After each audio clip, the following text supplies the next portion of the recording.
Good morning. We had a few technical issues, but we are here live from Campbell University. And as customary, I want to call the meeting to order. This is our 2022 strategic planning session, and I will now call it to order. And as customary, I will call on Commissioner Harris, to bring the prayer, and Commissioner Godwin to say the pledge, lead us in the pledge. So if you would, please stand. Gracious Heavenly Father, Lord, we pause this morning to start with prayer on this very important planning session that we're beginning. Father, we thank you for the blessings of waking up in the greatest nation in the world this morning and here to represent and plan for the greatest county in North Carolina. Father, we're so grateful for all your blessings upon our families. I ask you to lead us and guide us as we have these discussions today. Give us wisdom, strength, and courage, Father, in Jesus' name. Amen. If you would, render your hand over heart and join me in the pledge. I pledge allegiance to the flag of the United States of America and to the republic for which it stands, one nation under God, indivisible, with liberty and justice for all. Thank you. Thank you. A couple things before we get started with the meeting. Commissioner Tony Braswell had unexpected delay this morning. He will be joining us a little later. I wanted to thank Campbell University for hosting us, and particularly thank President Brad Creed, who stopped by this morning to share some of the history and some of his vision for Campbell University. Also wanted to thank our staff who pulled this all together and the work that's gone on kind of behind the scenes to get us to where we are today. Also thank the board for taking time out of your busy schedules to come and focus on the business of Johnston County and look to lead us into the future for the next couple of generations. And also wanted to thank the North Carolina Association of County Commissioners. I'm going to turn it over to Kevin Leonard, the Executive Director, now to kind of give us some of the ground rules for the next 2 days. And Kevin, thank you and your staff for energy that you've brought to the table. I say brung, that's some Western North Carolina language coming out on me there. But thank you for the energy you've brought to this process, for the last month in getting us here. So I'm excited to get through these next 2 days and what we're going to accomplish. So thank you. I'll turn it over to you. Thank you, Mr. Chairman, and thank you, members of the board. We are super excited as well. This is a great opportunity for us as well as you, we hope, to spend the next 2 days together. As President Creed said this morning, it's really a very good thing to come together and start thinking about the future. We know that y'all are incredibly busy people. I'll try to come closer to the mic so you don't get feedback. But so to take 2 days of time out of your busy schedules to think and really exercise your brains and about thinking forward, it's a commitment, and we appreciate you doing that. And I'll get into that in a second. This is what we're going to spend the morning, our first opening talking about, and I'm going to give you an introduction, an agenda overview, roles and responsibilities. And then Amy's going to talk about expectation setting, agreeing on ground rules, desired outcomes, settings. Come back, we'll talk about setting the stage. Why are we here? Bigger conversation about that. Top priorities, review survey data. Neil's going to lead you through that discussion. Christy, who I'm going to introduce all these folks in a second, but Christy asked y'all for feedback on a survey about top priorities, and Neil, we've gathered that together. Neil's going to talk to you about the results of that survey. And then we're going to talk, all three of us, Neil and Amy and I, are going to talk about Johnston County successes. So that's going to be the first hour and a half or so of our conversations together this morning. Oh yeah, I put this in there. So I'm driving I live in Apex, Holly Springs area. It's a beautiful drive from there to here. And it started out dark and really cloudy and lots of rain. And I was pulling into Harnett County, and it's St. Patrick's Day, and I was like taking pictures with my phone and driving at the same time. Don't tell risk management people. And I'm interjecting because I was actually checking in with Kevin and telling him I was on the way. I had some family commitments this morning, and he's like, "Hang on, stop." I mean, this happened while we were on the phone. You're not gonna believe this. There's just a rainbow on St. Patrick's Day and the sun's out. So anyway, I just had to drop this into the presentation this morning because I thought, like, how lucky are we, right? And to be able to do this together today on St. Patrick's Day, and the sun's come out a little bit and we've got a rainbow. I'm not kidding you. Literally, the rainbow was in that field. I saw the end of the rainbow today, so that's cool. I had to put this up there. We were just talking about this. Thank you for believing us, Mr. Chairman. I appreciate that. Yeah, this all started because, for me anyway, when the chairman came to association event, chairman's training that we host every year, and I took a big risk. I gave this lesson of leadership lessons from Lasso, which is a TV show on Apple TV. And Amy and I actually were debating, like, I don't know if I should do this or not because I might get fired. I actually dressed up like this character, shaved and had the mustache and everything, and came in and did that. Anyway, I think it was successful. It made a difference, and the chairman talked to me about that afterwards, and that turned into us being able to do this with you guys today. So thanks for believing in our ability to do this. Oh, that's neat. How did that happen?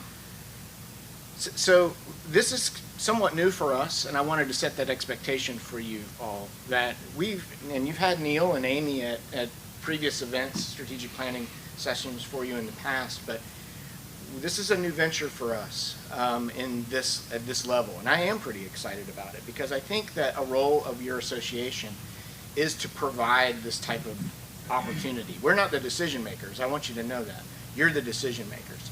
But sometimes you need somebody, an association, to help and to help you through this process. And so taking 2 days and working on this together, I feel like as the leader of the organization that we can pull together all of the resources of your organization and provide a conversation for you, a lot of data that you're going to hear, thought process about what's going on across the state, in other counties, and the nation together.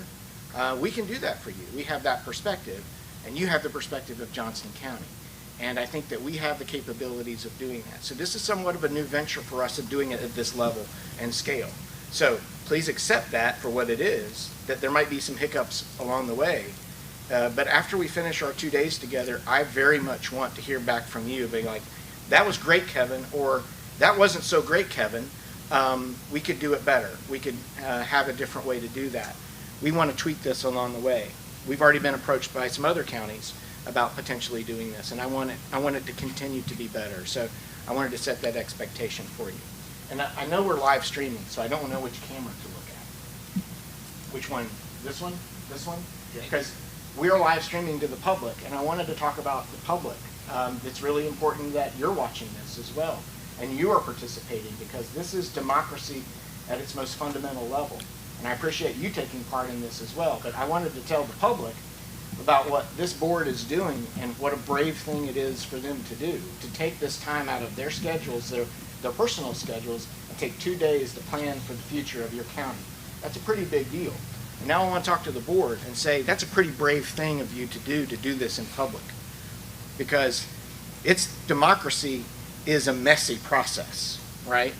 And I thought this morning, I thought about, the phrase about I worked at the General Assembly a lot, and they say you get to watch the sausage being made. Well, Johnston County should know about that, right? But this is how it happens. And it may not be easy at sometimes to talk about those things. And you might have differences of opinion, but that's okay. And I want the public to understand that that's okay, and this is a process worth doing. And so I wanted to say that not only to you, to congratulate you and say thanks for doing this, but also to the public so that they understand that this is a brave process to do in public, to strategically plan for the future of your county, that you are the leaders of your county and taking steps for the future. So thank you for doing that. Okay, quickly. I'm going to give you a preview of what the days are going to bring for us. And Mr. Chairman, I will tell you that we had to put times down, right? Because you have to have some order of things. But I will tell you up front that this is your meeting. If you need to adjust the times, if we need to spend more time on one thing than the other, this is all at your discretion. But we had to put some times down to try to keep us in somewhat of an order. But that's a guide. I view it as a guide, and if you want to move those times, that's up to you and the board to do that. But so this morning, we're going to go through those things that I talked about. I'm going to be joined by my colleagues here in a moment. And then at 11, I think the folks from Davenport might have just walked in the door. So at 11 o'clock, we're going to shoot for that time frame for them to give a presentation, and you get an assessment of where you are financially in the county. Break sometime around noon for lunch. When we come back, one of my colleagues is going to dig into some data that they pulled together for you. Thank you, Adam. Pulled together for you basically Johnston County data, a snapshot of where Johnston County is by the data. And then we're going to review your mission statement. You have a board mission statement. We're going to talk a little bit about mission and vision. And if you want to revise that, we have the opportunity to wordsmith that if you'd like to do that. And then in the afternoon, we're going to start talking about Johnston County's greatest strengths and challenges, identifying top priorities. Let me put you on notice. This is an interactive experience, meaning that we need you to be interactive with us to make this successful. We can talk a lot, but you really don't. We're not successful if we're doing the talking. So in the afternoon, when we get to the strengths and the challenges of Johnston County, we're going to be asking you for that data. I'm just letting you know now that's a question that we'll be asking. Strengths and challenges of Johnston County. And then from 3 to 5-ish, we're going to go around the table, and we are going to ask you to identify your top priorities for the county. And the tools of the trade today are going to be this keyboard and that screen. We have a flip chart and we have some markers, and we can certainly take use of those, but we're going to try to be technologically savvy here, and one of us is going to lead the discussion and the other is going to be typing that up on the screen. So, Commissioner Smith, I don't know if we'll start with you. I'll go to the chairman. Just going around the table, though, you'd give us your top priorities as you see them, hear from you about that, and we'll type them up on the screen and we can have a conversation. Then what we're going to try to do and shoot for day 2 is maybe overnight, our homework is to try to see where the similarities are as your facilitator team. See where the similarities are.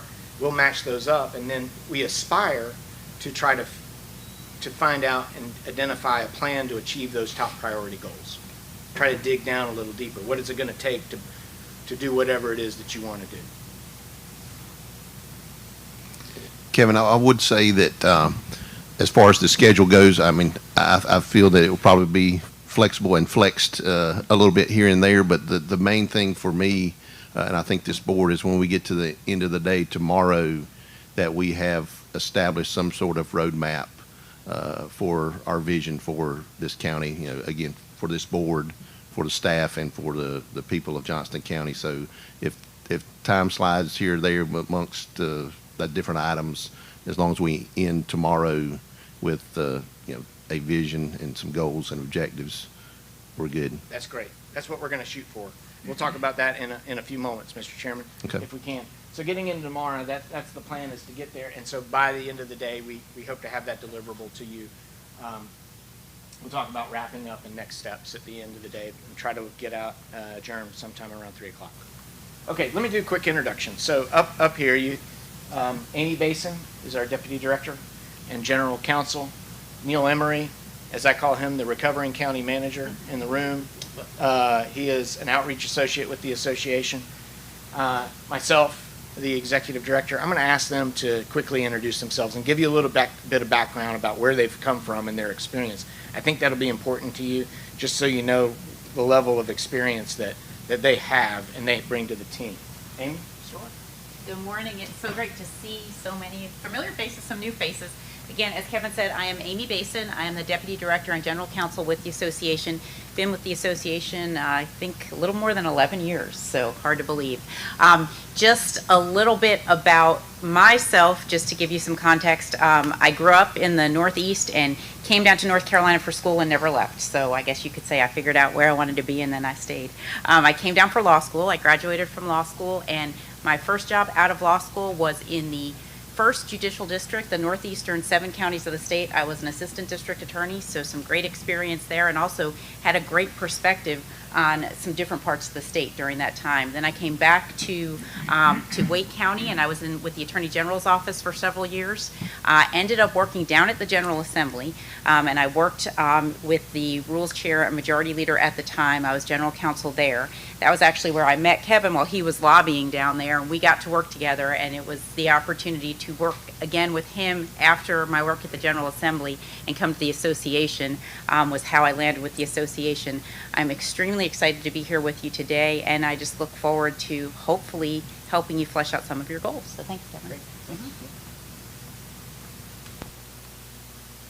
Thank you, Kevin.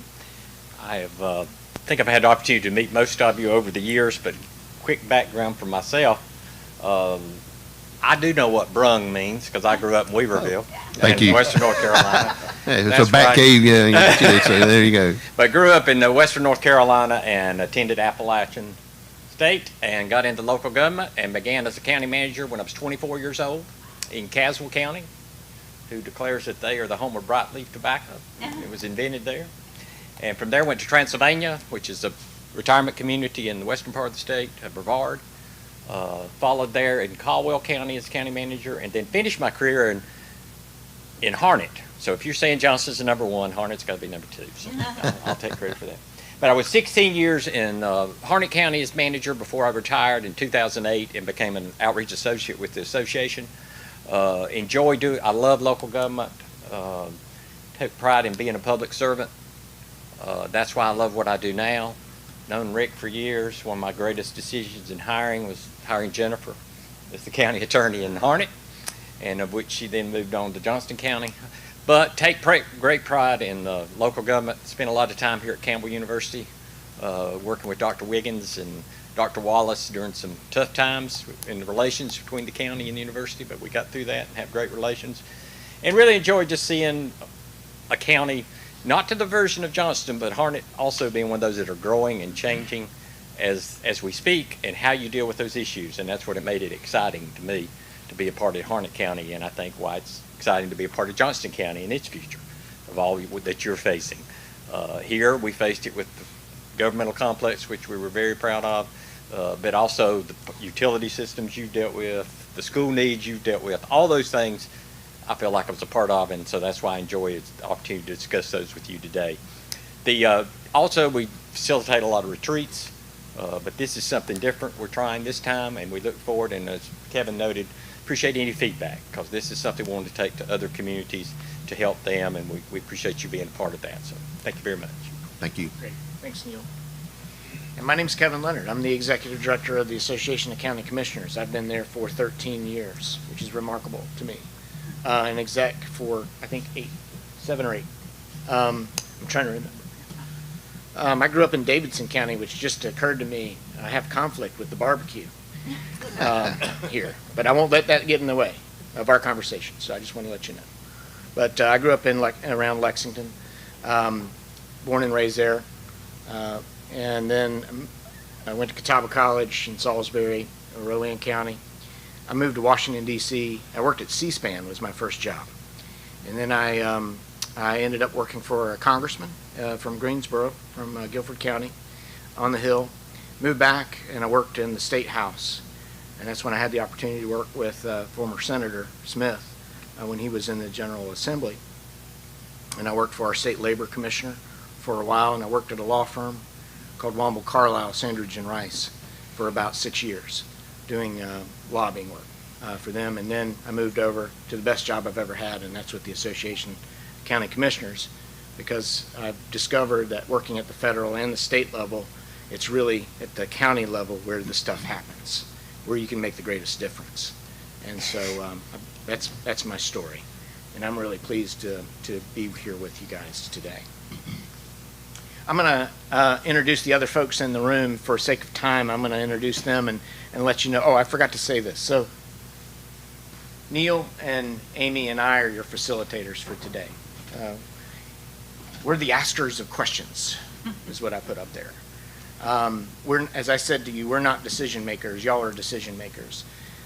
So we're going to probably be probing and asking lots of questions in this process to you to try to extract information from you to help build the top priorities that you're looking to see and the vision that you're trying to do.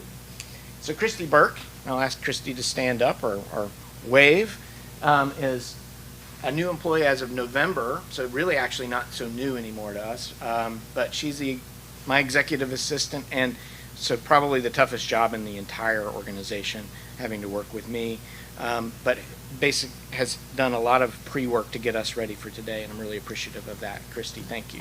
She's the one who sent out the survey information and accumulated that for us that you'll see later. I don't have pictures of Denise nor Don, but I'm going to introduce Denise because Denise is 3 weeks. Is this your third week? Yeah, and you're just going to be really, it's going to be a delight to hear from Denise later today. Denise has just joined us as our Director of Fiscal Policy Research, and she's spent the past almost 15 years working in fiscal research at the North Carolina General Assembly, working on tax issues and sales tax matters and things like that, and helping members of the General Assembly basically craft and research their legislation. So we are delighted that Denise is part of our team. Jason King is our Director of Strategic Member Services. Right back here. Just until recently, he was a Director of Education and Conferences for us, but he's in a new role now, and we're really excited about this effort at the association, and I'll talk about that in a moment. And then Don Reeves, literally his second day on the job is today, his second day on the job. And Don has the distinction of being our very first strategic project coordinator. So Jason and Don are here to observe and contemplate next steps. And this is what's exciting about this for the association right now. We received $10 million from the association, from the North Carolina General Assembly to help counties with technical assistance, strategic planning, and guidance for ARP funding, as well as opioid planning, strategic planning. So Jason is leading this effort. Don represents about 20 to 25 people like Don that we're getting ready to hire to help our counties. And so Don and Jason are here to listen to our conversation and think about the next steps. If you have a big project that you want to work on, Don may be able to help you out. Extra set of helping hands for your county staff and help connect across the entire state. So that's a really exciting new effort that the association is undertaking. I thought he had a secondary role as bouncer in case anybody gets Yes. out of line. Don we will don't talk escort about you that, out. but Yeah, yeah, okay. if things get wild here today, Don's here. Denise is our data presenter and analyst, and Christy is our timekeeper and note keeper. So she's going to be waving like it's time, Kevin, you talk too much, you need to move on, that sort of thing. So these are the roles and the responsibilities of our team that we brought to you today. Your association, I talked a little bit about this. I'm not going to spend too much time on it because this isn't a commercial for your association. I just wanted to say your association was founded in 1908, and we've been doing this work for well over 100 years. We started in advocacy because this association represents all 100 counties in the state of North Carolina, and we hope to be a resource to you. We do a lot of things. I could tell you all about them, but that's not why we're here today. I will promo one event that's coming up on ARP funding and strategic planning of opioid use treatments that when you get your funds, you could use those. It's coming up in Guilford County on March the 28th and 29th. It'd be a great opportunity to talk to other commissioners across the state on those 2 days. Kevin, can I add one thing? Please. A plug for your organization. When this idea first came up of a strategic planning session, and had a chance to talk with our manager, Rick Hester, the first name that came up, was North Carolina Association of County Commissioners. And so we had a discussion, and we knew the quality of the events and training that we had been to collectively as a group. And he said, well, this will be their first venture to that. And my response was, based on the talent that I've seen and the quality that they provided at other things, that there really wasn't a hesitation on these are the guys. And who knows counties in North Carolina better than you guys? So there really wasn't a whole lot of hesitation on our part I say a whole lot, there was none on our part in making that choice for you and your staff as facilitators. So there's my plug for for Thank you, you. Mr. Chairman. I really appreciate that. And I was going to mention this because we have a great working relationship with your staff and especially your county manager, Manager Hester. And I have to mention this, but we have a soft spot in our heart for the Hester family.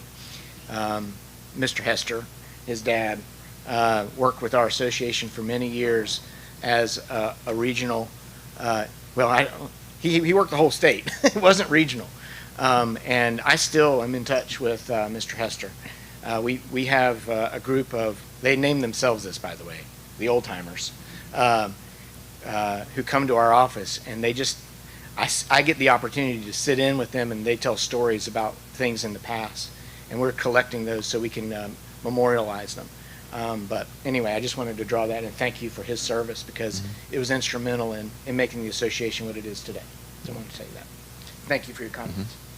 Okay, so who's this group? All right, so this is the Board of Commissioners in Johnston County. What are your roles and responsibilities today? Well, I put up here, big thinkers. If I've ever looked out on a group of people and thought big thinkers, I'm thinking it right now. Y'all are big thinkers, right?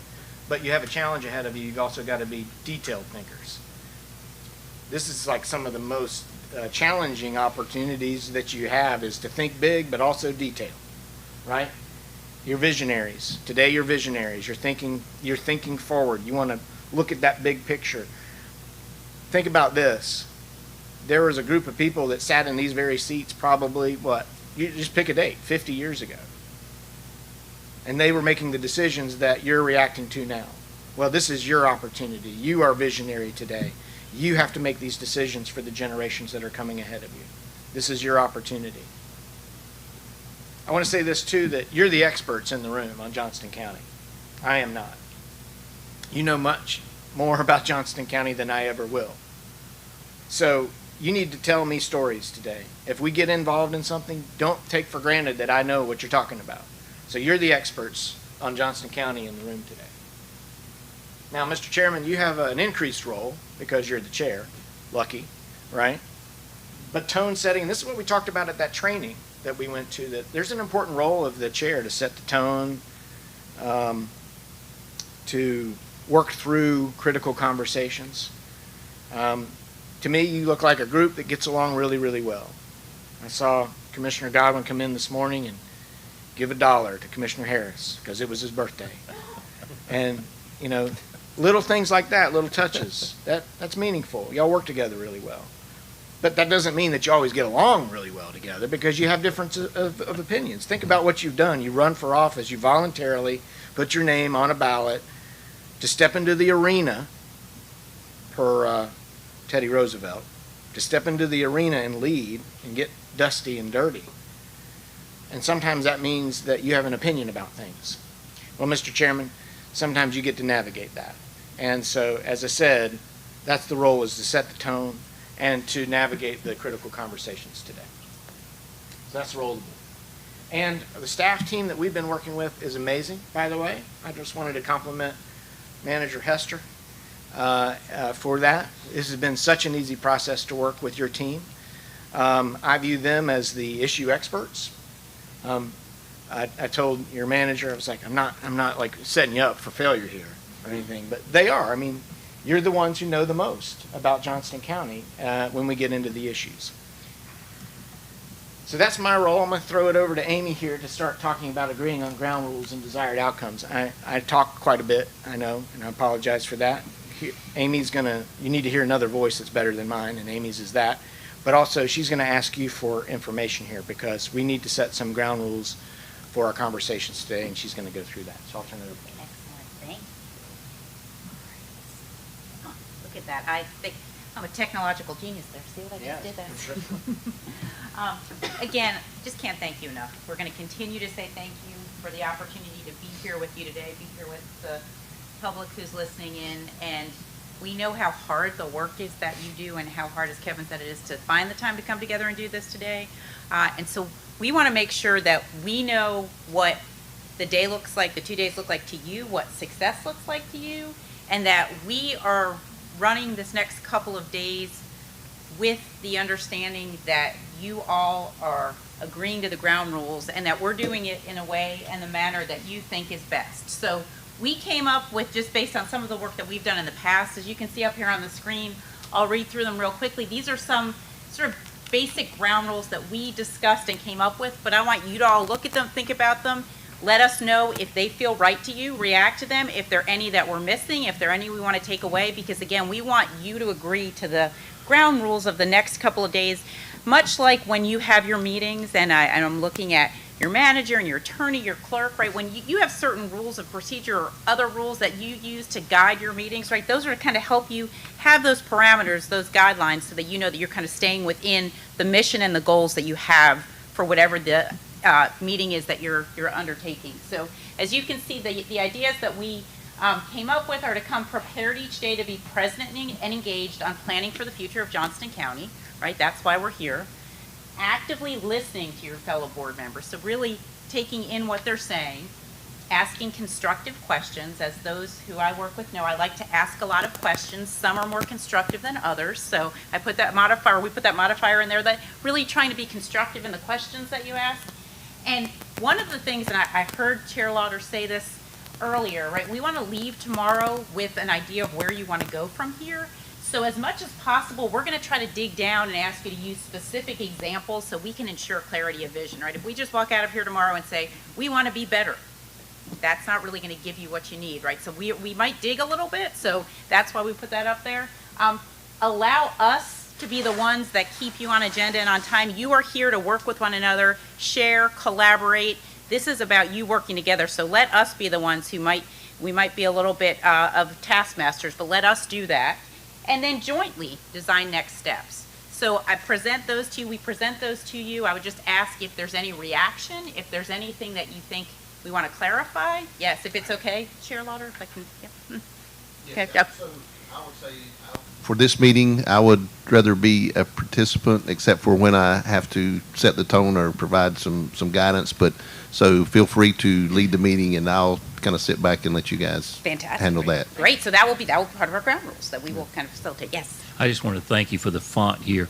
I Yeah. have some eye problems. I was in a DOT meeting yesterday and I could not read the slides. I can read this, so I hope your slides are no smaller than this. This is great. So you are so welcome. And I have to say, I don't know when I crossed over, but I can't see that when I take, so I am there with you. So thank you for that. We're here. read that. Yeah, I'm gonna talk loud. I'm gonna make big font. We got it. We're good.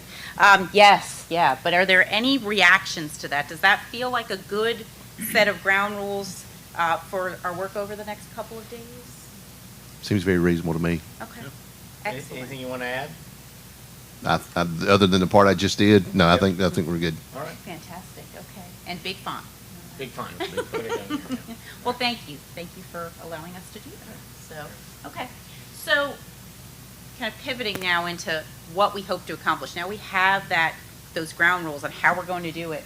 And our desired outcomes or goals, right? What does success on Friday afternoon look like? I think we heard a little bit already, right? We'd like to set a long-term vision for Johnston County and perhaps create a roadmap for staff, right? Again, these were some ideas as we were preparing that we put down. But at this time, we want to just take a couple of minutes. And I mean, if that looks great, we can move from there. But if there's anything else that you want to tell us now, as you came into today, as you're sitting here and as the creative juices are flowing, what is it that you hope to get out of the next 2 days?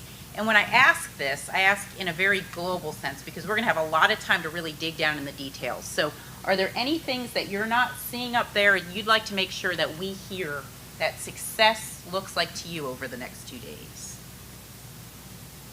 I think Commissioner Smith, yeah. Yeah, Fred, you may need to pull that uncomfortably close, as I've found that you probably need to pull that really close. how about that? Oh, perfect. There you go. Good job. Well, I think it's fortuitous that you start out talking about ground rules, because that was one of the things that I wanted to talk about. We don't have any rules. Our Board of Commissioners has no rules. And in our minutes in January, we talked about that. We don't we don't follow Robert's Rules of Order. we've got rules, procedure for Johnston County Commissioners that is published by UNC. And I hate to admit it, but there are some good things that come out of UNC. But I just think it's for an organization like this to not have any rules. I've never been involved, whether it be a private company, whether it be the General Assembly, whether it be other organizations that don't have rules to go by.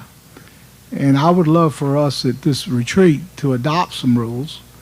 Doesn't matter to me what they are. They can be Robert's Rules of Order. They can be the stuff that came out of Carolina.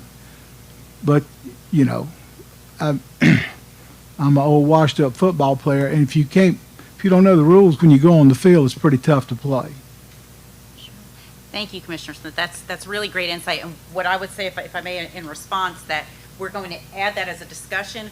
I think whether or, you know, how y'all decide to proceed, if you want to have a discussion on that, whether or not the decision out of here is what to do next, as opposed to actually adopting rules out of this retreat, will be a discussion point, right? I'm not sure that that's a part of I would this. say that, and to not disagree with Commissioner Smith, because I too think we need to have rules. I don't plan on this retreat to be where we discuss having rules or not, but I think that's probably a discussion for another meeting. But I would agree that since the issue was raised, I think by Commissioner Smith in January, that we probably do need, and we've had discussions at that meeting, that is probably something we need to look at, whether it's Robert's Rules or from the School of Government, that we need to have something in place. So I think that's probably a more lengthy discussion separate from this one.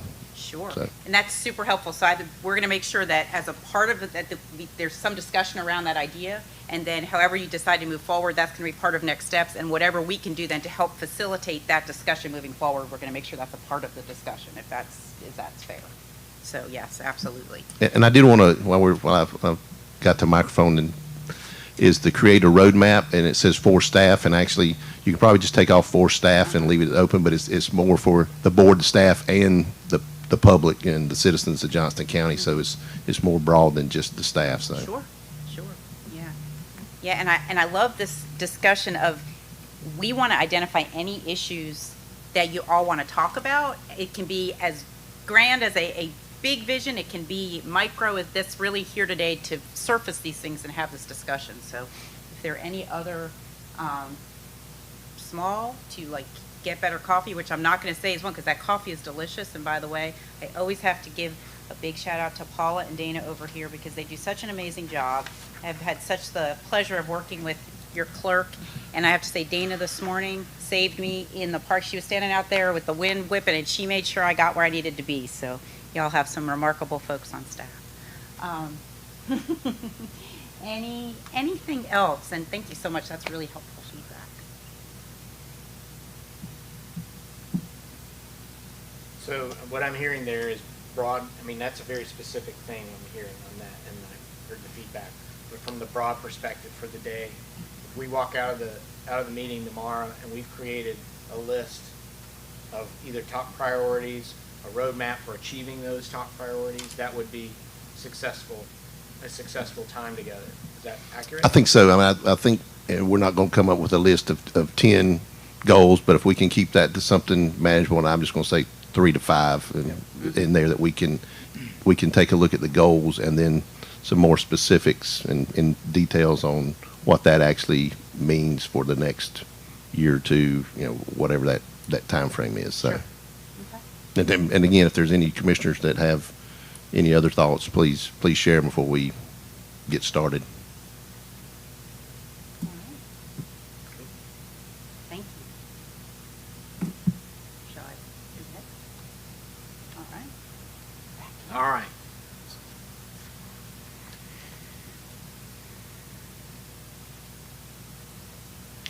So this might fit into like fluffy stuff for a little bit, so please bear with me. But I want to talk about, why we're here and tell you in the form of a story. I promise that we're going to get into details later today.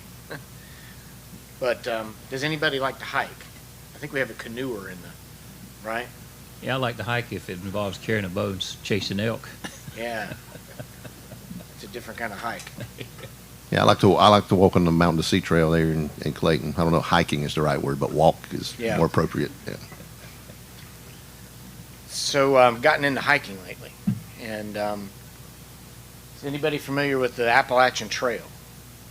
So the Appalachian Trail is approximately 2,181 miles. That's a long trail. We have a colleague, Laurel Edwards. I don't know if you've met her, but she and her husband hiked the entire trail. Took them 5 months to hike. I don't know about y'all, but I think that's I'm impressed by that. And that's a picture of her and her husband in Virginia. She apologized she couldn't find one that she sent from North Carolina, but there are pretty ones in North Carolina too. So I don't want to pretend that I've hiked the Appalachian Trail, but this past September I did hike that little circle right there, which represents like 30 miles. So I want to make sure that no one leaves here with the impression that I hiked the whole trail like Laurel did. In fact, I called her when I got off the trail, and I told her, I was like, that was the hardest thing I've ever done. I don't believe that you, and how did you do that when you hiked the trail? But I hiked this part of the trail in Mitchell County, North Carolina, and this is where I started. I started at Iron Mountain. I don't know if anyone's ever been up that way, but it's absolutely beautiful. So I got on the trail, and that was the first sign that I saw, and they have these signs throughout the trail. You know, I thought I was going to see views like this when I got on there. I was like, looked at this sign, I was like, oh, I'm excited. Because I've only been, like, one time I went hiking in Transylvania County. But I was going to do this, and I thought, I'm going to see this the entire way. And I'm going to get on the trail. And that's what I saw. I saw that. Like, that's the only thing I saw. Occasionally I would look up and I would see that, but then I immediately had to look down and to see that again, and it was miles of that. And I thought, well, I didn't sign up for this, but occasionally then I would run into that, and I would be like, oh, this sucks. Pardon me. This stinks. Because I was constantly looking at my feet on the trail.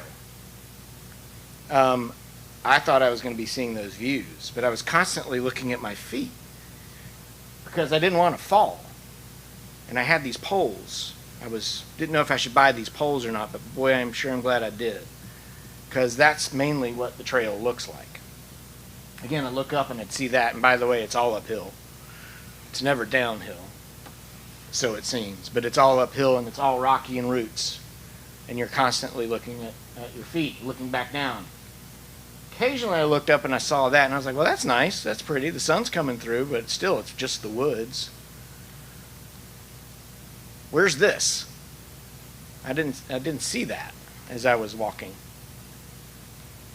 I came across this, and that was exciting. It's an old wall. I was like, what is this old wall up on top of Roan Mountain? Has anybody been to the top of Roan Mountain? Just curious. Okay, well, I found this old wall, and I was like, what the heck is this old wall in Roan Mountain? Well, then I found this out in a field. Apparently there was a big giant hotel there in 1884. Never even heard of it. Called the Cloudland Hotel. Has anybody ever heard of Cloudland Hotel? Walk a little ways and I see ruins of a chimney. So this is intriguing to me. So it turns out that this is Cloudland Hotel, and it was up on Roan Mountain, built in 1884 by some Civil War veterans as a resort luxury hotel. And the story about this is, like, for 25 years, this is where people went to relax, up on top of Roan Mountain. And the story goes that in the main dining hall there was a line down the middle of the dining hall, because it literally was on the line of Tennessee and North Carolina. And you couldn't drink in Mitchell County, North Carolina, but you could in the county in Tennessee.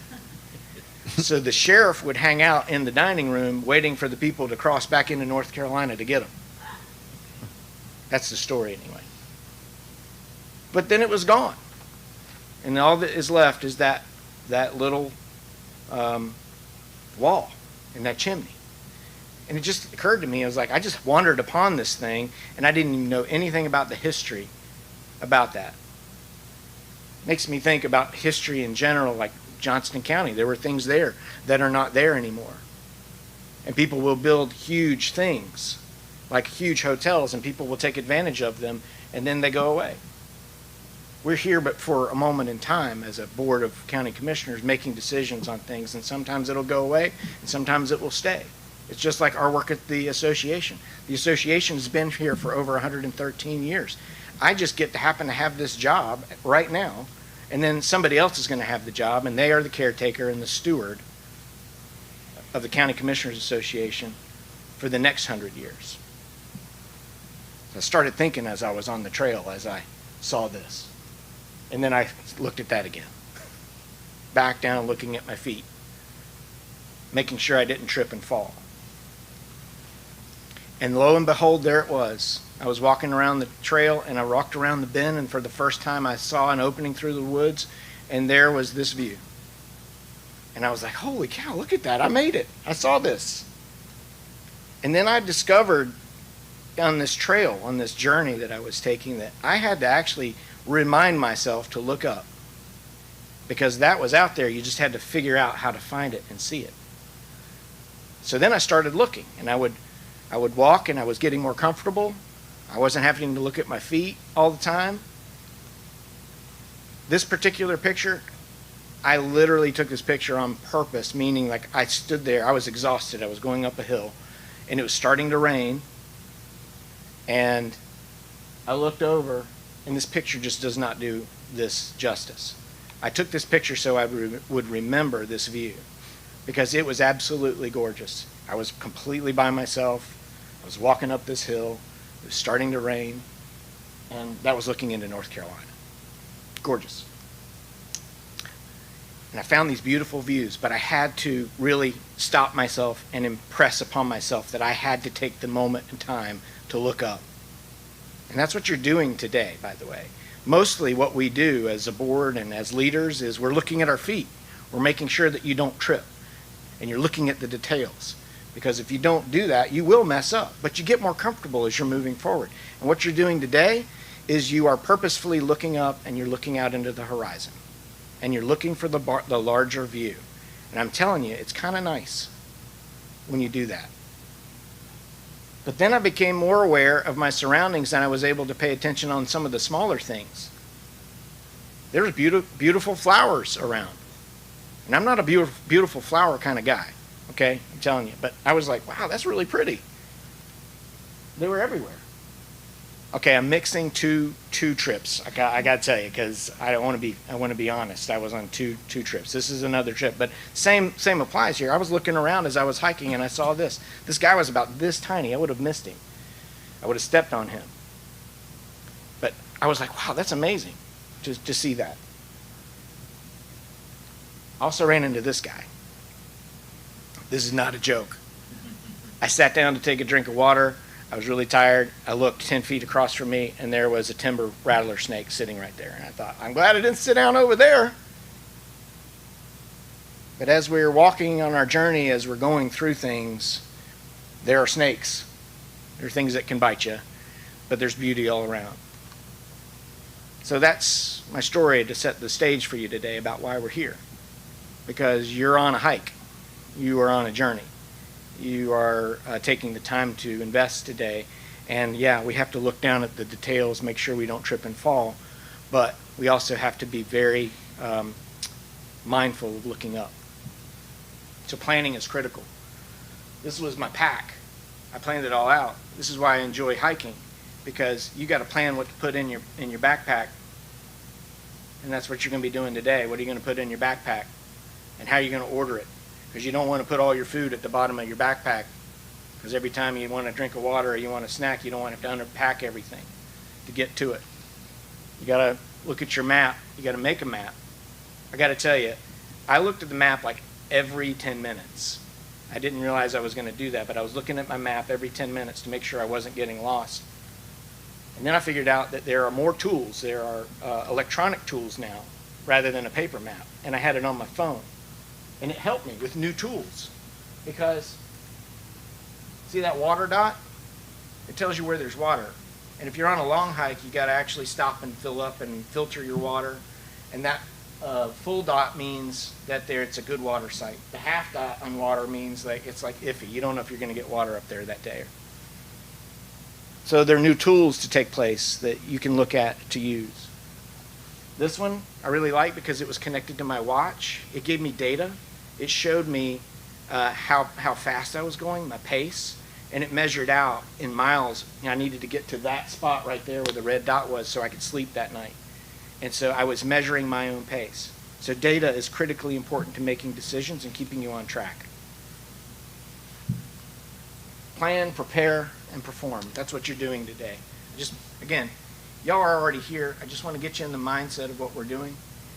Y'all have heard this before, I'm sure, but smarter goals, this is what we're going to be about today. Getting specific about your goals. We want you to be very specific about what you want to do. Set the big vision, but then once we get into it, tell us how we get there.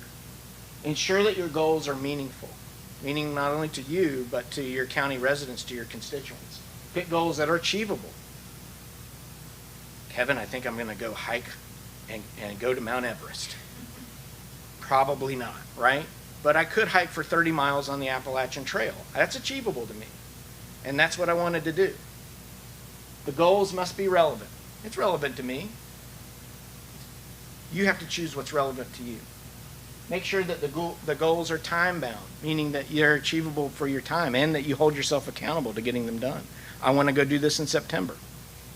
That's my goal. I actually have a countdown clock on my phone to tell me that that's the next time I'm going hiking. It's got me mentally prepared about how I'm going to do it. You have to evaluate your progress along the way because you might have to change plans, which is the last one. Always readjust your approach. Never be so set in your ways as to say this is the only way there. I had to figure out another way around one time because it would washed out, and so I had to readjust my expectations of how I got to someplace.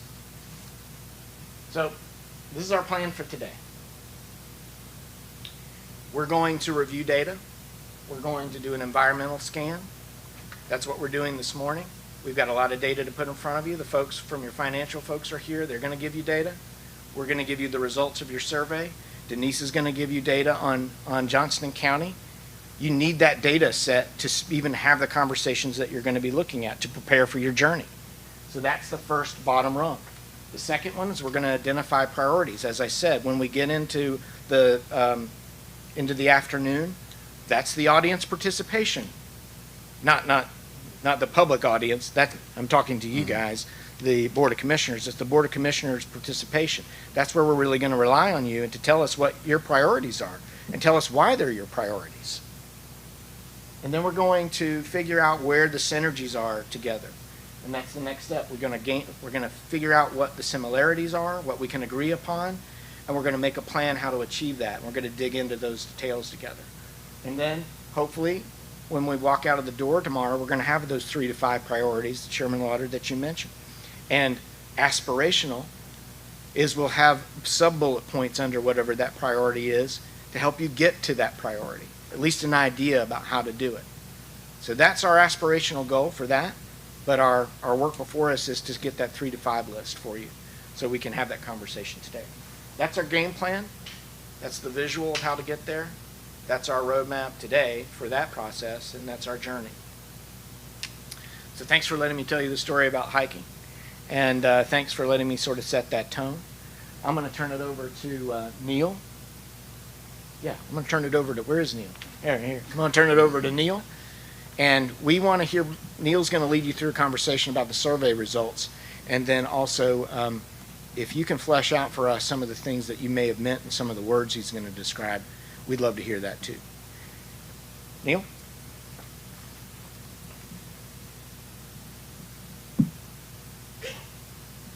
Mr. Godwin, you do not have to read this. We're just going to throw up these. I am just going to, my responsibility is walk through these surveys and sort of touch upon the key goals and answers you provided in those. And these are just some word clouds that Christy developed to sort of highlight some of those summaries. So again, I'm to set the stage for a lot of the in-depth discussion this afternoon, and also to sort of challenge you to be thinking about what do you mean by some of these phrases that you've thrown out there in your answers. What are the details? As you talk about a roadmap, you know, you've got to decide, if you're going to Beaufort, are you going to Beaufort, North Carolina, or Beaufort, South Carolina? Sort of key to know, and that's some of the things that staff, what do you actually mean by some of these terms? And in government, we have terms that are sort of universal, but we have to dig a little deeper to find out exactly what people mean. One of the first questions we asked is, why did you run for the board? What was it about? And the key things we heard in answers was development, and one termed it as sprawl. It was a word you wouldn't have heard in Johnston County 30 years ago, sprawl, but something that is important and part of the developments you see like around Cleveland, McGee's Crossroads. Water and sewer, infrastructure in unincorporated areas. That's a challenge. Most counties in North Carolina don't have sewer in unincorporated areas, but Johnston County, where you're at, is a big part, and it's mentioned several times. Transportation issues, what you face there. You see that with this major project from 40 going into Raleigh, and what does 540 mean to y'all when it links in? And what is that going to mean to Johnston County? All key issues. Countywide parks and coordination, what it relates to long-term livability in the community. I can go to the next one. Again, that was talking about what did you run for? What was it about? Let me mention a couple more. Again, infrastructure, ensuring that county government's running on a good business principles. That was the reason for running. You could tell your longevity on the board members when someone said their reason for running was solid waste. That used to be a key issue, and we all know that have been around local government. There was a time that solid waste was on the front burner of everyone's discussion. Now it's not. Times change, issues change, perspectives change. Preparing for growth, recreation opportunities for citizens, new schools, more education spending, efficient government. All those are reasons people chose to run for the Board of Commissioners. But now when you turn to what are the three major challenges facing the county, some of those carry over, some do not. And when we see the results of all surveys, I'll sort of summarize it all. But land use and development and infrastructure, a common theme in all. All that comes back to the growth you're experiencing, what you're facing as a county. What we're going to dig in a little deeper, though, what does that mean, land use development? Those are things. Education, workforce development, key issues moving forward. County space became a common theme. The challenges of being a growing county, having growing needs, having space needs, all that come with that. School construction, always building. You're one of those counties that's always looking to build schools. While 85 85 counties in this state are facing declining school enrollments, Johnston is one of those 15 that is seeing growth and dealing with that and building those new facilities. All the growth and the problems, again, mentioning land use growth, building schools, land use plans, space for county employees, court space, all those things that come with that. The third question, what role does the board play? And this is where the boards come down to having a philosophy of what do you think the role of government is? We're going to talk a little bit more about that in a moment, but some boards, is the board philosophy the county actually engages in setting policy and changing the trajectory of the county in regards to growth, or is the county there simply to coordinate what happens, what the market dictates? Those are things that are key. But again, back to land use studies, work with local towns and other agencies, coordination with others were mentioned. Clear goals, both short and long term, and the importance of having those established. To have the vision plan and that the board take the responsibility of setting priorities and goals and not defer always to staff on those things, but the board take that role and take that challenge. Again, leadership, things like land use plan, finish the studies you have, see the plans you have in place implemented. All those things are mentioned as the challenges, and the board should play a role. What do you want to see the county become? All that anyone would want. You know, you face the challenge in Johnston. There's so many people relocate here because of what they see, the lifestyle here. But you always face that challenge of how many people is enough where that lifestyle is lost.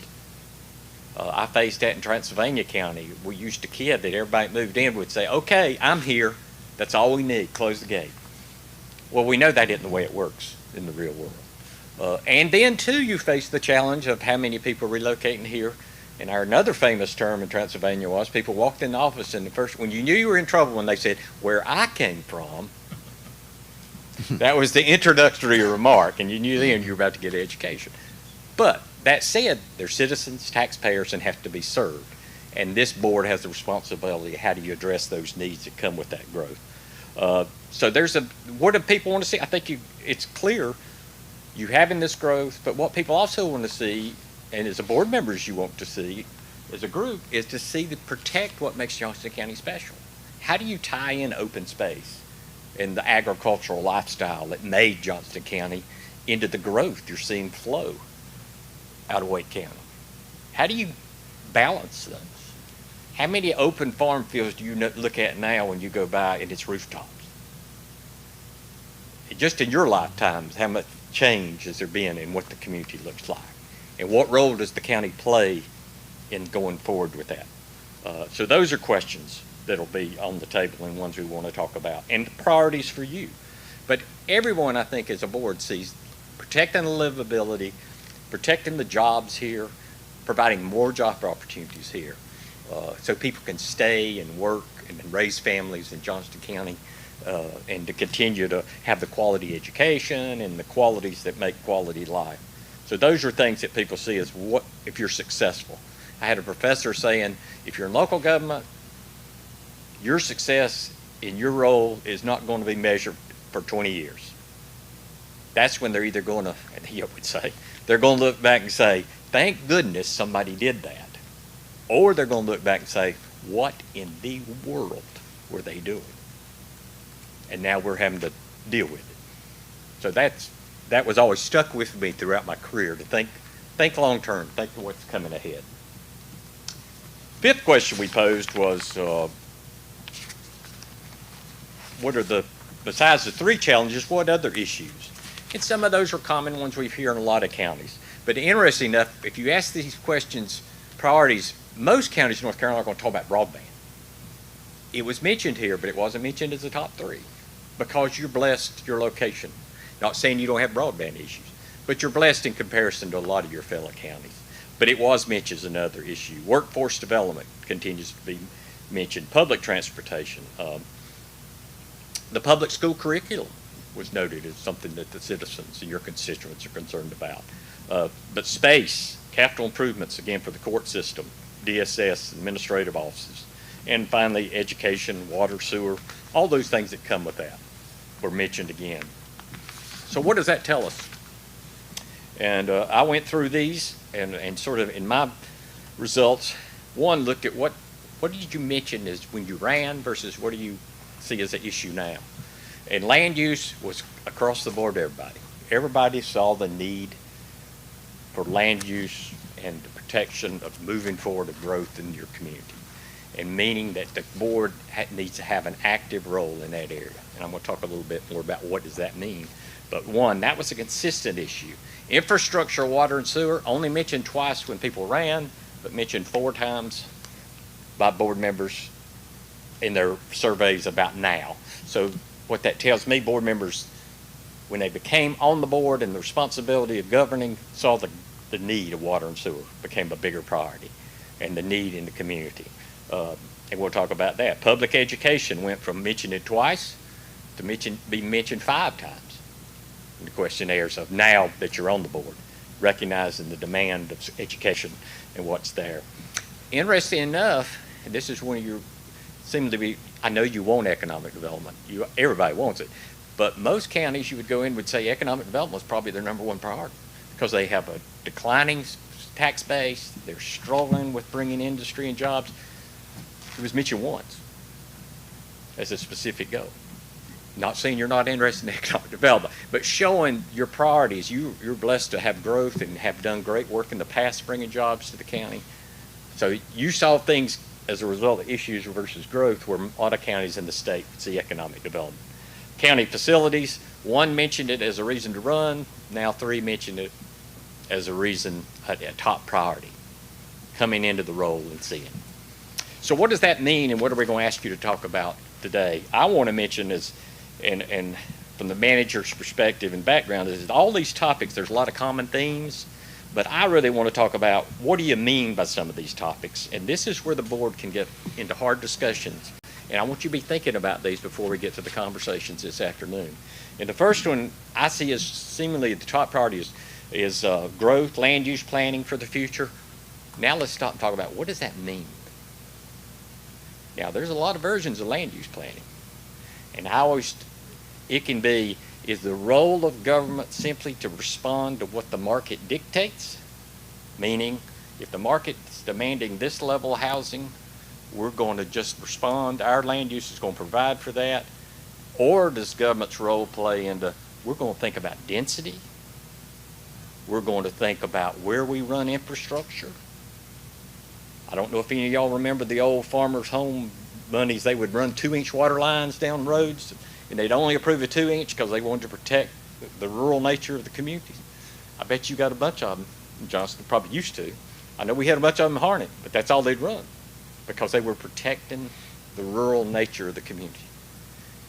That's the kind of policies that I think you're going to have to be facing and thinking about. So what is the role of land use? You can say you want land use, we need to have a comprehensive land use plan, but I think each of you have to offer and make sure, are you on the same page? What does that mean? Do you think that land use is about dictating somewhat what the future is, or being responsive to where the market takes you? Those are big, big questions in land use, because land use can be used in a lot of different ways. And staff can't make those decisions for you. You as a board, it becomes a philosophy of governing, it becomes what the role of government is, but it also becomes, on the other flip, it becomes accountability to the taxpayers.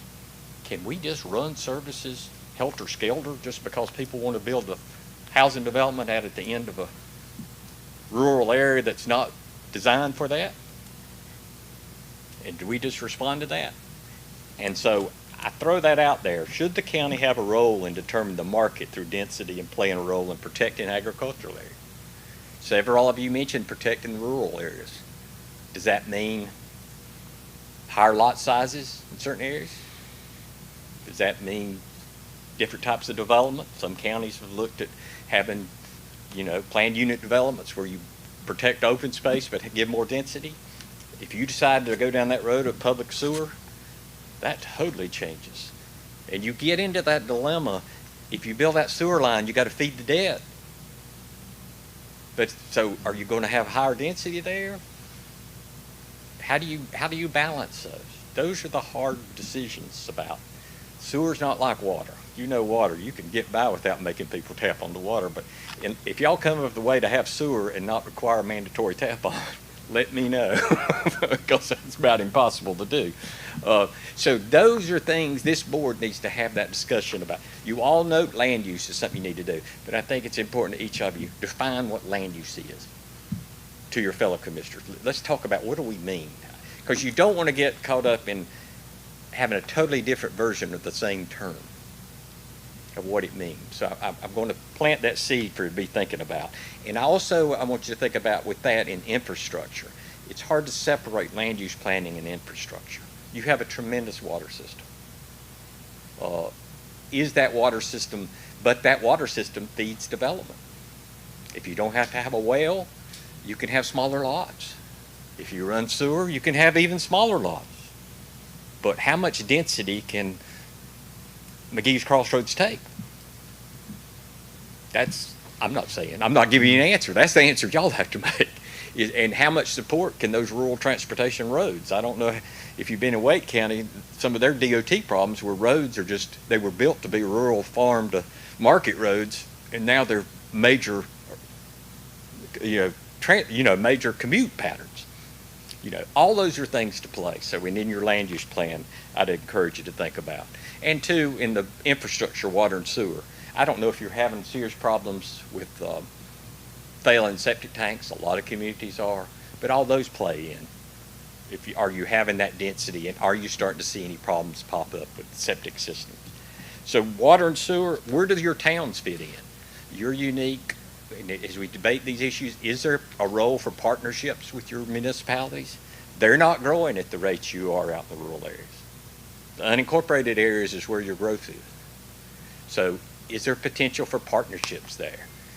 How much do you encourage development back toward those areas? In your, of course, the Clayton area is a little different, but a lot of your areas. I remember 42, I don't know if y'all know him, but I remember going up there to meet with a gentleman from Harnett County, Johnston Tillman, and he owned a lot of that land in that area, and he was telling me what was going to happen at 42, and I thought, Johnson, I'm not, this was early 90s. I couldn't see his vision. Johnson was very right, and he went beyond what Johnson saw, the potential of 42. But you don't have a town there. I mean, it's pretty much county and county service dependent. So thinking about that, public education, again, that's a priority you're thinking about, but what are the tools there to address that? You're continually constructing, but then at the same time, your birth rates are slowing some, so that's changed. You're probably not having the growth you were at one time, but how do those patterns and how do you deal with that? And then, of course, county facilities, the growth rate that you're facing. Some of the hard decisions there may be to answer to taxpayers, but they're thinking about, if you build the courthouse, do you build it for today, or do you build it, or if you add on, do you build it for 20 years from now? I mean, I don't know about Rick would tell you, but one of the most frustrating as a manager is to take on a new job and find out they just built that county building to meet the needs the day they opened it.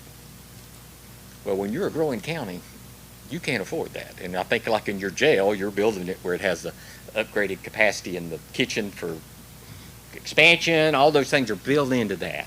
When we built the courthouse in Harnett, there's an empty space for 2 more courtrooms. You can add a 3rd floor to the courthouse. Trying to set the stage that it can meet the needs going forward. And that's some of the things to think about in these goals. So those are where your results were. Again, I want you to be thinking about, for staff's sake, you know, giving that roadmap to them. I know from their perspective, it's giving details of where do you want to go on these things. But first and foremost is the board deciding where do you want to go with these things.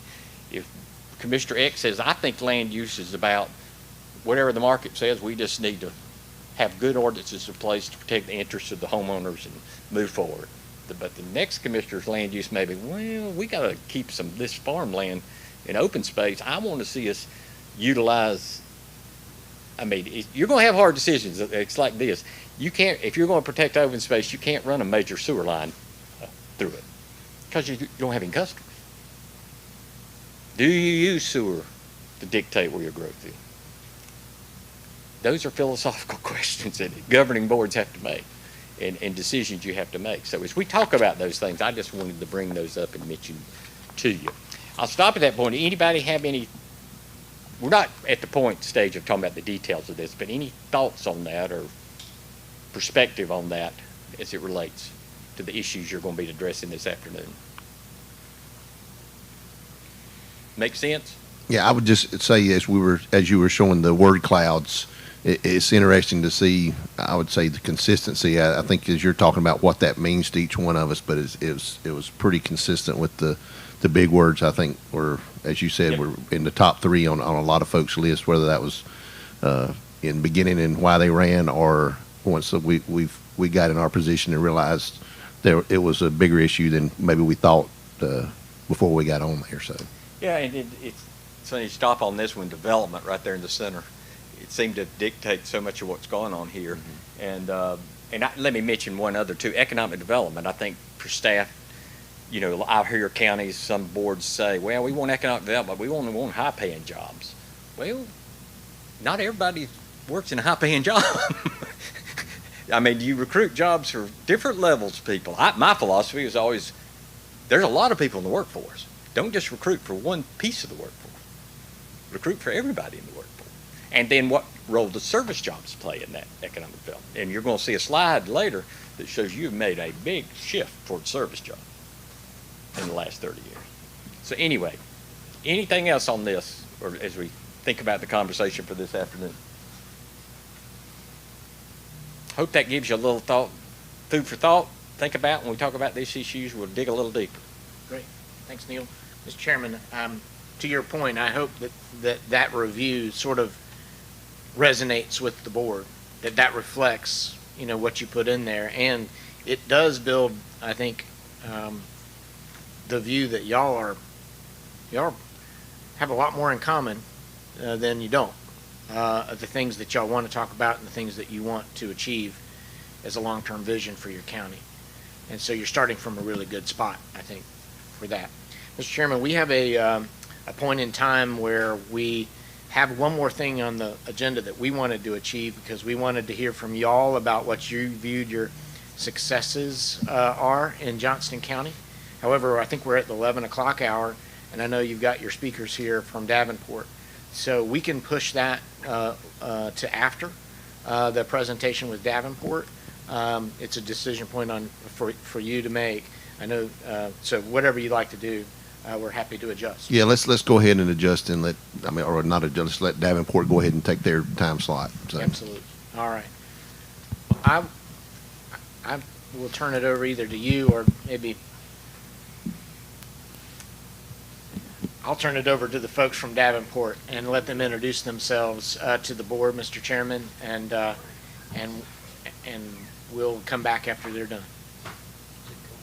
Do you have a PowerPoint? I'm the wrong one to ask. Yeah, I would ask. You can probably adjust it then.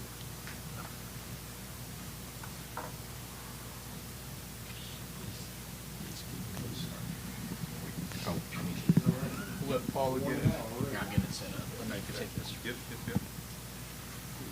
While that is going up on the screen, Mr. Chair and members of the board, it's nice to see you as always. Usually about this time of year. It's always a nice time. We've kind of made it through the winter time into spring. We're thinking about the budget cycle, et cetera, and you're obviously very deep in your strategic planning side of things. So appreciate all the comments to lead up to this. And what you'll see, Sorry. take your time, as we get this up on the screen, and you'll have the same thing, and I can walk out here if that's helpful. Yeah, that's fine.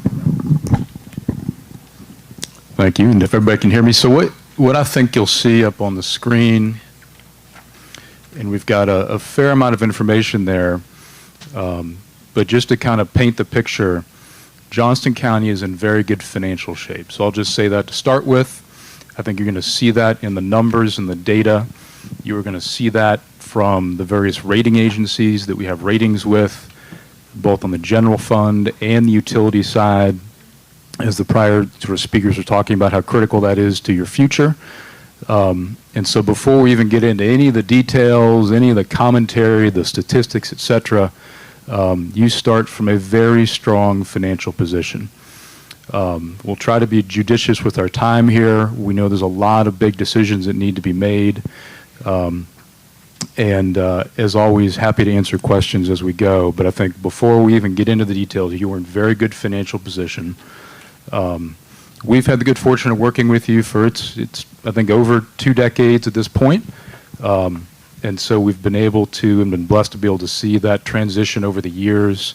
So it's an exciting time to be standing here and talking about and reviewing some of these results. At the same time, we know it's a challenging time because we're starting to think about things in a bigger sense in terms of the dollars and the scope of what may need to be done than we've had to do historically. And so we'll try and balance that in our discussion today. We'll give you some background, some feedback, and hopefully that'll all be useful as you're really thinking about, all right, where do we head going forward in terms of the investments that need to be made. So again, I'm Kyle Laux. I think most of you know me by now. And then behind me, we've got Austin Sachs, who is a new member of our team. And so, as always, we appreciate being here. So we'll get the clicker here. Yep. You're going to have to scroll down. Yep. No problem. Cool. All right. So I think we could even make it a little bigger on the screen. We'll do that. We'll go full screen.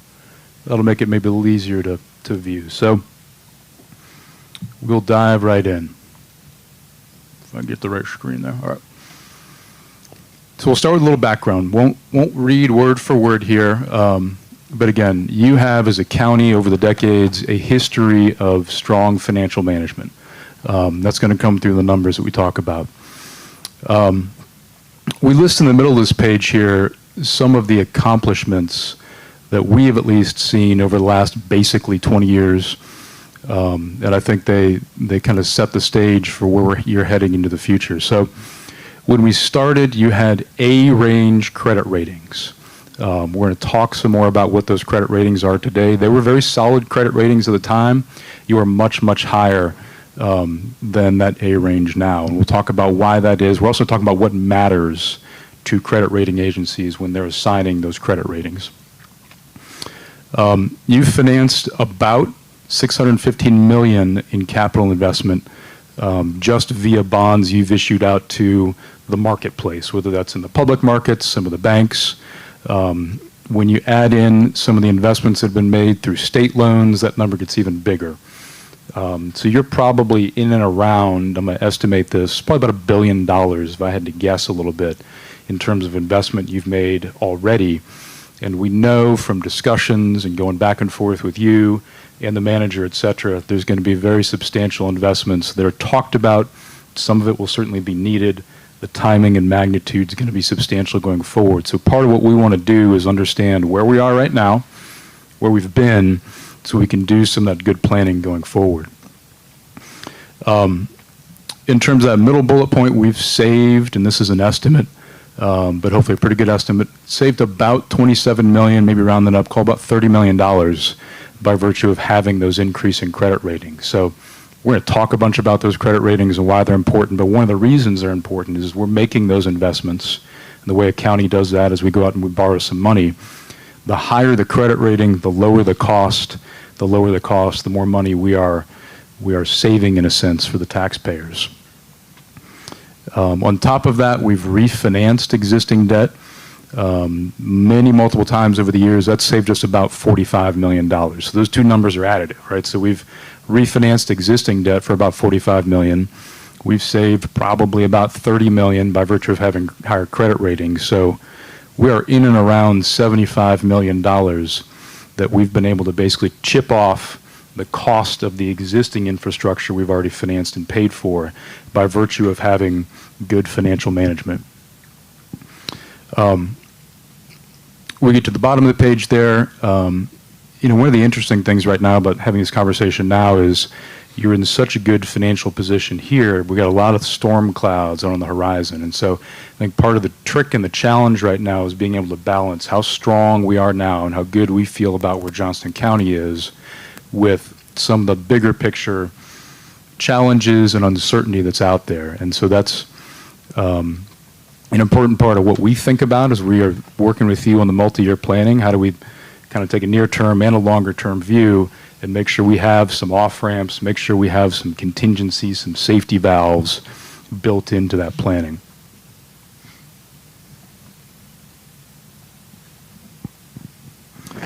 Just a little bit of a review of where we've been over the last year. So last year we finished up the bond issues for the last referendum. We sold last spring about $36 million of GO bonds. At the time, what we call the all-in true interest cost. So that's basically, sum it up, that's the interest rate on that loan. It's a 20-year loan. We're going to use the term loan there. Loan and bonds in our world is a little bit interchangeable. That interest rate was 1.64%. That was the lowest that we could find on record in terms of an interest rate on one of our bond issues. So again, goes to maximizing what you're able to do with your tax dollars and avoiding the cost there for the taxpayer.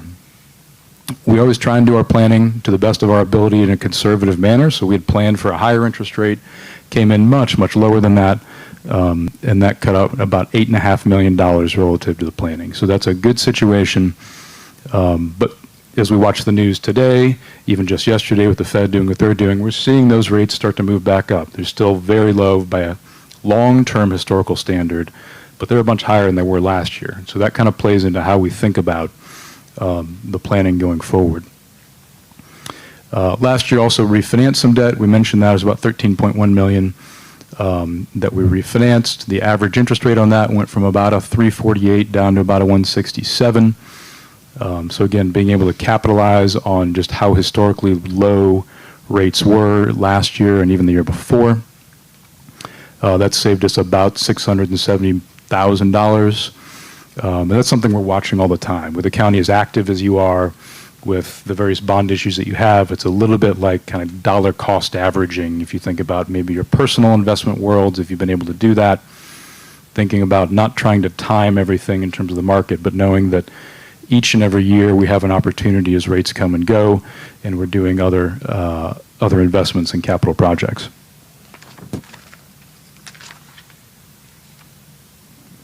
Jumpy there. Sir. That's correct. Very good point from Mr. Hester. All of the debt is fixed interest rates, so it is much more like a mortgage that has a fixed long-term interest rate than it is maybe a credit card. And I would try and kind of draw that parallel sometimes to the personal finance world. The county's debt is all paid in annual installments. It is a fixed interest rate. So if we did nothing else into the future, we know effectively exactly what those payments are going to be into the future. That is different than maybe the federal government, whereby the debt that it borrows is more like a credit card. It kind of grows, it balloons, they use it for operations, for capital, all kinds of different things. We as a county, which is the same for basically all counties, cities, et cetera, in our world, operate in a much more, I would argue, responsible manner, whereby the dollars we're borrowing are for specific capital investments over a specific time period with a known repayment plan. So thank you to Mr. Hester for pointing that out. So in terms of our goals, want to make sure, like we've mentioned, that we're positioning ourselves to maintain the financial strength that we see right now. We're going to talk about some of the rating agency commentary. We do that every year. They reviewed us just last year really a couple times, both with our general obligation bonds and some utility bonds that we'll talk about. We continue to be on this path in the third bullet point to get to Aaa credit ratings. We are just on the cusp of them. And we'll review what the rating agencies said just last year, what they're looking at. They've given us some feedback and some data that they're looking for in order to get that. But I think what I would say even before we get there is the things that are within your control as a board, as a county, you're doing those things in order to get yourself there. And again, last couple bullet points there, making sure we're maximizing our ability to get there. Last bullet point at the bottom, we'll do just a little refresher here on the utility side. Won't spend a lot of time on it, but to Mr. Emery's point in the last discussion, it is very, very critical to how you operate as a county. We're not the development people, we're not the land use, et cetera, but on the financial side, you have a very substantial business, really, in the operations of your water and sewer system.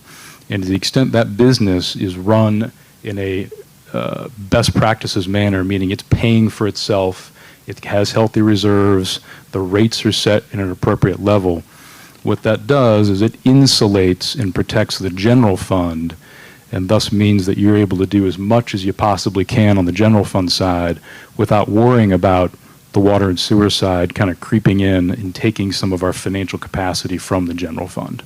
And so we'll talk about the end of the presentation, but it's worth mentioning here, while we view them very differently, utilities are accounted for and tracked as what we call an enterprise fund, which basically means it's its own business unto itself. And so all the dollars are segregated, the accounting for it is segregated, et cetera. There is a linkage there. And the better run the utility system is, the more insulated the general fund is, and thus the more you're able to do on the general fund side of things.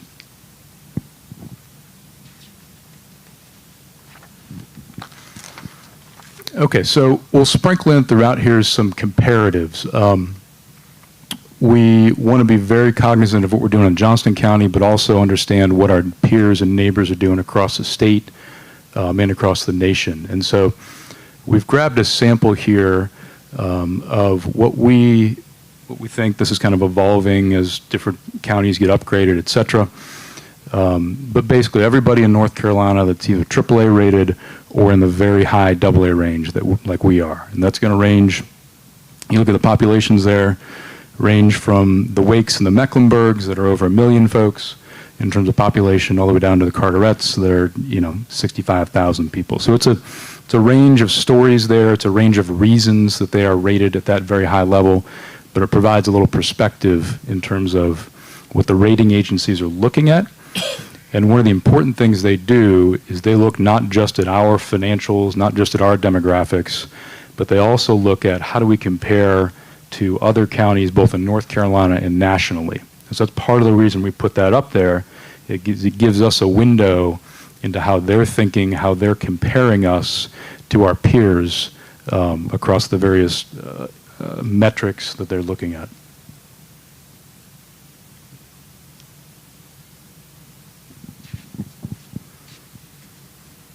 So again, a little history here in terms of our credit ratings. Top of the page, you can see back 1997 was the initial credit ratings. They were in the high A range. We were A1 from Moody's. We were A from Standard & Poor's at the time. Those are very solid credit ratings. It was a while ago. And what you see over that, it's going on 30 years at this point, 25 years basically, is a constant and pretty steady string of upgrades there. So even through some of the downturns, especially the 08, 9, 10 time period, we were able to, and really you were able to as a county, keep those credit ratings either stable or on an upward trajectory. So at the bottom of the page, you see where we are right now. We're AA1 from Moody's, and we're AA plus from Standard & Poor's.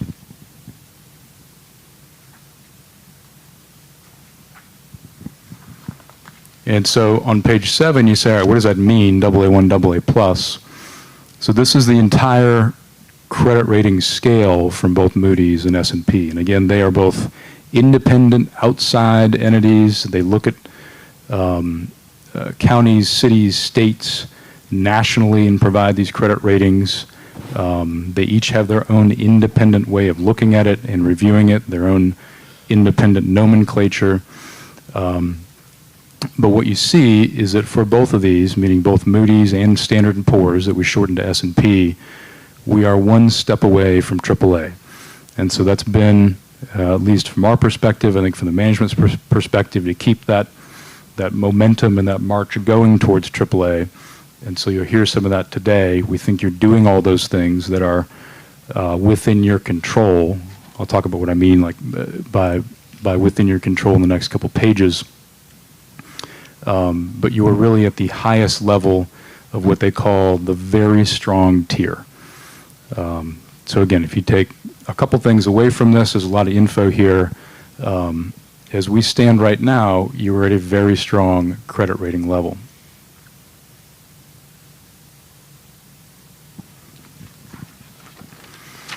So on pages 8 and 9, we'll review for a minute just what is it that both Moody's and Standard & Poor's are looking at when they're coming up with those credit ratings.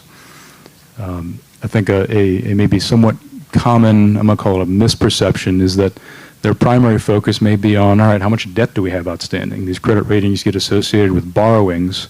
Is that the primary factor that they're looking at? And the reality is it's not. It is a factor, and it's an important factor. But it is not the factor when they are coming up with our credit ratings. So this on page 8 is the little table here that shows what Moody's calls their scorecard, if you will, their methodology in terms of how they are coming up with a credit rating for us. We try to kind of throw some circles in here, a bunch of percentages, but if you look at the very top of there next to number 1, economy and tax base is basically the first thing they look at when they're coming up with a credit rating. And that is 30% of the rating. So if you looked at this as like a pie chart, 30% of the rating is tied to the economy and the tax base.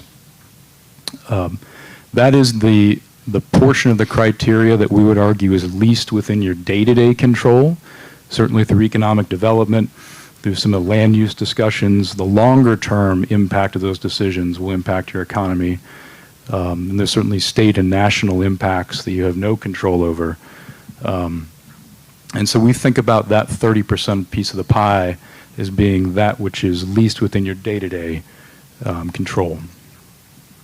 Underneath the 30%, you see what they're looking at when they say economy and tax base. Those three little 10% increments there. You've got the size of the tax base, basically the size of our assessed value. And as you think about values growing, you think about new construction going in, you think about some of the big economic development like the Novo plant that's gone in. All of those, we've had very solid results, really strong tailwinds when you think about the size of your tax base. And it really has picked up speed. Over the last 20 years, we've seen a pretty consistent and constant growth in that tax base. But I think what we're really seeing now is a increase in the trajectory of it. Just the sheer amount of growth that is going on is really kind of getting us to another level in terms of the growth in the tax base. Next thing we're looking at is full value per capita. That basically means how much tax base do we have relative to the size of our population. Both of those things are growing. Right, our tax base is growing and our population is growing, but what we've seen is our tax base is growing faster than our population. We'll show you a couple statistics in that. The third little 10% sub-bullet there is the wealth factor things. That is one that as the rating agencies have given their commentary, they're pretty consistent in this. One of the things they care about is what is the underlying, whether it's median household income, per capita income. It is something that on a relative ranking, we've scored below other AAA counties, but we are starting to catch up. And so we're going to see that in some of the numbers. It's important to them. We push back a fair amount on them in terms of how much they kind of weigh on both the median household and the per capita income. But it is important to them, and we've got some good trends there. All right, so the balance of the pie then, so you got 30% with the economy, the other 30% is finances. And if you look at those sub-bullets underneath there, the first words you see are fund balance, cash balance, cash balance. That's not all of finances, but what we're going to talk a lot about, and we've spent a lot of time talking with you, we know between Rick, Chad, Martha, everybody's very focused on what is that fund balance level, what's the appropriate fund balance level. If you go back 10 years from now, we're a little nervous about the fund balance and where it was. Right now, you're in a very, very strong position. And so that, again, is doing the things that you want to be doing, that you need to be doing to maximize that credit rating. Excuse me, Kyle. What's the difference between the fund balance and cash balance? So fund balance is more of an accounting convention. In a simple way of thinking about it, it's pretty much relatable to a cash balance, but there is some accounting that kind of goes into it that is taking into account things that aren't maybe directly cash. Cash balance is truly cash. What's in the bank as of June 30 in a given year? And I'll let Chad correct me if I've messed that up anywhere. No, it also has something to do when we have a cash balance, but then we might have some accounts payables and encumbrances that might have to come off of that as well. So cash balance, but sometimes we have to back out some of the things that Kyle has mentioned, plus any payables that are due within the next year to come off that amount. Okay. So again, picking back up number 3 there, management. So we've got 30% economy, 30% finances, 20% is management. And so what are they looking at there? Institutional framework, which has a big sort of global term that means, to simplify it, how much control do you have as a board in running your county? Again, they're looking across the country. There's a lot of other states and a lot of other types of jurisdictions that have their hands tied more than you do in North Carolina as a board of commissioners to do what you need to do what you want to do to run a county. So we score very highly there just because we're in North Carolina. The second thing, though, is operating history. And that is they're looking back and saying, all right, how have you really run the place historically? Do you have annual surpluses? Do you have policies that you're following? Are you doing multi-year planning? All that goes into management. It's harder to quantify per se, but it is, together with institutional framework, 20% of the rating. So between those first 3 circles, you have 80% of a credit rating that has nothing to do, per se, with the amount of debt that we have outstanding. So you get to the bottom of the slide there, the last 20% of that credit rating is debt/pensions. And so they've got a couple different measurements or metrics there, debt to full value, debt to revenue. We're going to look at those in a couple pages. They're looking at the pension side of things, largely managed by the state, sort of outside of our control. And so we'll talk a lot about capital investment. We'll talk about debt levels, but it's really important to remember that it's how we're running the finances, the fund balance? Do we have structurally balanced budgets? Do we have surpluses each and every year? That really plays arguably a bigger role than just what's the sheer amount of debt we have outstanding. Okay, so S&P has a very similar scorecard. I'm not going to go line by line through this one, but I think you will see as you review this very similar themes. 30% is the economy, 20% is management. A combined 30% is either budget or liquidity, getting again back to that fund balance and how do you run the operations. In the bottom of the page, you have 10% is what they call debt and contingent liabilities. So the terminology they use may be a little bit different, but the general kind of order of magnitude and the themes are about the same.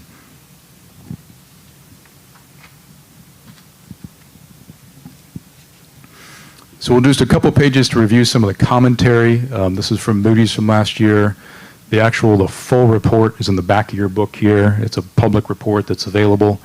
We thought we'd just highlight a couple different things because they pick their words very carefully when they're writing these reports. These goes out to the entire investment world. The rating agency is very highly regulated, and so what they say and how they say it is important, and it is grounded in all these various methodologies they have. So Moody's, top of the page, they say our Aa1 rating is based on the county's diverse local economic base. We have significant ongoing economic investment. The rating further reflects growing reserves that can help mitigate potential challenges from an elevated debt position, prudent management, and then they say despite the pandemic, the county's revenues have remained strong and development has continued. So that's kind of their opening paragraph there and sums up what they're looking at when they're providing that Aa1 credit rating. Then you go to the bottom of the page, and over the last couple of years, they've given us these kind of helpful little sections here that say, all right, what could lead you to an upgrade or what could lead you to a downgrade? In fairness, we've only highlighted what could lead you to an upgrade. We put the what could lead you to a downgrade there so we see it and we know it's there. Where we're headed, though, is really looking towards that upgrade. And the three things they say are improved wealth levels. Again, not something within our day-to-day control, but they've been growing. We're going to show you a chart that shows that. They want to see that continued growth in the tax base. That clearly is happening right now, so that's working to our benefit. And the last one they say is reduced debt burden. That's an interesting one because we're going to be talking about making a bunch of new investments. When they say debt burden, it's important to note that they're talking about the relative size of the debt burden, not just the sheer amount of dollars, but how do those dollars stack up relative to the size of our tax base and relative to the size of our budget. And so what that really means is we can be making new investments like you would expect you need to be in a growing county. As our tax base grows and our budget grows, the relative size of that new debt that gets taken on becomes a smaller piece of the pie because, again, our tax base is growing at a probably faster level than the debt burden is.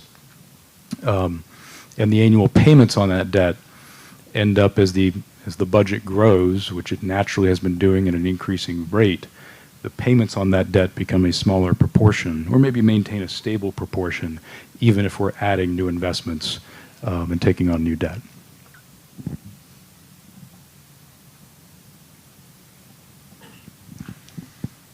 Some S&P commentary here. I'm not going to read this word for word. Aside from if you kind of scan down those bullet points, the terms they use to start each and every one of those sentences is important because, again, they pick these terms very carefully. And so it gives you a sense of how they're viewing each of these categories. So you start at the top and you say, all right, strong economy, very strong management, strong budgetary performance. I suspect that with our next review, that'll probably increase to very strong, just given the amount of surpluses you've had. Very strong budget flexibility, very strong liquidity, and they say adequate debt and contingent liability profile.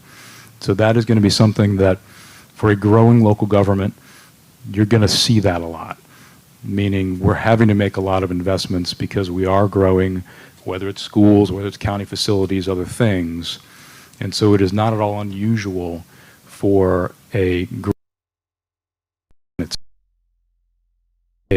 debt profile that may be more in the adequate category because we are making those investments. It's a much different situation than if we were, say, built-out city, totally different end of the spectrum, whereby you're maybe keeping up with, your growth potential isn't as much, you're making reinvestments more so than you're making new investments. And so that's kind of a way to be thinking about that. Page 12, in terms of the commentary, we'll just go right to what they say is the upside scenario. Basically, what gets us to an upgrade. Assuming all other credit factors remain stable, we could raise the rating if the county continues to demonstrate stable performance following the pandemic, which we would argue you have, coupled with ongoing economic expansion, leading to continued improvements of the underlying wealth and income indicators. So again, both S&P and Moody's, they're looking at the underlying economy. It's frustrating at times because it is the slowest to show up in the data. It's the slowest to show up in the numbers. But we do see some of that improvement. We're going to keep working on that as we talk with the rating agencies.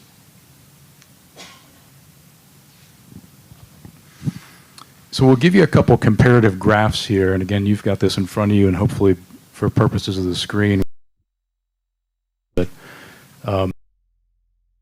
this is the per capita personal income as it was last reported. This is actually from a Moody's database. They get it from the Census Bureau. So we're at the top of the graph there, and those kind of orangish yellow bars.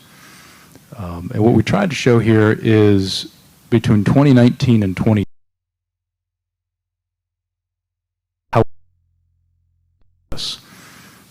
we were at 41.3. My eyes are not nearly as good as they used to be. So 41.3 up to 44.1 just in a year. So that's a pretty good increase in just a year. And I think what we want to watch is how we are starting to creep up on both the dark green bars and the dark blue bars.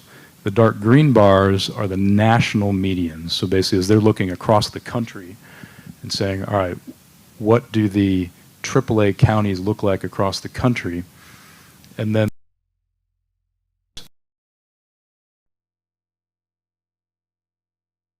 AA2s. The real focus is how do we get ourselves from AA1 to AAA. And while we're not quite there yet, we're making positive progress. So that's a piece of our story. We're going to keep working with the rating agencies on it.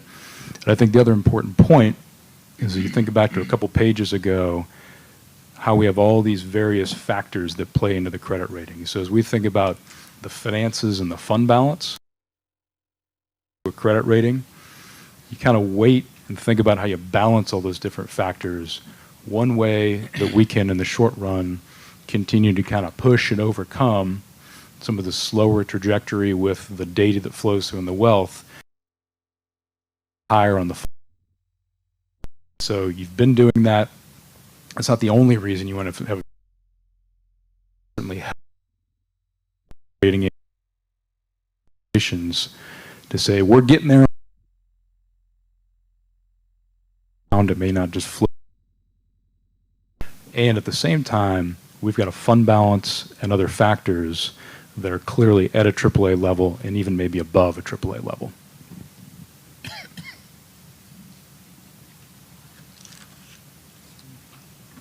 I'm going to figure this mouse out by the time we get to the end of this. Okay, one other economic indicator and factor that we show you, and this one's made a big jump just in the last couple of years. We've had both a reval and we've had some big investments starting to come online with, Novo, Grifols, as well as the other growth. This is assessed value per capita. So again, how much tax base do we have relative to the size of our population?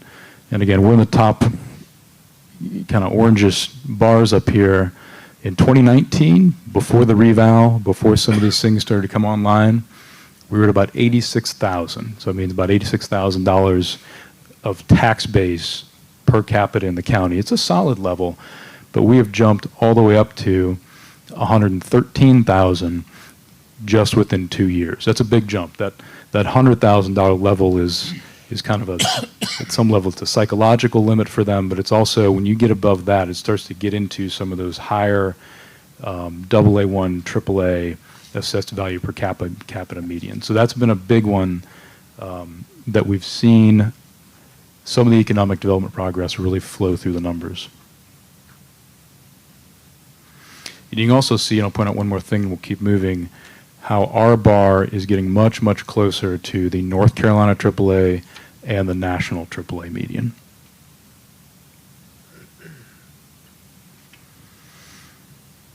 Again, so on page 15, just to kind of wrap up on the credit ratings, we have top-tier credit ratings. We are advantaged by that every time we go borrow dollars, whether it's in the public credit markets, the banks.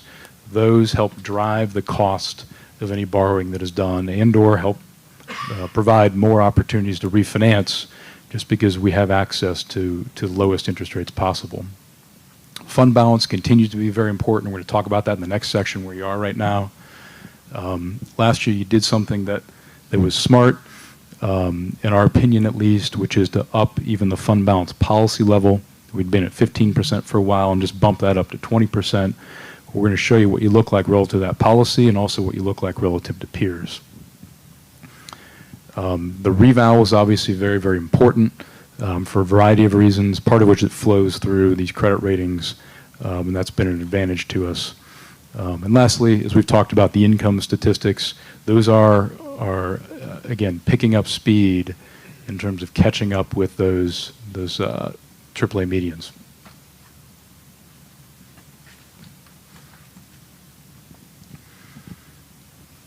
Okay, so we'll take a couple pages here and we'll talk about fund balance.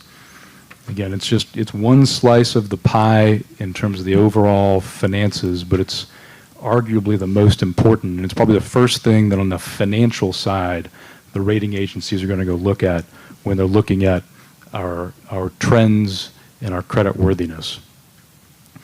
So we have had 9 straight years. I'm going to round up and I'm just going to call it 10 for the moment. I think we're having a pretty good year.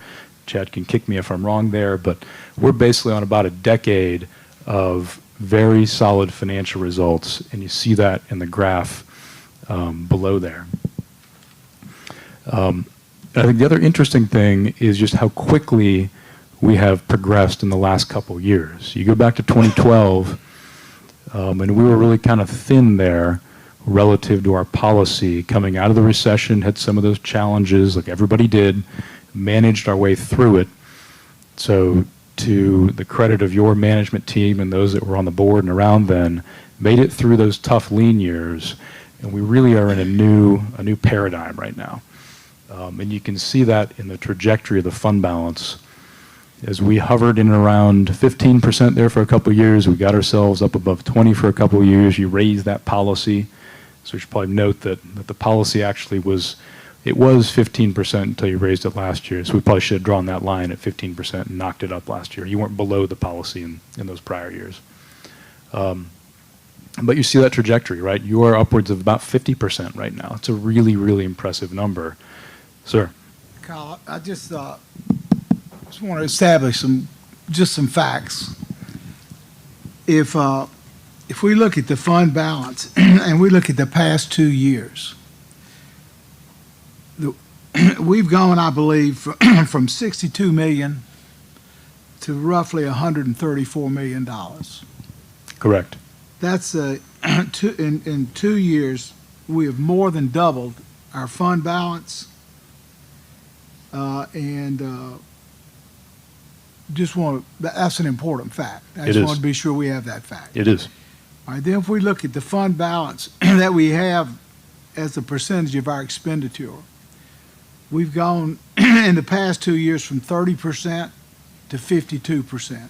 Yes, sir. So we have increased our cash or fund balance by 22% in the past 2 years. It's a very impressive level. And so I'm not looking for an answer right now, but I think one of our jobs is we look at this. And I know how important cash and the fund balance is. But the issue that I think we need to decide is, when is it enough? When is it enough? And when do we cease meeting the needs of our customers or our taxpayers and become a bank? And I know the rating is important and all that, but I didn't want to get past these facts because I think they're important. They're important, and they're the right questions to be asking right now. Because for solar, we were at 20% for a long time. That was a solid level. We got ourselves to 30%. And if you go back a couple, work sessions ago, the thought was, let's get ourselves a little bit above 20 and see what we can do. And we've really, the last couple of years, the economy, good management, et cetera, you've shot way above any of the expectations that anybody had. And I think, and no one has a crystal ball, Correct. but I think what we've seen happen in the past 2 years is a projection of what we probably will see in the next 2 years.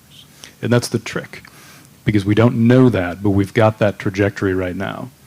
And so part of what we're thinking a lot about is, and I'll give you the answer right now, we don't need to be any higher than 50%. But we could even bring that level down a little bit. And I want to show you on the next couple pages the comparatives to other AAA-rated local governments. I think that's one piece of the answer. It's not the only piece of the answer, but it's one piece of the answer. And then the other piece of the answer is, what do we have and what are we thinking about going forward? If you kind of draw a parallel to maybe running a business, I would argue right now, and I say we collectively, this is your decision, are at a point where you're going to be making some investments to grow the business. You're making some investments, some choices about how to do that, what the mix is, what the timing, what the magnitude is. But where we're starting is with a position of saying, not only do we have great creditworthiness to be able to go out and borrow some dollars to make those investments, but we also are starting with some dollars in the bank so that we can, A, strategically use those dollars in the bank when it's appropriate, when it's warranted for the right things, and B, when we go talk to the bank or the credit rating agencies in that sense, we're able to go from a position of strength and say, hey, we want to go make some investments here. And we have positioned ourselves to be creditworthy even as we're taking on what are arguably going to be larger investments than you've made historically. And so what we're saying there is, given the really quick trend of that growing fund balance, we don't see you needing to, number one, add to that fund balance going forward. We'll show you why that is. But we know that, A, we're making big investments. We're talking about making big investments. The second thing is, we don't know what that future looks like. And it is unfortunate for a variety of different reasons that as strong as our position here is in Johnston County, the rest of the world is very uncertain right now. We've got inflation, we've got those other things that we may know a lot in about a year's time period. We don't know that. But that's kind of that's some of the challenge right now of making those investments, making those decisions about investments and the timing of it all, because we know that we've got such a strong story here, but we also know there are some clearly big picture issues out there that they may trickle down to us. They may not. The magnitude of it, we just don't know right now. And clearly no one knows the future. But the reason I was talking about these past 2 years, growth and what caused that, bills. It doesn't happen instantly and it doesn't stop instantly. And we get calls daily from national builders, national financiers who say, we want to be where you are. We want to invest our money where you are. And so they're not, every county can't say that. And I say that to say that I believe that momentum is going to continue. And I think if we underestimate that, then we're not doing what these figures tell us. Yeah, and I think we agree with you. And then we also, at the same time, are the folks that, right or wrong, show up in the dark suits and are also... You the black hats. And you got to have those. Yep. And you're in your role doing your thing, and that is that balance there. But no, we complete. I mean, the the trajectory you've been on the last couple of years is exciting, because you can make some major investments if you want to, and that's a board decision. And you are in a much stronger position than you were even 3 years ago when things looked pretty good. And so it is that balance, again, standing up here in the dark suit of saying you can do some things, absolutely. But we want to make sure that we've got a plan and a process that if we get surprises in the future, which we will, don't know how big they will be, they could be good, they could be bad, that we've got, it's sort of like you talked about being a football player. You got your game plan for the game. You might draw up the first 10 plays. Say, all right, these are the plays we're going to run. But then after that, you got to figure out how to call plays based upon where you are, what the other team's doing, et cetera. As my father, the football coach, would say, that's down in distance. So but there are two mistakes we can make, and I think that's why this slide is so important. We can make a mistake of doing too much, but we can also make a mistake of doing too little. And that's entirely up to you as a board. I think that the one point I'll make here is that just by virtue of the process that we have as a local government and in North Carolina, those decisions end up being made over time and incrementally. So again, going back to the football, we got a game plan for the game. We may be scripting out, if that's your coaching style, first couple plays, but we know that depending upon what the other team does, which may be the global economy, maybe the national local economy, we may have to pivot, change what we're doing within the first quarter to run, the football analogy. And so I think what we want to make sure we do on our side is have that big picture vision for where we're heading, but also understand what those benchmarks are for decision-making purposes. Because when it comes to making decisions about what investments we're going to make, there's a whole process we got to follow. If we're going to go build a building, we got to go find some land to put it on. We got to make sure that it's designed, and we have to make sure that it's bid, and we're going to go to the LGC at some point, and they're basically going to dictate to us when we're able to go forward with the project and a borrowing by virtue of that process. And it's helpful because it provides some guideposts so that we don't get out over our skis, but still allows us on our side to make a bigger picture vision for where we want to go. Yeah, I know we need to stop this, but use your analogy, football analogy. Momentum is critical. And when you got momentum, you don't want to lose it. Couldn't agree more. Unless you're going over a cliff. Well, you're not going to go over a cliff if you keep getting first downs, and we've been getting a lot of first downs. So again, we'll keep running with fund balance here for a minute. And again, you've got all the numbers and the data in front of you, but maybe we'll just focus on the colors here from the outside. So we're at the very top here, and this is the second of the two bars is FY 2020. That's where we were June 30 of 2020. June 30, 2021 is the next set of bars up, and you see just in a year how big that jump has been in terms of the fund balance. And you compare it to both the national AAA median and the North Carolina AAA median, and this is one we're actually above both the national and the North Carolina level. And so, as we say and talk about, we don't think we need to be any higher in terms of the relative fund balance that we have, relative to the size of the budget. We're not just coming up with that out of thin air. It's as we look at the criteria and we look at where we are relative to peers and really where we want to be at a AAA level, we're actually above that AAA level right now. And so it gives us a lot of strength. To use Commissioner Smith's point, gives us some momentum, certainly. We just want to make sure we're prudent with how we think about that and how we plan for it.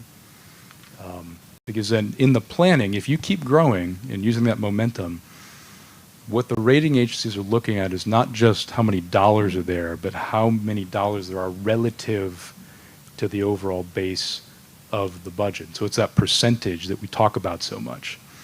And so as you carry that out, as your budget continues to grow, if you had just like a static number in your fund balance and your budget grew, your percentage actually drops. And so that's part of what we think a lot about is it may be that we're happy and comfortable with the percentage, meaning the relative size of our fund balance right now, but it doesn't mean that we don't need to add some more dollars in the future just to make sure we maintain something that might be, and what we're thinking about in the short run is maintaining something at about the 40% level as we work through some of these big investments. And so I think that's just another important point, is that it's not just the dollars, it is how those dollars compare to the overall size of the budget. And you've got a budget that's going to be growing very fast as new investments come online.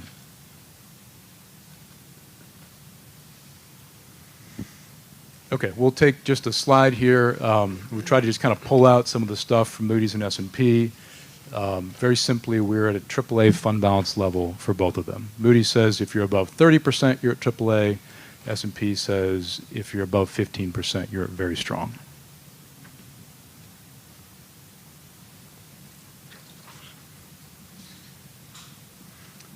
We'll just kind of keep moving here. I think we've largely said all that. So with that as some background, we'll talk more on the capital planning. What we really mean by that for the moment is what does our debt profile look like? I'm just going to check my phone here for time. All right, make sure we keep moving. So right now, our tax-supported debt service is really that debt service that is supported by the general fund. We're going to talk about utilities in a couple pages. The reason we're only focusing for the moment on tax-supported separate from utilities is that that utility system is self-supporting. So we'll just reiterate that point. So right now we have about $300 million in total debt outstanding. But what is more important than the total dollars outstanding is how that compares to the size of the budget and the size of the tax base. We talked at the outset, all of that debt is fixed rate. It's all paid down annually, much like a mortgage. And the pay down, if you can see that kind of the yellow highlighting there, we pay down about 72% of the principal amount of the debt outstanding over the next 10 years. What that means is we are not shifting the burden out into future generations. We are responsibly and arguably quickly paying down the debt, which gives us, if you take your eye to the top left graph, that is a graph of basically our payments. If we did nothing else, borrowed no new money, what do the payments look like? And it really is a pretty downward ski slope. What that means is we have natural built-in capacity to take on new debt, new projects without having to even increase the dollars that are coming out of the budget going towards debt service. So again, well positioned that way. So next couple pages, we have debt policies. Those debt policies are sort of developed with an eye towards the rating agencies and what they care about. The first one we'll talk about is debt to assessed value. The graph at the top left there shows the outstanding amount of debt we have relative to the size of our tax base. And we've taken that and we've done a projection going out into the future. Dark green bar at the bottom of the page there, we're at a little bit above 1%. That's a very strong level. As we pay the debt down and as the tax base grows, that's going to become an even smaller little bar into the future. We right now have a policy that should be no more than 4%. And you see that in that red line up there. That is a policy that we think we can even make a little more conservative and tighten because we have grown so much. It was a policy that was set when we were a different county, probably a decade plus ago. And so that's one area we think we could even strengthen the policies. The rating agencies will see that and appreciate it. And we've given kind of a range there as we work through the planning on what the future is going to look like to say, all right, we might move that down to 2.5% to 3%. That's not going to necessarily constrain you, but more so get us down into a level that's going to be more of a AAA kind of policy level versus where we were 10, 15 years ago.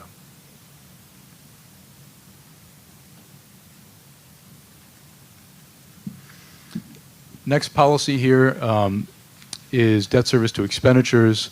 What that really means is how many pennies out of every dollar in the budget are going to make a debt service payment. We have a policy to make sure we're no more than 20% or no more than 20 cents out of every dollar in the budget goes to make a debt service payment.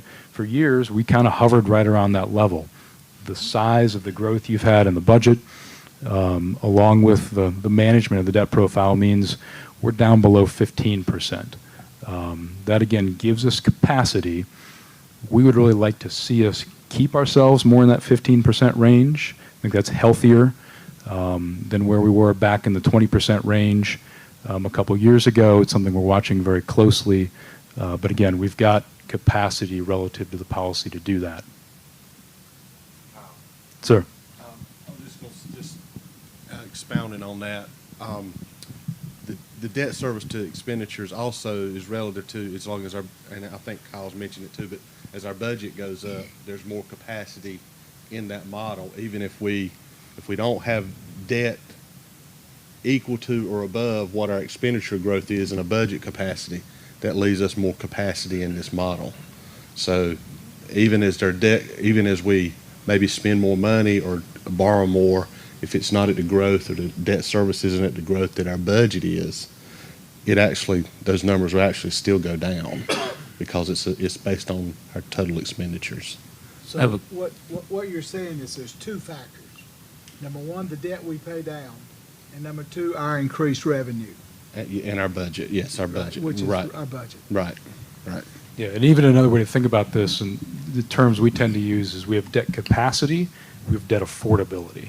So these graphs are talking about what is our capacity relative to our policies, which really means to be responsible, to be within line with what the rating agencies care about. How much can we do and remain responsible and compliant with the policies? That's capacity. Affordability is arguably the more important of the two, which is if we do these things, how are we going to pay for them? Where's the money going to come from within the budget to make sure that we can make all of our debt service payments and pay for all the other various things that we're going to have to do in order to run the county? That's the operational side of things. And so what we've shown here, really for purposes of time, is the capacity side, but we also think a lot about and are doing a lot of planning around is what does that affordability piece look like, which is really arguably the more important of the two, making sure we can, on a year-over-year basis, have a structurally balanced budget, make sure we know where the dollars are going to come from to make debt service payments. At the same time, we're making payments to schools, for operations, for salaries, for cash-funded capital, all of the other things that we need to do in order to make sure that we're running the overall county in a financially responsible manner. Kyle, I have one quick question, maybe for Chad. These graphs we look at, there's a snapshot in time right now of where we're at with debt and the pay down over the next 20 years. What about past 20 years? We've taken on debt and we've paid down debt. What does that total debt look like for the past 20 years? In other words, 2000, what do we owe versus 2020? Well, it's been right. We paid down a lot. We borrowed a lot. I think Kyle mentioned it before. We've probably borrowed over the last 20 years $1 billion. Mm-hmm. So that's over the course of time. It hasn't been a big number, but it's been a steady number. So as we have brought stuff off, we have added more. Right. And part of the reason why that number goes down is because we've done that. We've paid it off. We've added more, so it's kind of stayed more level, but our budget has gone up. Right. And so that number goes down. And to Kyle's point, when we've had some meetings, I've told you what's important is when we look at all of our models that we've been doing and things like that, the current expense of what we do year to year is just as important, and that's what he's talking about with affordability, is just as important as what we do with anything we want to build or capital, things like that. That's what Kyle's referring to with affordability. Chad, when you mention budget, I just want to be sure we're using, that's really, affordability is not what your budget is. The affordability is what your revenue is. It's what your revenue is and then backing into what you can pay for based on that revenue. But the budget is informed by your revenue. That's revenue correct. is a key thing, which for us is basically tax base primarily. Right. That's right. That's correct. And Mr. Godwin, while we don't have this picture exactly, I'll give you a sense of, and I'm going off the top of my head here a little bit, but you think about the history, we can go pull this, but our graph, if you went back 5, 7 years, that left-hand graph, even 10 years ago, we were bumping up against that 20% policy. Right. So while I don't know off the top of my head whether we had more or less debt than we do now, I suspect it was probably even, could have even been a smaller number in terms of the outstanding amount of debt. To Chad's point, that outstanding amount of debt was a greater proportion of our tax base, and it was a greater, the payments on it Right. were a greater proportion of the Yeah. budget. Right.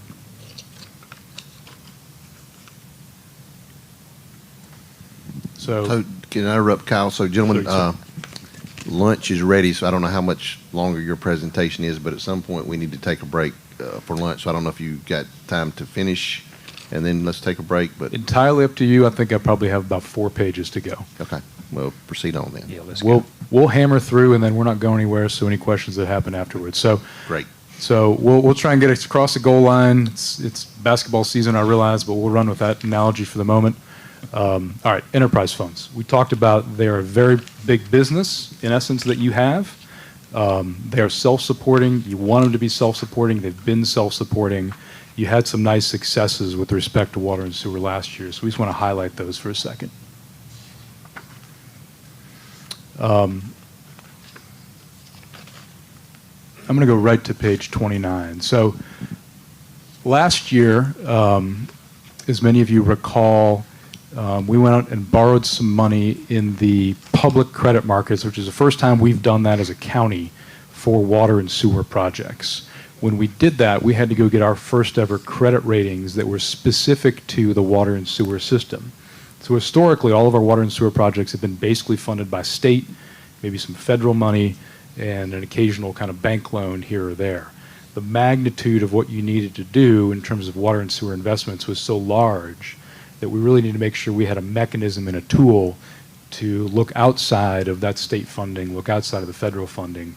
And the way we did that was by going and getting credit ratings for just the utility enterprise system. Those credit ratings came out at a AA2 for Moody's and a AA plus for S&P. And so it's the same credit rating scale.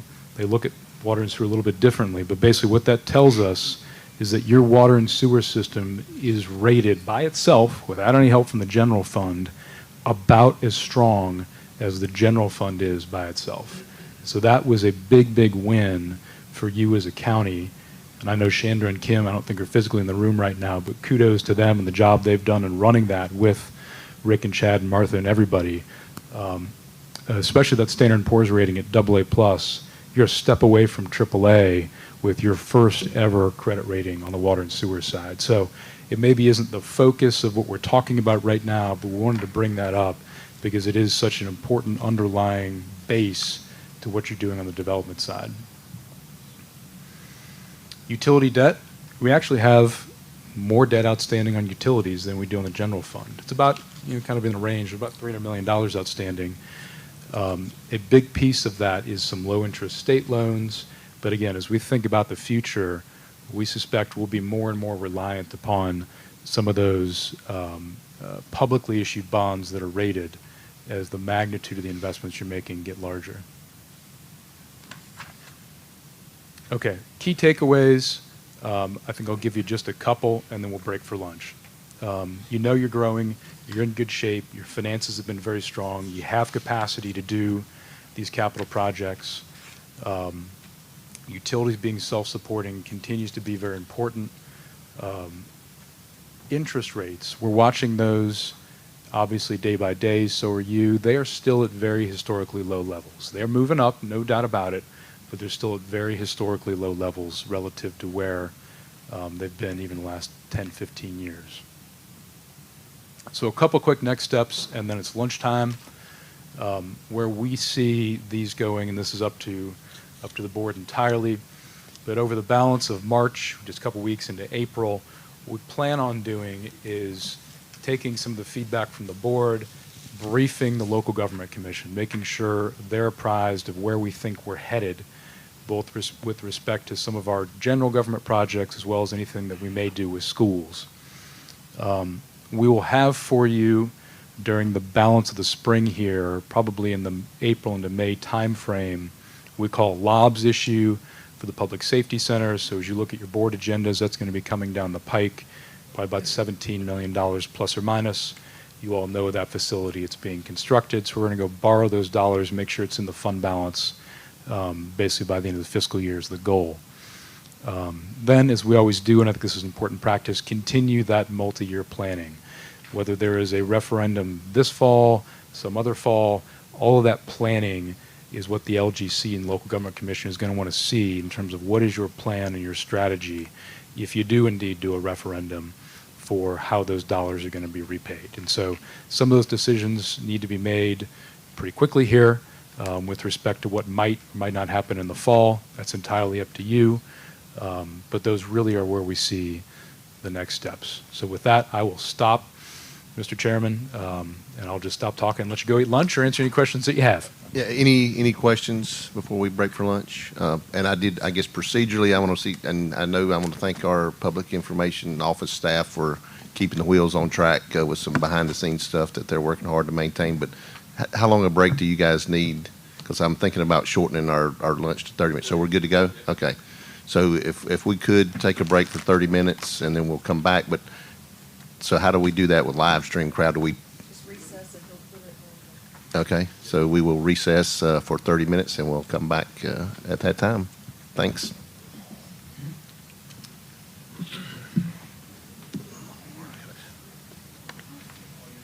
What we're doing right now is that success is going to look a little bit different to everyone on the board, right? And I think Neil touched on this earlier. Growth has its successes, challenges, strengths in different ways. I think we're growing, but we continue to explore how I think those things might work together. Well, let me deal with that also, because there's I believe, a false premises out there.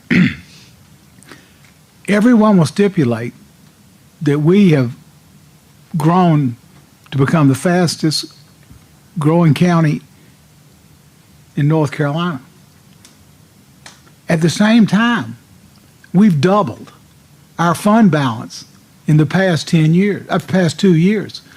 So folks who say, well, if we have this growth, we can't pay for schools and we can't pay for the things we need to pay, are flying right in the face of the facts. The facts are that because we've had the growth that we've had, we've doubled our fund balance in the past 2 years.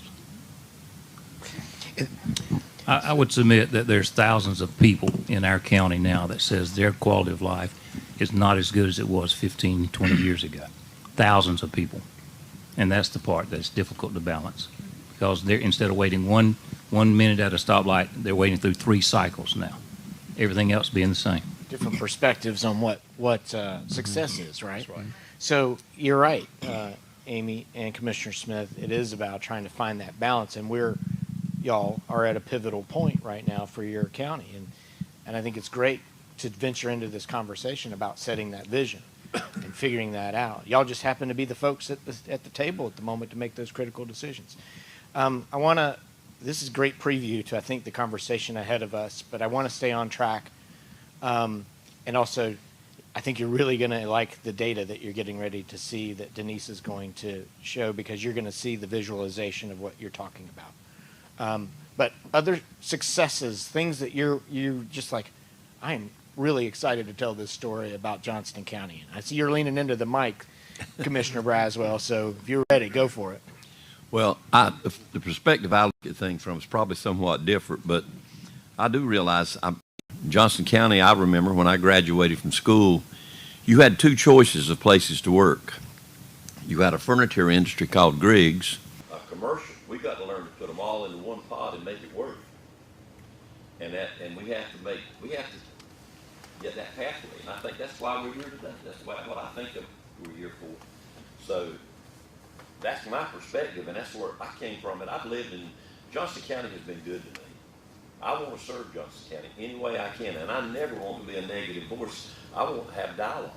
And I want people to convince me that you're not exactly right in your views. here's my side of it, look at my side. I'm open to that. And that's what you do when you get things done.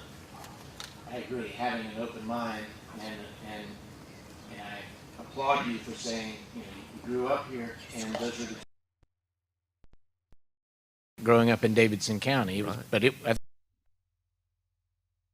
we had, so you had your choices laid out before you, but things change, and you have to adapt, and you have to figure out, like on our hike, you have to figure out if there's a different path you have to take. Thank you for sharing that. I look at our other two commissioners who haven't said anything yet. Do you want to share any successes that you're proud of for Johnston County? I think there's a great deal of success. When I first ran for this seat, that same number, 49,000, who detest the growth, and I understand that. But I'm also a person who believes that if it's your land, you should be able to do with it what you wish without stifling regulations from state, local, and federal government. And so if a farmer decides at some point, sorry, you can't do that because we don't want any more houses or we don't want any more whatever, that's their land. And I've had that conversation with people in real time. You know, I know some farmers now that they said when Dad passes on, we're not going to farm anymore. We're doing it because he loves it. He's done it all of his life. We're always going to farm with him, but as soon as he passes on, we're not farming anymore. And so, to me, and that may be part of their retirement plan, is to pass that land on to somebody else to do something else.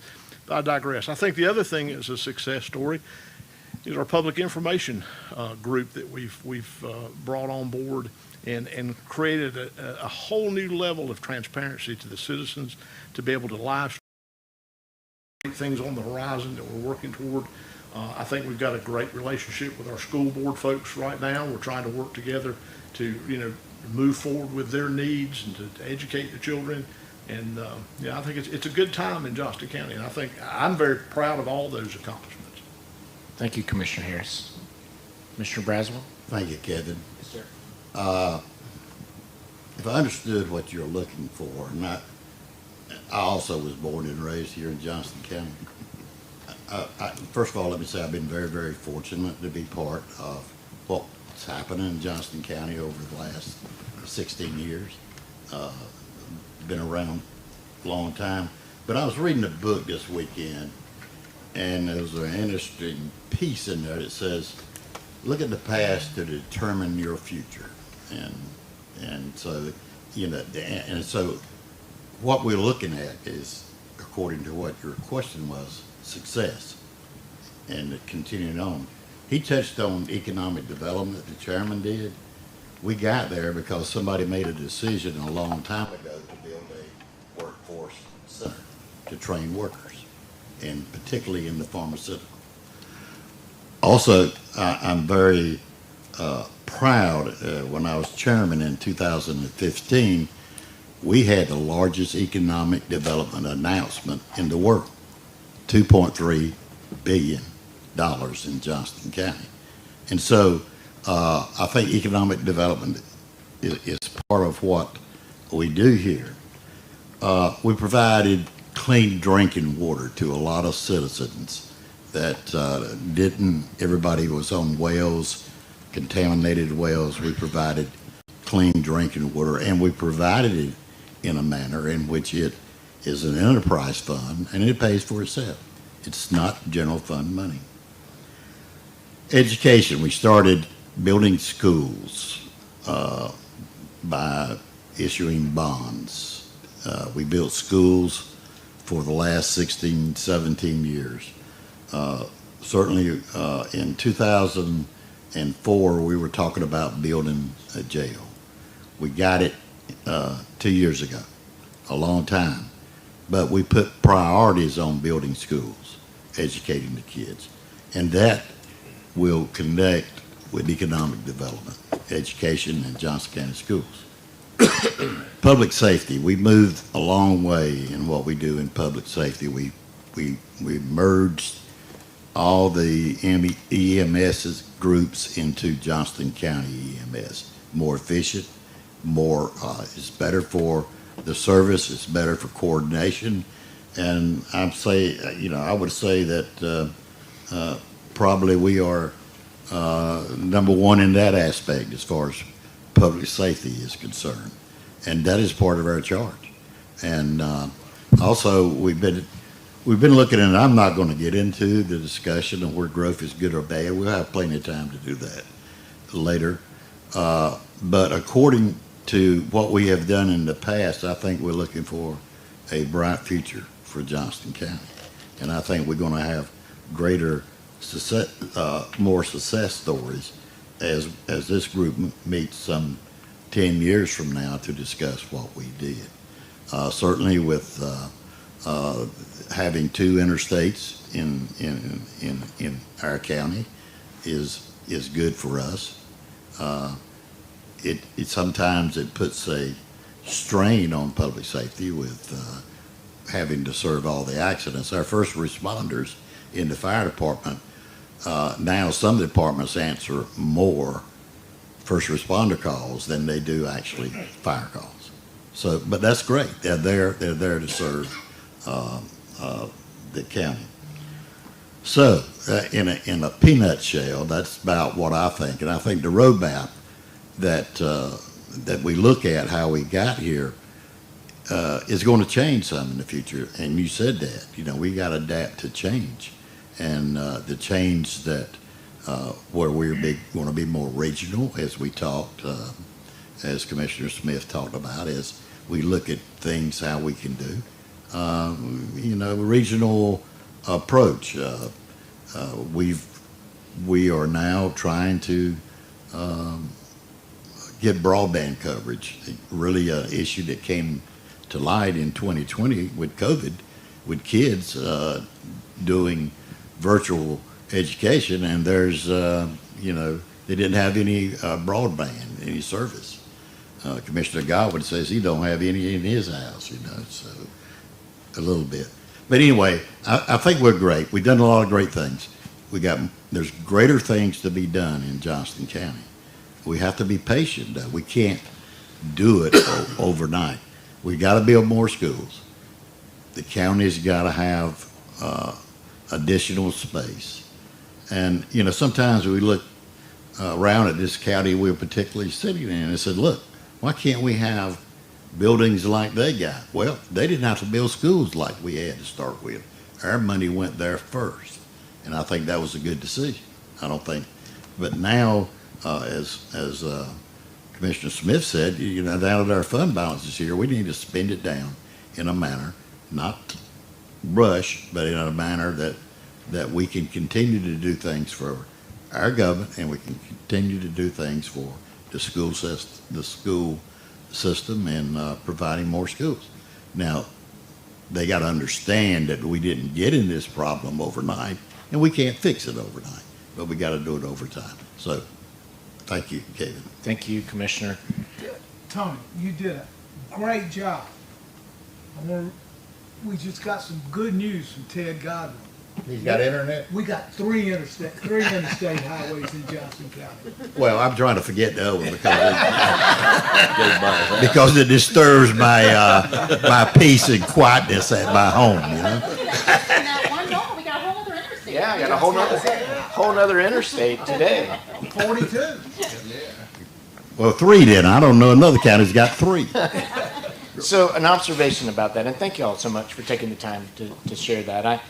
An observation is something you said, Commissioner Braswell, is something that Neil said, and I would ask Neil and Amy if y'all have any comments about this as we start to transition as well, sort of summary comments here.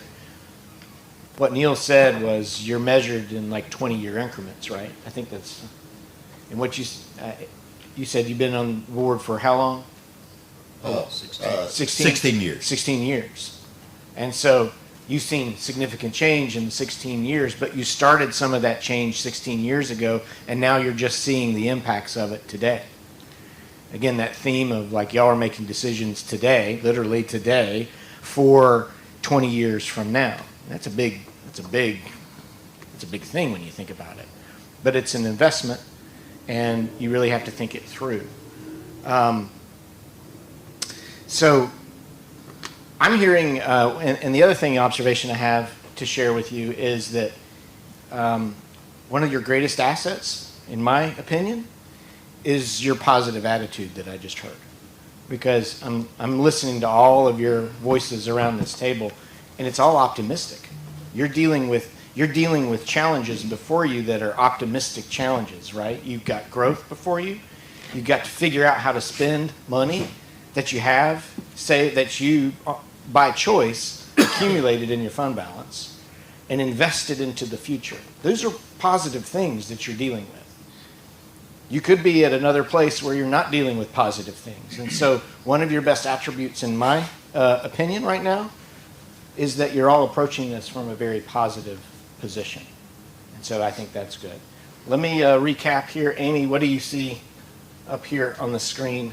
Yeah, I think obvious trends I've heard repeatedly about, obviously, the people, right? I mean, it's the people who make this county great, and that while growth can present challenges, it also presents great opportunity. And it's just, I think that's going to be really a great conversation we're going to have over the next day and a half of how do we address both sides of that. I've heard repeatedly about open space and the recreation as part of quality of life, and it's keeping people here and increasing the ability to get out, do things with families, right? Sounds like something that I've heard someone say was a good relationship with the school board. So, to Kevin's point about positivity, I mean, it sounds like the relationships that y'all have, what you're doing in the county, working with the other entities you have is a significant thing. I love that the point about the public information department that we have here, right? But that, I mean, it's the live streaming and the transparency. When we talk about the public records and the goals, I'm looking at Rick and Jennifer, right? Like if you look in the statute, it talks about you are doing the work of the people, right? This is the public's work. And so to do it in a way that's more transparent, I think that's really great for you to recognize. And I don't know, Kevin, is the next slide the one I can't see because my eyes, did we put what? We put some of the things that Chairman Lauder referenced in your state of the county. Yeah, if it's okay, and then I'll see if turn it to Neil. But I was just going to say what we wanted to do was allow you all to talk and then see sort of how this tracks with what we pulled out from the State of the County address on it. Do you want to? Okay. So, but you can see, I mean, I think you hit on these things, right? That your investments in public safety, that the shared steady growth, recognizing the importance of planning, and we're going to talk more about some of those studies that you have underway and the importance of what we're doing here today and tomorrow. And this last one, right, I think it's so amazing. I've been watching some things on the flu pandemic back of 1918 right now. It's kind of like, oh, wow, COVID, right? I didn't hear that mentioned once because I think it's so just present on everyone's minds for 2 years, and now we're hopefully finally coming out of it. I just wanted to point out that you pointed to the resiliency of you all as a board, of your staff, of the county, and the amazing way that you've been able to respond and deal with that. So just keep that in mind. And I'd say, Neil, anything else you want to add? Well, I just said, having lived next to Johnston County for the last 20 years, there's no doubt you have wonderful things to be proud of, and you've accomplished so much. The charge to government, though, is the success brings new residents who want a part of that dream of life in Johnston County, and so that presents itself for the next 20 years. So I think it's sadly with growth sometimes you can't take too long congratulating yourself because that success breeds challenges. And I always go back to one gentleman I remember in Harnett. He was talking about he lived in the northern part of the county, and he's saying, when I first started working in Raleigh, it took me 30 minutes to get to work. He said, now it takes me sometimes about an hour and 15 minutes. And he said, I've not moved. So all that flow, it brings challenges in itself. And I hear you're not going to be you mentioned about it's not the county it was 20 years ago, 40 years ago. It's not going to be the same county 20 years from now. But y'all have the opportunity here now to set the stage of this group get together in 20 years and say, let's look back at the last 20, what we accomplished and why we did. So that's the charge, I think, and again, you are to be congratulated. And it all starts with a great county manager. There's no doubt. I got it in there, Rick. Agreed. Can I point out, and for all those watching at home, we have to do some visuals here, that there seems to be a county manager uniform. Yeah. So if you'll notice. Can you stand up, Rick? Can you? Yeah. I'm sorry. I had to put. Look. We did dress Me and Rick. So if you would. But I'm going to turn it back over to Kevin and just say that we deliberately wanted to start with successes because we're going to get into we're getting ready to get into some challenging conversations. So use this as your foundation to know that you have been doing amazing work. There's amazing work, and that, as Neil said, with that comes challenges. Exactly. All right. Thank you, Amy. Thank you, Neil. Thank you all. Denise Canada is going to come up now and go over some of the data that she's gathered together that tells the data story of Johnston County. It's just going to likely reaffirm all the things that you already know, but if you're a data person like I am, I think you're really going to enjoy what you're getting ready to see, and we're going to turn it over to Denise, and I will pull up your. Yeah, let me. And for those that have their iPads, Thank you. we emailed this presentation to you earlier, because we'll look at it on. All right. If you heard Paula, she emailed you the copy of the slides that I'm going to be going over. So some of the font is a little bit small, so we've provided it digitally if you can find it. Can we switch mics? Sure. What? Is that good? Thanks. Just let me test out the clicker. No, what did I do wrong? I pushed down. Don't push down. Right. Thanks. So as Kevin has mentioned several times this morning, I'm going over some data that in pictures and in numbers, the change that you all have felt and experienced in recent years. And you will see that what I've shown right here is population growth since 1940. And I went back that far just to really drive home the point that, as you have felt, there was no growth, and then about 1990, things really increased. The data was that between 1940 and about 1980, you gained about 7,000 residents. And in the last 18 months, you've gained about 7,000 residents. So that's really, the trend has increased significantly, and that's as you all are feeling with the growth. So to show that differently, now I've looked at the last 30 years. So since 1990, since that growth curve really took off and I-40 came through, you have 135,000 new residents. And you can see from the graphic on the bottom, and as you know, most of these folks have moved into the unincorporated areas. So they're not for your municipalities to deal with, they're for all of you to deal with.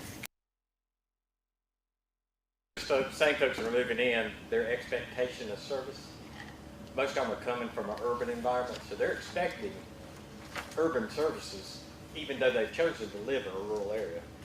And that number's just really hits home with what Johnston County, with the northern side of the growth, and the challenge you're going to face serving those people.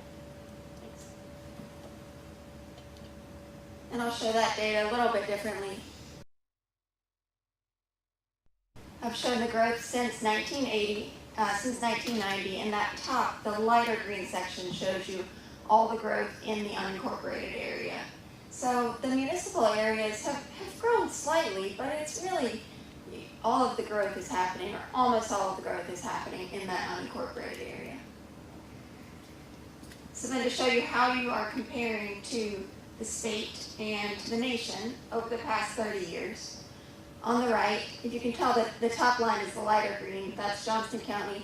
I've actually labeled this right graph growth rate. That's not true. You're not growing 166% per year, thank goodness. But you've grown 166% in your population over that time.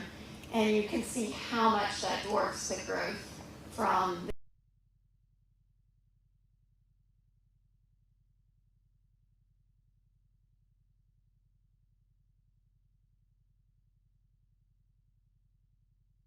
As Commissioner Smith mentioned earlier, you are the fastest growing county in North Carolina over the past 10 years. So you have grown at about 28%. I'm sure these numbers are numbers that your folks have gone over with you. These are some results from the 2020 census. Population increased to about 215,000, and you were at about 170,000 10 years ago. To compare that, to put that 28% growth in context, the U.S. grew by about 7% over the past 10 years, and you grew at 28%. And if you notice the last bullet that I have on the right, of your 47,000 more residents, about 22,000 of those were children under the age of 18. And the population of children under 18 actually declined in that period. It was a slight drop of about 1%, but what you're seeing in Johnston County overall is very different than what you're seeing across the state and what we're seeing nationally. And that's obviously what you're grappling with. And to put you in the national context, this surprised me a little bit, may or may not surprise you, but for counties between 150,000 and 250,000 residents, you were the 9th fastest growing county in the country over the past 10 years.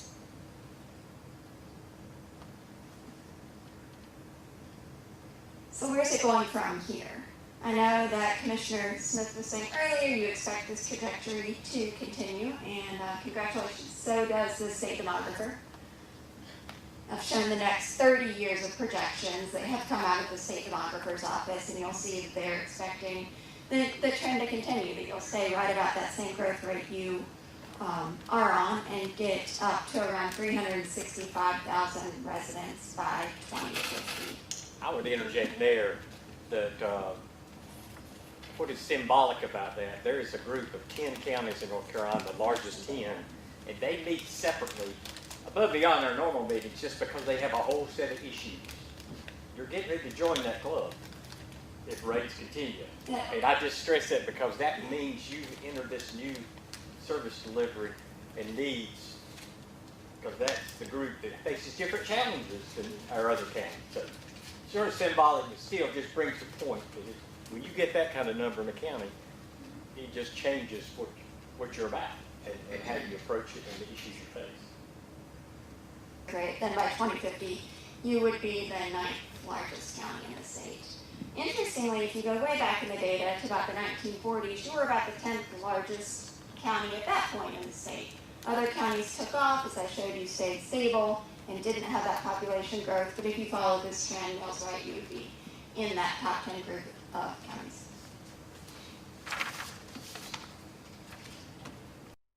In other sectors, the drop in manufacturing is not necessarily what I expected to see, really a relatively small drop in the number of jobs.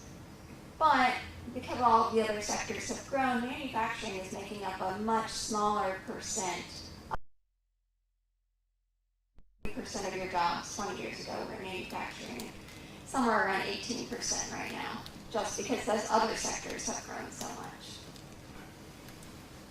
And as your other sectors have grown, your GDP is growing, so that's good. But you probably, I'm sure you know about this, but GDP is looked at as a measure of the overall economic production in your county, the overall value of goods and services that are produced.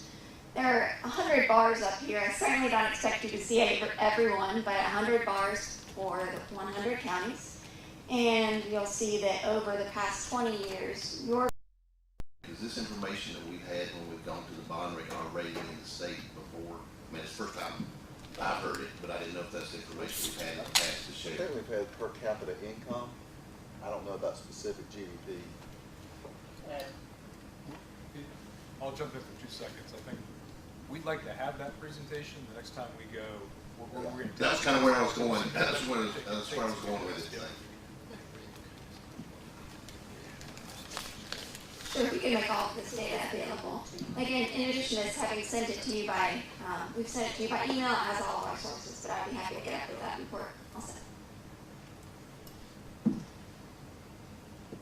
One change in your economy that doesn't show up well in the prior 2 slides are the changes in agriculture, and so I wanted to pull that out and talk about that a little bit separately. You can see on the left that you have lost a greater percentage of farmland over that 1992 to 2017 time range in the state. I realize that's sort of an odd time range to pick out, but at the mercy of when USDA does an agricultural census, and those are the years.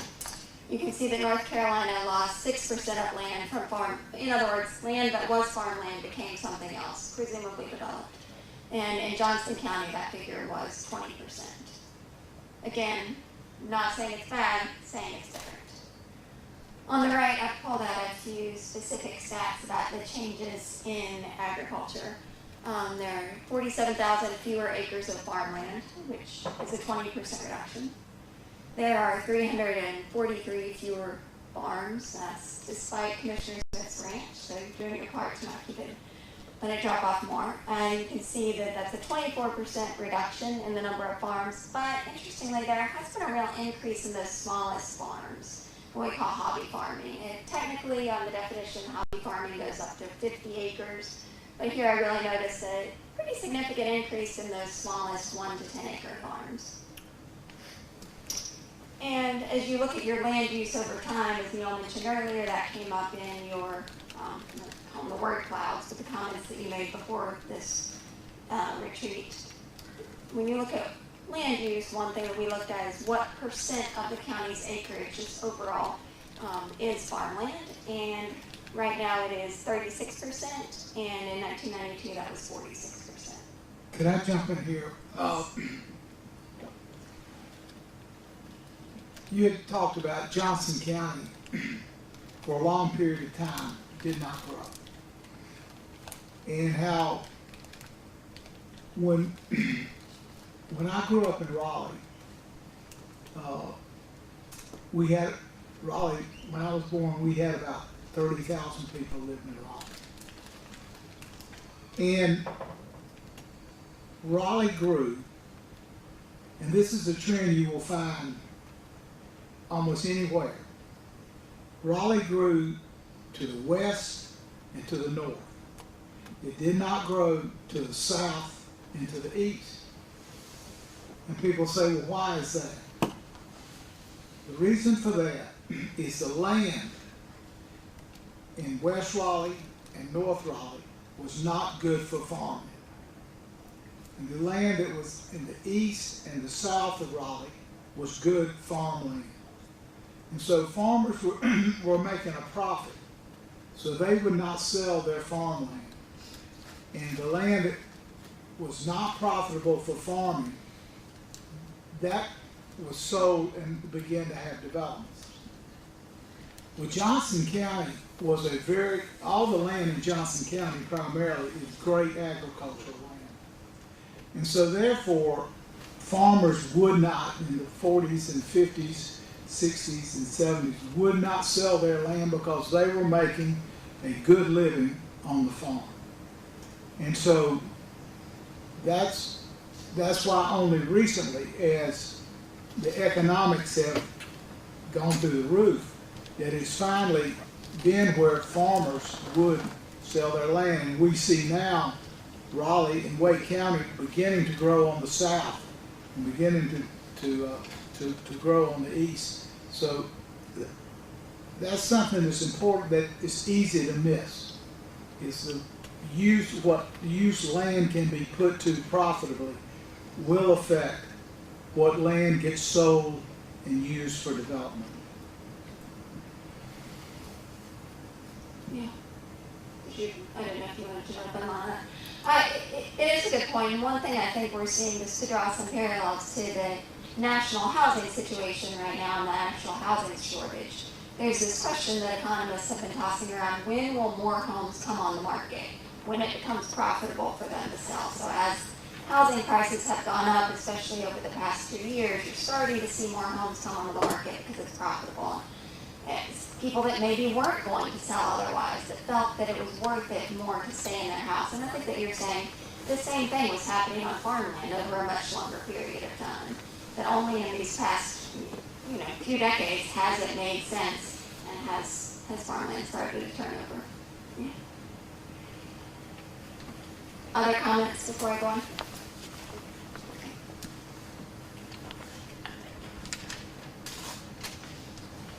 The next few slides are about your tax revenue. Again, I won't belabor this too much. I think you got much more detail from Davenport, but I pulled out the two largest sources for any county: property tax and sales tax, just to show your quick 10-year change between these two. I didn't want to go back more than 10 years because then we would certainly have to adjust for inflation and the numbers would look not familiar to you based on what you already know about your county financials. So just looking at 10 years. On the left, you'll see 10-year property tax increase in revenue of about $66 million. And on the right, you'll see a 10-year increase in sales tax revenue of about $28 million. And sales tax is almost doubling over that period. Of course, a small amount of that is due to the 2015 change in the distribution formulas on sales tax, but not that much actually. I think in 2021 you got about $3 million additional dollars in sales tax because of that change. So most of this has just been growth over time. I want to interject there. The one thing you're blessed with from other counties, you have a source of sales tax production with the outlet and other things that a lot of counties surrounding urban areas don't have. They have so much of their purchase power goes into those urban areas. Johnston County, you capture more of your sales tax consumer spending than most counties.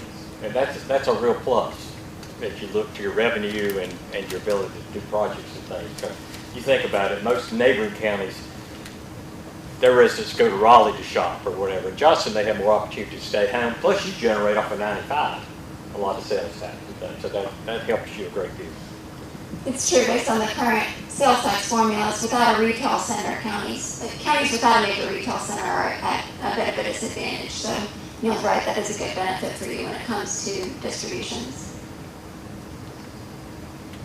Sorry, the font's a little bit small on this one, but here I have compared on the left statewide percent growth in a few different measures of property valuation.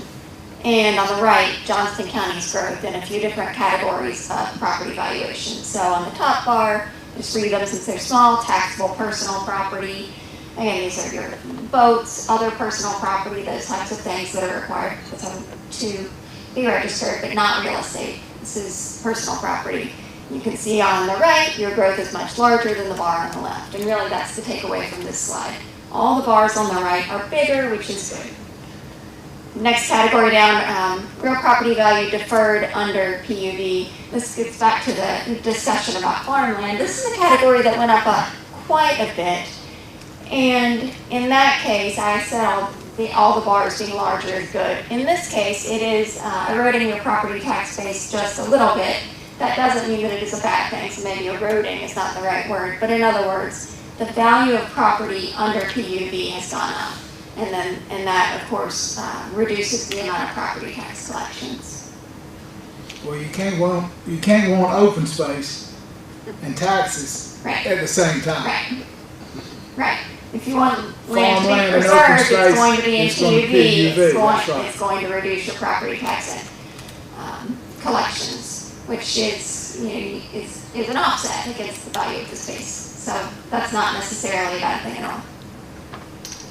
The third bar down, I've shown all taxable real property. So again, here's your real estate category, and it's almost 80% growth over that. This is over the past decade, 80% increase in value for real property valuation. And then at the bottom is a summing up of real estate and real property. So significantly more growth in Johnston County than the counties in aggregate are seeing across the state.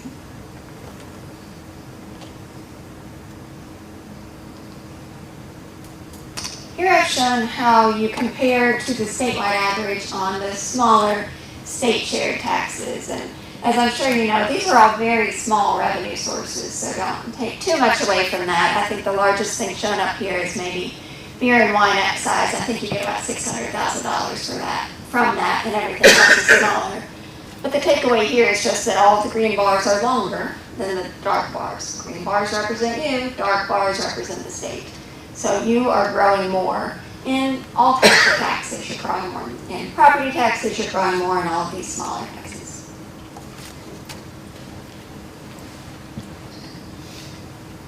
And the last thing that I pulled is some data about the growth in public school enrollment. This was already mentioned this morning and won't surprise any of you that there has been significant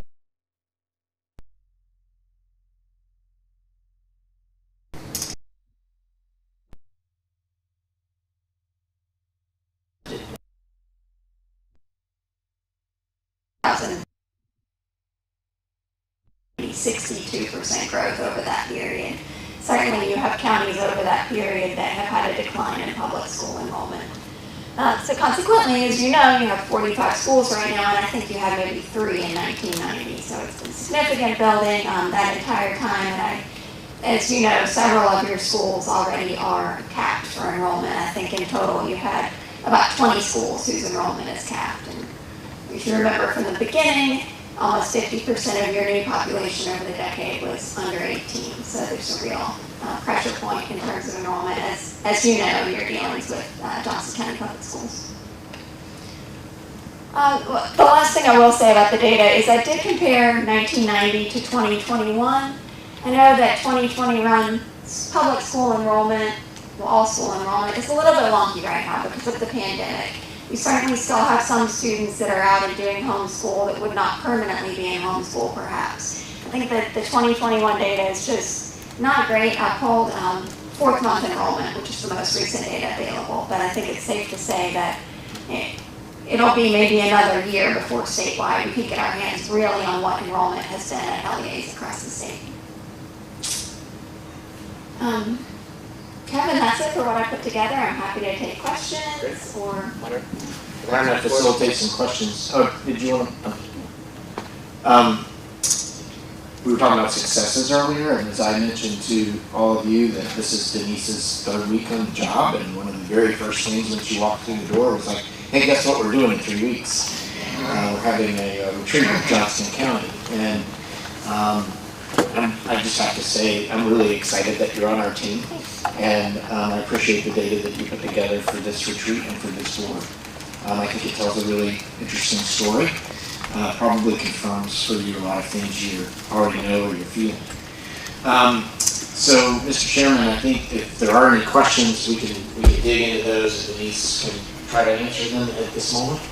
I was just going to make the comment that great hire, the information that I saw was fascinating. I know we've heard some of the numbers, but I think the format it was presented in, and particularly comparing us to other counties in the state and national growth rates, was probably something we knew but hadn't really seen, and I appreciate the effort you went through to make that happen. It was very impactful, at least for me. So.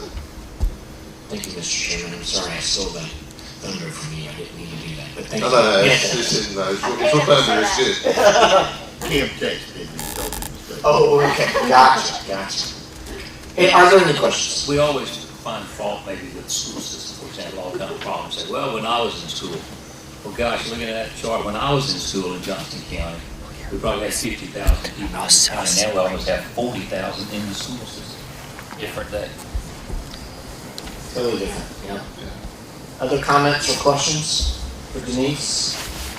Neil? Anything? Good? All right, I think we're good. Thank you so much, Denise. Commissioner Smith, something you said about Wake County, and I live in the Apex, Holly Springs area of southern Wake County, really resonated with me about what you said about the farmland. And that was an interesting, I had thought of that, but also what I thought of made me think of is 540. And 540 was probably built because you said they sold the land, and now they're just building 540 around the other way. And so it made me think about, infrastructure, road infrastructure in that case, but the impact of infrastructure and the sale of the price of land. Anyway, I just thought that was really interesting. Yeah, I want to be sure that what I said, I try to make myself clear. It's not just that the economy wanted to pay for houses. It was the type of land. West of Raleigh and north of Raleigh, it was red, rocky soil that was not farmable. Whereas south and east was good, sandy, loamy soil. And that was the point I was trying to make. It was the economy will move to what the resources will give us. And farmers weren't farming that red, rocky soil, and they were farming and making a profit in the sandy, loamy soil. And so that affects it.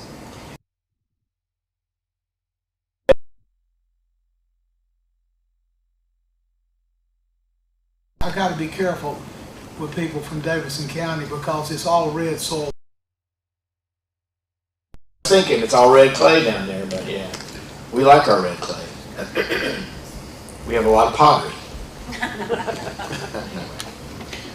Mr. Chairman, so what we were going to do next in terms of the schedule is that we were going to transition away from this conversation, and we were going to go straight into hearing from the board about the top, priorities, 3 to 5 priorities from each commissioner. We were going to put those up on the screen, and we're going to really dig into that right now.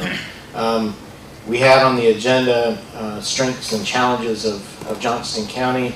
I feel, I'm looking for guidance here, but I feel like we've covered a lot of that. There's a lot of data that we've discussed. So if it's okay with you, we'll jump into that conversation. Sounds good. All right.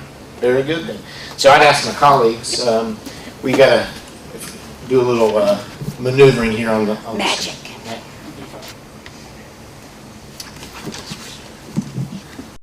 We're going to real time this with, so what you say we're going to type so we can create a record. I mean, just think of this as a virtual dry erase board or a virtual flip chart. This seems like it will be better in terms of keeping our notes. And then at the end, we'll have observations for you about where we see the synergies between the things that you're talking about. So Commissioner Braswell has volunteered to go for, volunteered.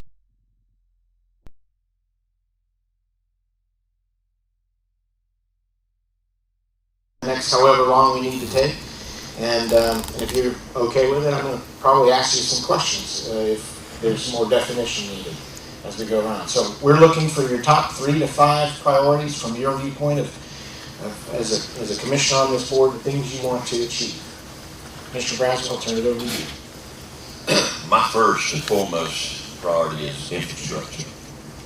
I think we need to, at all times, I've been told we can't design a system that will handle more capacity because we have to maintain certain flow in the line for sky velocity and all, but we can do our pump. We can do all kinds of engineering things that y'all probably wouldn't understand, but to meet that criteria.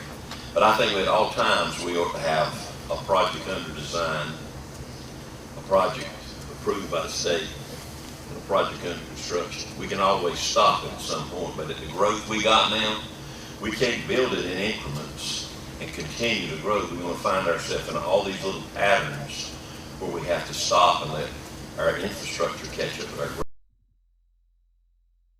again. And that was my first and foremost priority. Let's get our infrastructure to accommodate the growth that we see coming. I mean, we see it coming 365,000 people by the year 2050. It's going to be an astronomical number of people. So we've got to keep up with that growth. It's coming. Nobody can stop growth. Not any one person, not any one board can stop growth. We just got to make sure that the growth is orderly and that we have the infrastructure to accommodate that growth. What we're going to do now is we have no septic, no sewer. So most of our homes now are going on septic systems, and those septic systems are prone to fail over a period of time. So what we're going to do, we're going to build all these septic systems, and then at some point in time, we're going to have to accommodate the growth and accommodate going back and picking up those systems that are on septic, putting them on municipal sewer. Those days are coming. Whether we like it or not, they're going to be here. We can't do anything about it. I think we need to find that happy medium. We have to have residential to support the commercial and the. They're not going to come if they don't have a workforce. The commercial's not going to come if they don't have customers. And so we see an ever-changing world. I mean, there may be kiosks at McDonald's instead of people working, but you still got to have that human factor. And we got to provide the environment for that to happen. And I feel like that's my first and foremost. My second thing is, I think we need to continue to educate our students, give them an environment they can learn in, an environment that they can, that is conducive to learning. But I think sometimes we go overboard. We don't utilize our campuses, and there's a lot of areas that we can build that would be more advantageous for long-term use and fluctuations in the student body. And if we kind of try to figure out, I think we're going to have to encourage our school board or our legislator. I don't know where it starts. I'm going to have to research that, but I think attendance boundaries are going to have to be changed. You may be able to do some shifting, and if you've got a high concentration of students in one area, you may be able to finagle that boundary so they become time. That is the priority, to keep our schools a conducive environment. I still feel like we need to do some changing, and we have to be the catalyst for that. I think the county ought to own the school buildings. The buildings, I think the property should stay in the name of the county. That's not been so much of a large priority, but it is a priority. And I think that we need to decide how much I personally do not like telling someone that you cannot do something with your property, even though the man attending, and I'm a part of the Campo piece. I think Commissioner Godwin is part of the Upper Coastal Plain, so the RPO. So to make sure we're taking full advantage and finding the funding for the transportation, I think historically we probably could have done a better job of making sure we get some of those projects funded either through LAP projects or some other projects, but look at that funding. The next piece, and this goes back to, it may be tied to economic development as well, but education, and that is in part of it is school buildings, whether that be public schools or our community college system. But that to me is where workforce development starts, is in our public schools and then followed up with our community colleges. So that piece of it, in addition to the per pupil spending that we have, we've been low. We're not going to be number one. I don't think we're going to be number one, but out of 114, there's no problem. I don't see why we can't be number 25 and provide more adequate spending for our students. The relationship with the school board, I agree that it's probably better, at least in the 3 years I've been on there, than it has been. I think the superintendent, the financial folks in place, and the facilities manager, they're all working with us to make sure we come up with better solutions, as Commissioner Braswell mentioned, than we have in the past. So I think being flexible on both parts and making sure we accomplish that. Can I interject? Sure. Because what I'm hearing there, you agree with Commissioner Braswell about the sort of the utilization of the facilities. I hear that. Yes. Okay. But a little further than that, though, is how do I phrase this? When you're talking about workforce training and the impact the schools have on that for your community, you're hitting on something that I want to flesh out later. I'm again foreshadowing this, and my observation in working with county commissioners across the state of North Carolina, I tell this to the General Assembly all the time, is that county commissioners have the hardest jobs that there is in government, because they're the legislative branch for the local level, and it's designed that way on purpose, because your authority doesn't extend to the policy decisions for the school board, right? So you have to work with all of these various departments who have other boards. You have the purse strings, but you have to work together, right?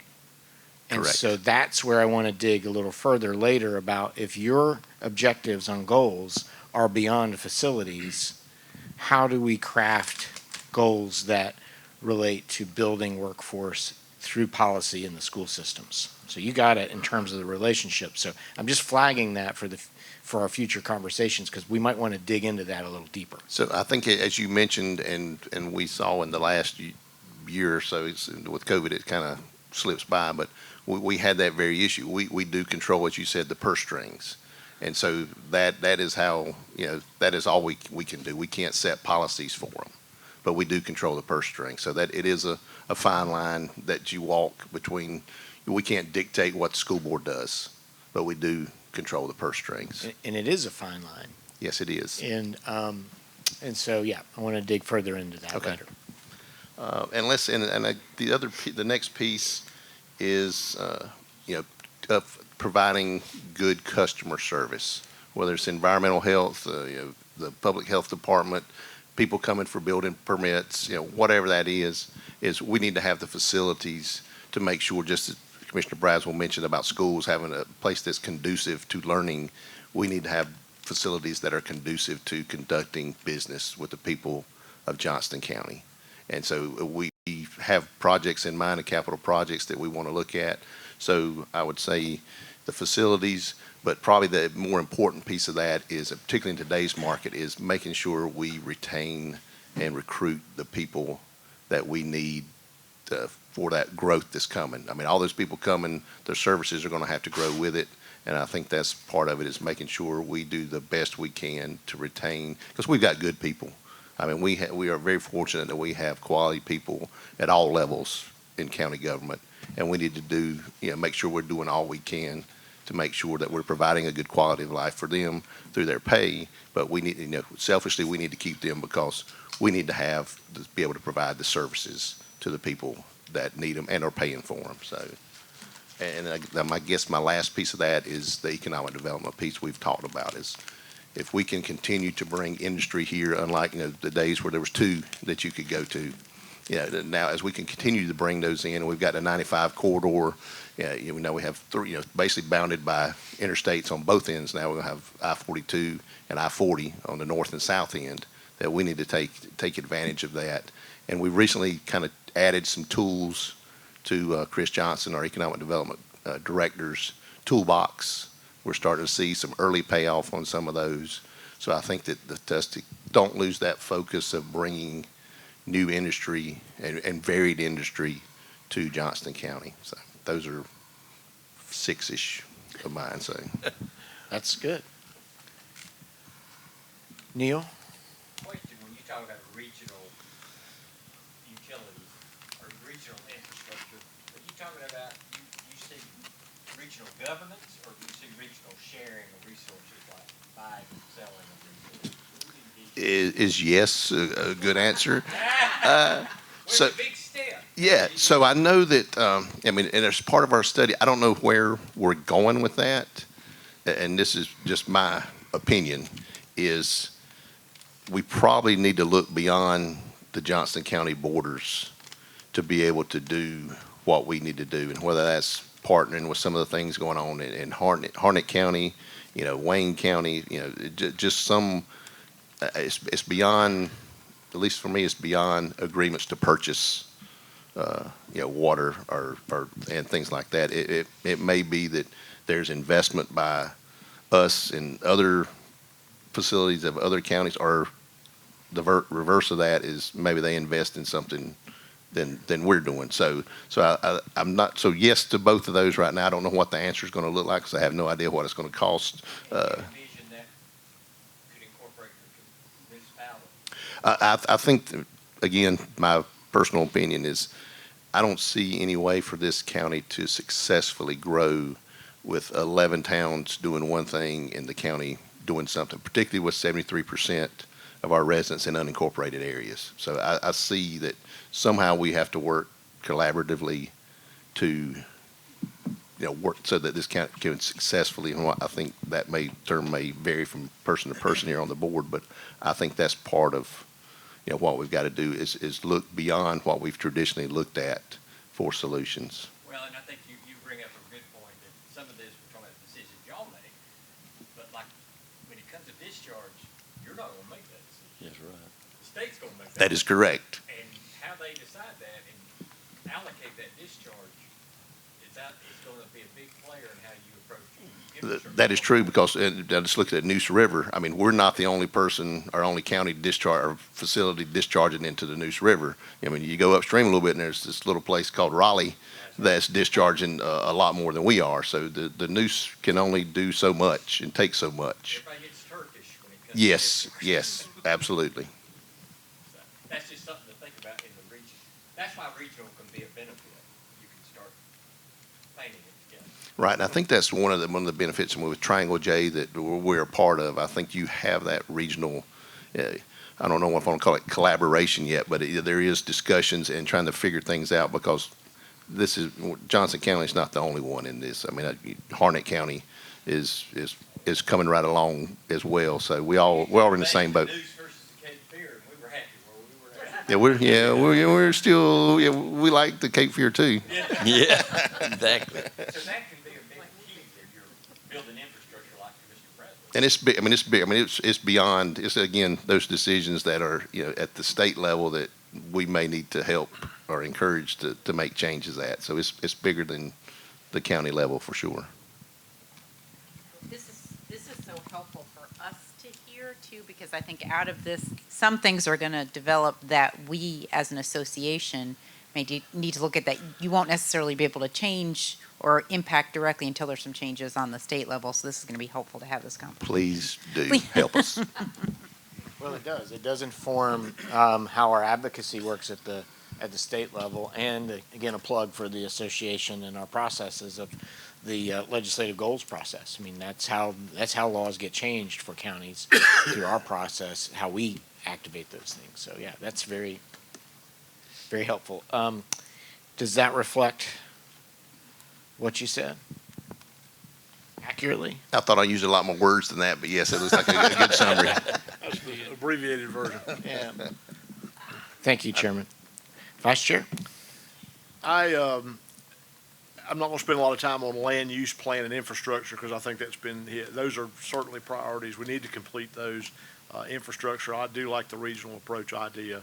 I think we're going to have to start thinking outside the box on those type things. But the priorities that I had listed is our county facilities, the DSS, admin, et cetera.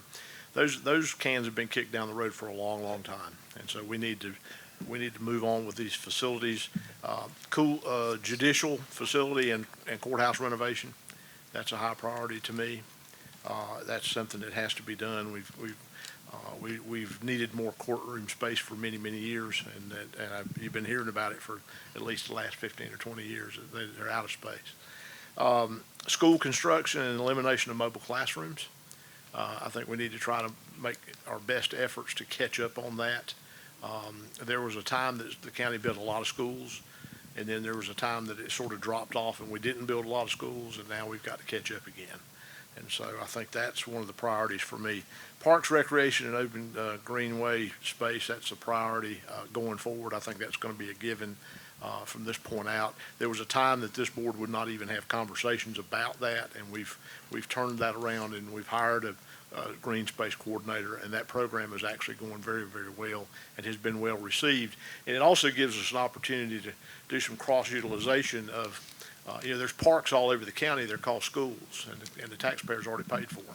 And so there's a lot of coordination that can be done on that level that can allow these ball teams and different folks to utilize those open space areas that normally would be sitting there parts of the year without being used. And so I think we're seeing some successes on that already, and I'd like to see that continue.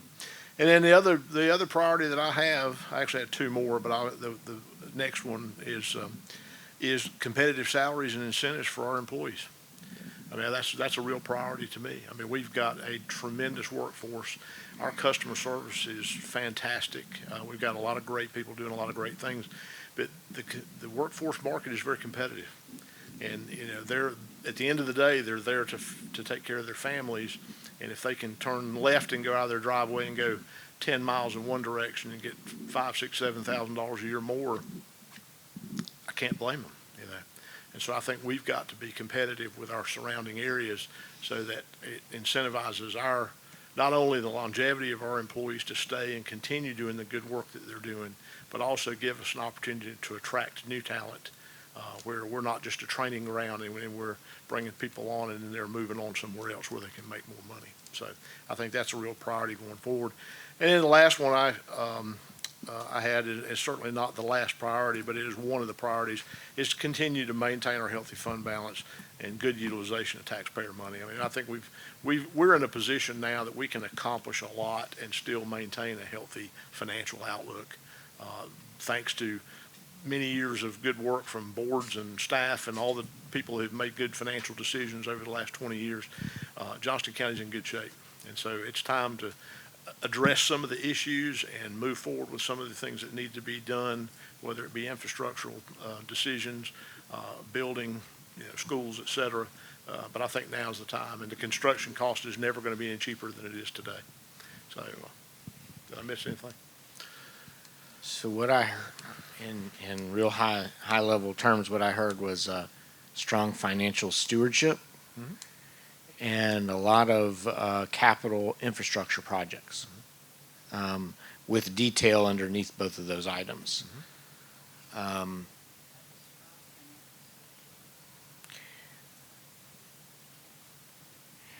Tell you what, on the green space stuff, and it makes me think of, you're going to get all these little plugs in all the time, but there's April the 7th and 8th, I think those are the dates. In Wake County, there's the NACO, the National Association is hosting the Healthy Counties. So commissioners from all across the country are coming in. I don't know if you're aware of that or you're going to be attending that, but they're coming here because of the trail systems. Sig Hutchinson, Commissioner Hutchinson from Wake, if y'all aren't matched up with him already, we can help with that. But there's going to be a big conversation about that, and y'all are part of that system, I believe, already going on. So Sig thank you. came down and spoke with. He did? Okay, Before well, we great. hired our green. Then you're all set then. But yeah, that I just wanted to highlight that the association sponsoring a reception on that Thursday evening. So you're all invited as our guests because we work for you. So if you want, it's at the Art Museum, you should go. But I just wanted to raise that. So I want to ask if this list reflects what you said, and then look to Neil or Amy if you have any questions or to flesh out. My only question would be, when you talk about staffing, and I'm hearing a lot of other counties thinking about the same thing, because it's so competitive right now. It's not just compensation. They're saying is there flexibility in workplace, work environment, where you work from. Do you envision that's something the county has to do to retain the people? I mean, I remember as a manager, a lot of times I could keep people just if I could say, I'm flexible when you go see your kids at school, or you get off to go to a ball game, or that kept people. But also now, people are talking about, can I work mobile? Can I work, flexible schedule? Right. Is that things you think, is that what you envision also beyond compensation? I don't block that out. I think that's such a individualized departmental decision to be made. I've got great confidence in Mr. Hester and his department leaders to make those decisions individually, without me getting involved in it. Would I be opposed to that? Absolutely not. I think there's a lot of jobs that we serve the public that you just can't do it remotely. You got to be there. You got to greet the people when they come in, and the citizens expect to have somebody sitting in that office when they need you to walk in the door. And I think we've got a great track record of good customer service, but I think we need to really continue to ramp that up. And not only that, but just coupled with the growth, the excessive numbers of inspections, the things that we're seeing, and the lag time on some of that stuff is getting longer and longer. And I think we've got to address that and try to continue to serve the people in a timely manner. But we got to have the good talent to be able to do it. And I think we can no longer sit back and say, well, this is a great place to work, but we're training a lot of people and they end up leaving here going somewhere else. And that's just not acceptable. I think we need to do what we can to retain the talent. It's happening in private business. My business, I've had to increase salaries all over across the board. Didn't really want to, but I didn't have a chance. Didn't have a choice. If I'm going to retain those good people that do a great job, and they mean that much to me, to pay them and to retain them. And I think the same thing is true with county government, that we've got to really take a close look at those things, not only compression, but also in our salaries, to make sure that we're competitive with our surrounding areas. And I know that a lot of times with pay studies, they'll look at obscure counties from all over the state. That's not what I'm talking about. I'm talking about if I can leave my driveway and drive to that, that's our competitor, okay? So if I can go to Harnett County or Wake County or Nash County, or Wilson County, those are our competitors. We've got to be competitive with those folks in order to retain the people that we have. And we're really in a good position with staffing and employees. We've got some really fantastic, talented people that really go above and beyond to serve the people, but we've got to retain them. So on the slide at the beginning, when I was talking about roles and responsibilities, and I referenced the manager and his team and I put issue experts. I almost wrote on there, I think one draft had it, phone a friend. And so a question I have is, the last time a pay study was done, was it recent? Do you know roughly?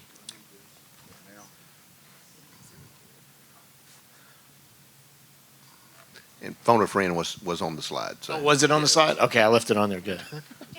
Yeah, the last pay study, I think, was implemented in FY 17, 18, 3 or 4 years ago, but a lot has changed since then. And so, Mr. Harris referenced pay studies and those things. That's happening now. So it's in And progress. oh, yeah, and it's going to be presented to the board very soon. Got it. Okay, very good. Thank you. Thanks for phone a friend. Appreciate that. Good deal. Thank you. Okay, Commissioner Braswell. You know, just to date me, I was around when you were hired, and that was a pretty good hire, too. I appreciate that. Thank you. I'm going to take the longest serving commissioner privilege, and I'm going to have 6 also, if that's okay. Permission granted.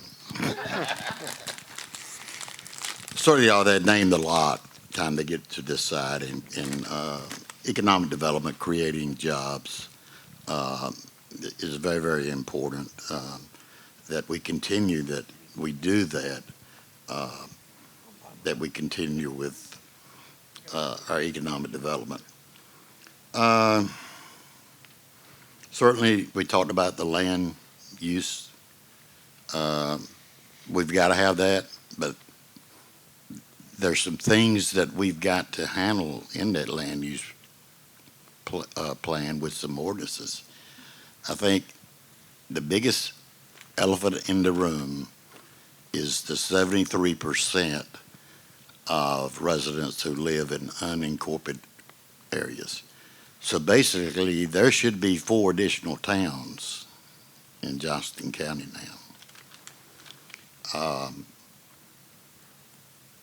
How do we sit as the mayor and councilman of basically 4 virtual towns right now. We make decisions on unincorporated areas.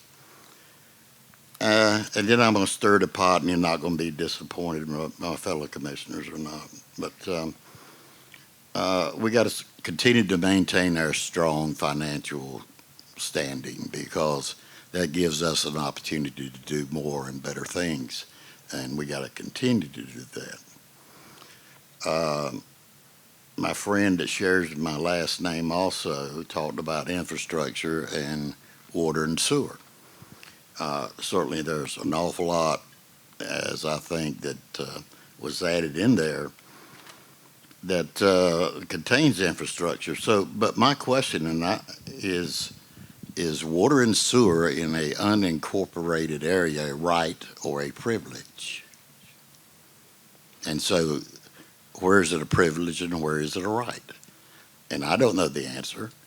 The only thing I know is that when we talk about farms and cropland, 93% of the cropland acres is located on the east side of the county. 93% of the cropland acres are located on the east side.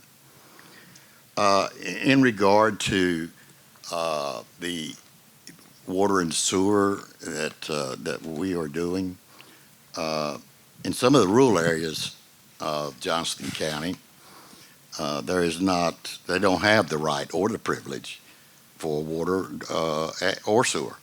Certainly more to water than they do to sewer. My current residence, I have water but no sewer. I have to have my own pump station to maintain, and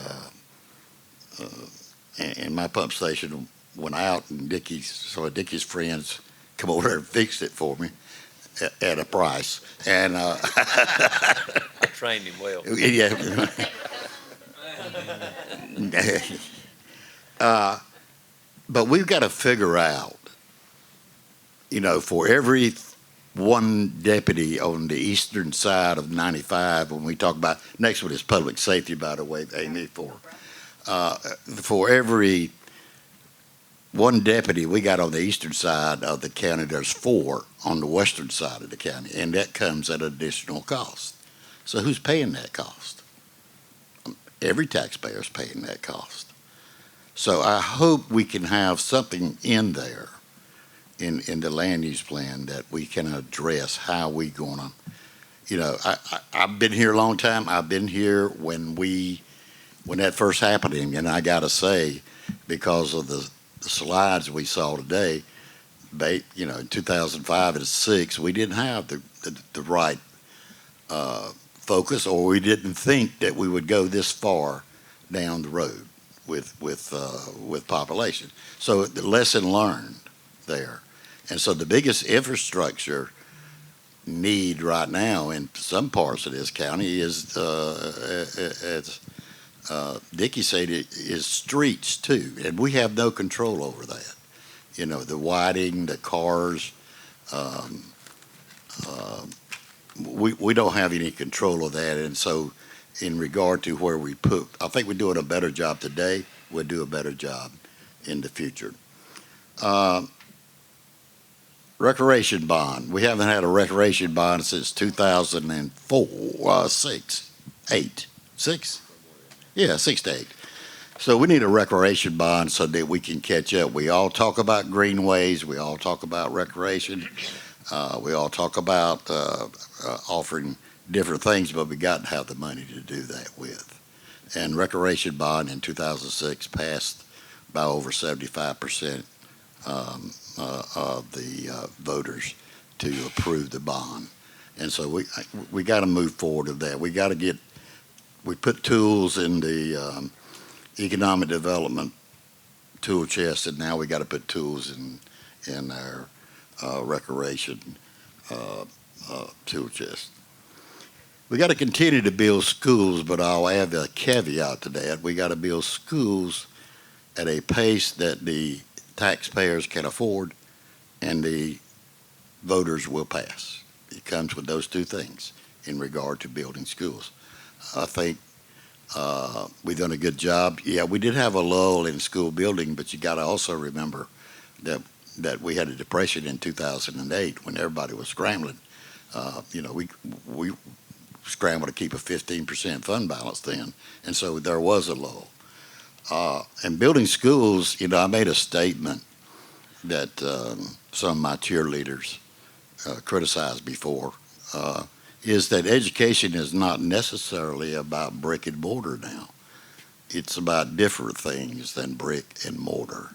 So I think we got to understand that, and I think COVID and 2020 taught us a lesson. There is additional ways to educate people. Also, our public school system has got to, they have competition now with the number of charter schools, the number of private schools, the number of church-related schools.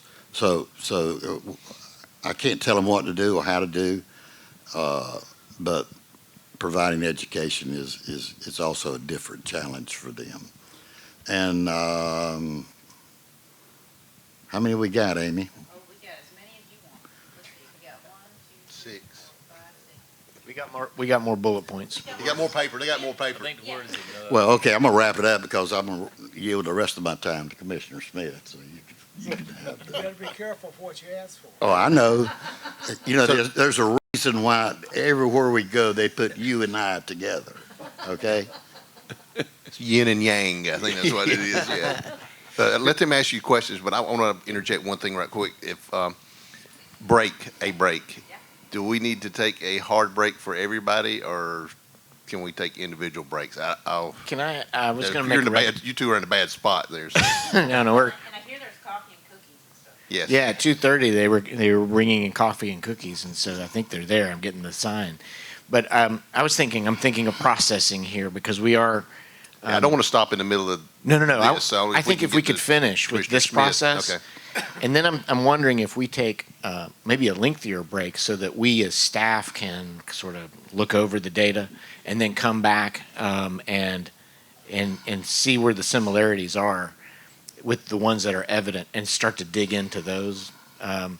I don't know how lengthy of a break I'm talking about. I haven't figured that out yet, but that's what I'm thinking, if that's okay. But if we need to take a break right now, we can take a break. No, I don't want to break, I mean, I Yeah. kind of broke the chain of thought, but I want to at least get this Yep. through, and if you need 15 minutes or whatever, we can do that. I'm looking at my colleagues. Does that sound okay with y'all that we finish Or up? 20, I mean, I don't. Yeah, 20 minutes or so, and then we'll put our heads together and come back to y'all with like the couple of issues we want to dig into for the rest of the day. Okay, that Good? sounds good. All right, good deal. Sorry, Dave. No. I had a couple of follow-up questions. One was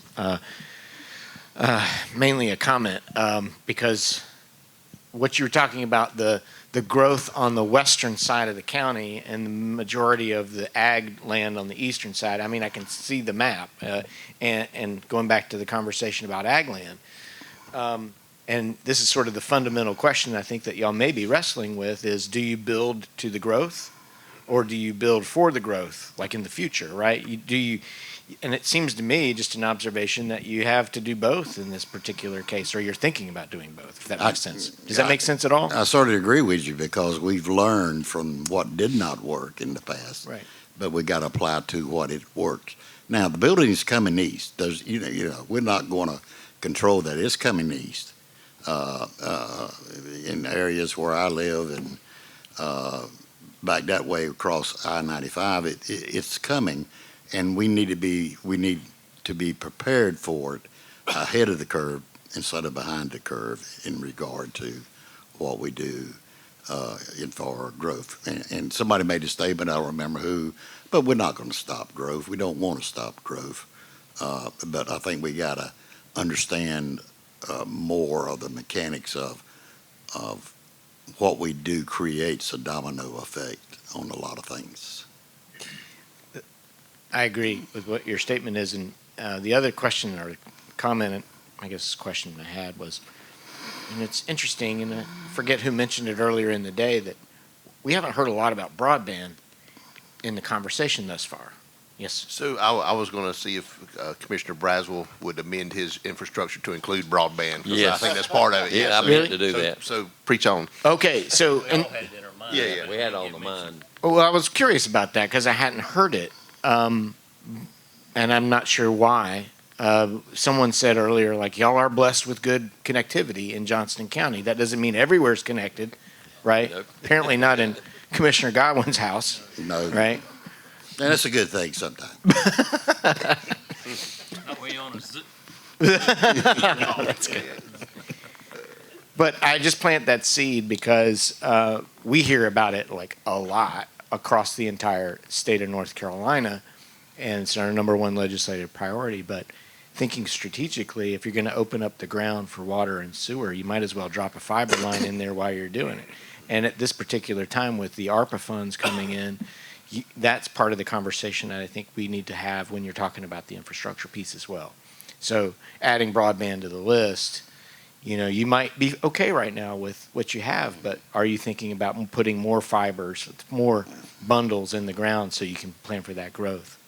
So I just wanted to raise that because I didn't hear it. Well, I wish we could control that, but, you know, if municipalities can, but, you know, they can be into business. I wish we could be in business. We got all sorts of water towers. We can put all sorts of equipment on and be into business. So we need to be into business. So who told me to preach on? I want to preach on with that. So we can, that fits into the legislative agenda stuff for the association.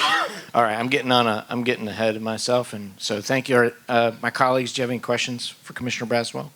Let me just ask one, you talked about water, infrastructure, water and sewer. Do you think the county has a responsibility to some areas of the county to let them know you're not going to see sewer in the next 50 years? I'm not saying, I'm just picking a number out. Is that, I've heard people ask me about county sewer thinking it was coming next year, and they're wanting a chance, they're going to see county sewer for the next 20 years. Is that an obligation the county owes to people so they can plan accordingly, or are there areas you just don't see it coming? Well, I think, things change, so I don't think you can give a time limit about that.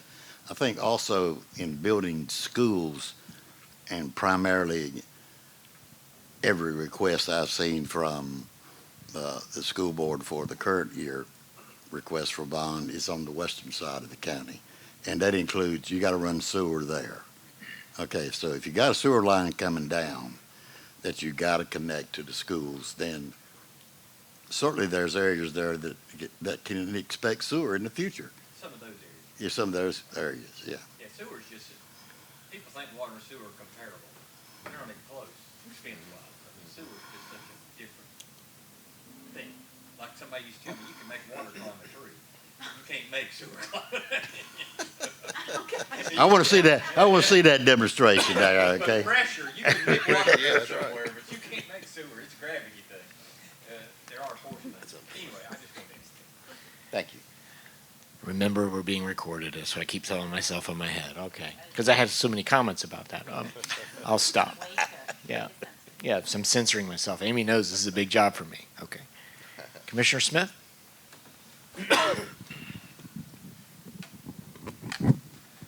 Kevin, you remember Secretary of State Ure? I do. What did he say? Oldest rat in the barn. He said he's the oldest rat in the barn, right? That's what I am. I'm the oldest rat in this barn.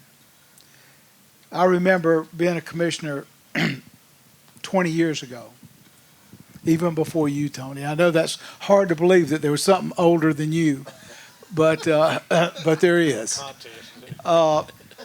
And let me give you the bad news. Every issue except broadband that you've talked about today, we talked about then. We talked about building schools. We talked about growth. We even put a moratorium on building permits. You remember that, Rick? A moratorium on building permits 20 years ago. We talked about trash, Ted. We talked about trash. We talked about 40 and 42. How could we make those renegades become a city? We talked about that 20 years ago. So almost every issue, public safety, we talked about those. You know, for me, it's almost as important to know what we're not supposed to be doing as it is what we're supposed to be doing.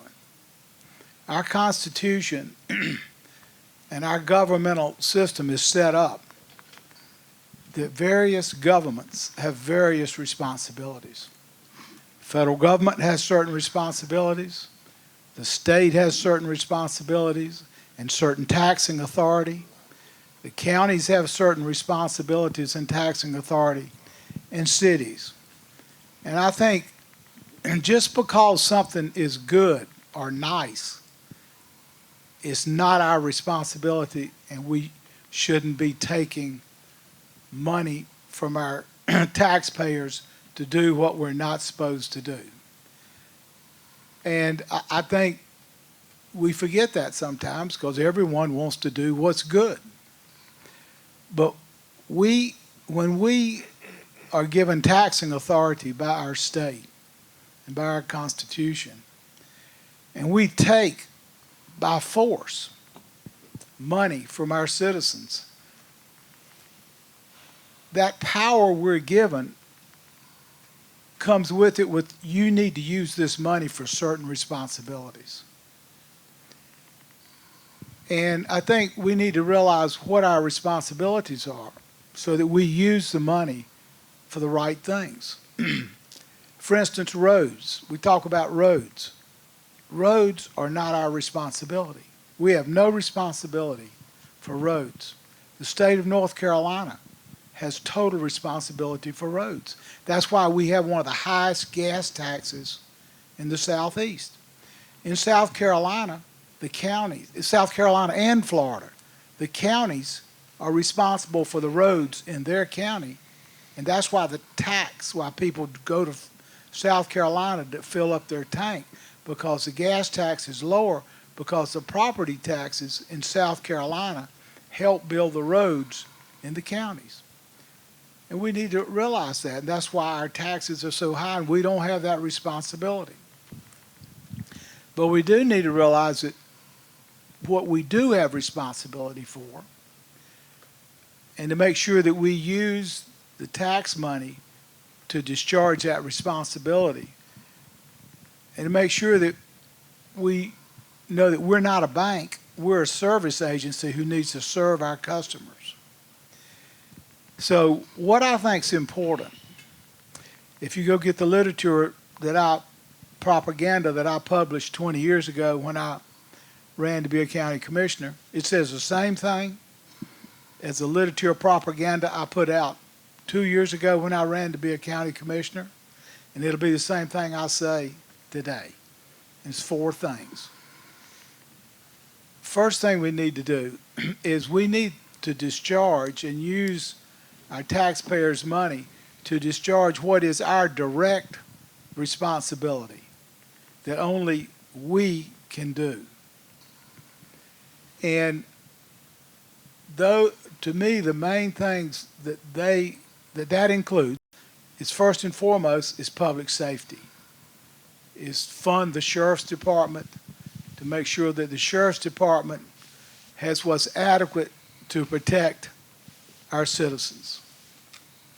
The second thing we have a direct responsibility to do is to make sure that we have the governmental facilities, whether it be administrative buildings or facilities, so that the direct responsibility of whether it's EMS or whether it's social service or whether it's our court system or whether it's the governmental administrative office, we have a direct responsibility, and only we can build the proper facilities, and only we can discharge those functions. There's no other vehicle in our governmental structure to do that other than this board. We need to realize that we have those direct responsibilities. We need to take the revenue that we take from our taxpayers and make sure we discharge those for not only what we need today, which we have 217,000, give or take, people, but in another 20 years, I believe we'll have 400,000 people in this county. And we need to have the facilities to discharge our direct governmental responsibility. The second thing that I talk about in my material, and I'll talk about today, is we have a responsibility to provide the funds and facilities for government schools, and to make sure that every child in this county has a chance to get a quality education. I say that not only because that's our responsibility, but because the education I got is the reason I'm sitting here today. And I want every child to have that opportunity. And we have a system that creates a conflict. It's a conflict between the commissioners and the school board. The commissioner's job is to make sure that we use the tax money to get the best school system we can. The school board's job, they believe, is to get all the money they can to pay teachers and to do other things. So we need to use our power of the purse to hold their feet to the fire, to make sure that they make good use of the taxpayer's dollar, and as much as possible to make sure that they are teaching the things that we want our students to learn and the culture that we're trying to build in Johnston County. And the one thing, I will go off the track, which to me, one of the greatest things about Johnston County is the culture that we have in this county. And we live in a safe place. We don't know how fortunate we are to live in a safe place. We don't know how fortunate we are to live where people treat each other with respect and courtesy. And primarily, that's what we have in Johnston County, and that's what we need to continue to try to do. And it's through our educational system, hopefully, other than parents, that we can accomplish that. So that's the second thing that I think we need to do. The third thing I think we need to do is we need to be sure that we make good use of our resources. And when I talk about resources, I talk about land and water. And to use those resources in a way that creates a quality of life for people. And there's a lot of difference of opinions about how we use these resources. And that's what this land use planning will happen and all that. But I know because I've done this and I think about it as a farmer and I think about it as a developer, that if we want to have, continue to have farms, continue to have open space, we've got to make it where farmers have a chance to make a living, because they're not going to farm at a loss. And the best way to have the most farmland is to not use farmland for development. And how are we going to meet the need to provide housing for our people? And that's why I believe that density gives us the ability to build quality places for people to live. And I know that because I've done it. And unless you have a critical mass, you cannot provide open space, you cannot provide recreational amenities, and that when you have critical mass, you can create a quality place for people to live. And I know that because the town of Clayton nominated Riverwood to be the #1 best place for kids to live in the whole state of North Carolina, and it won that award because it has kids walk to school, they have open space to play, they have amenities, they have all that because there's critical mass. And without critical mass, you cannot create that. And the worst thing we do in this county, the absolute worst thing we do in this county, from a land use and development standpoint, is to build a road and put an acre lot beside it, and that's all we do. There's no open space, there's no amenities, and it's a waste of the land.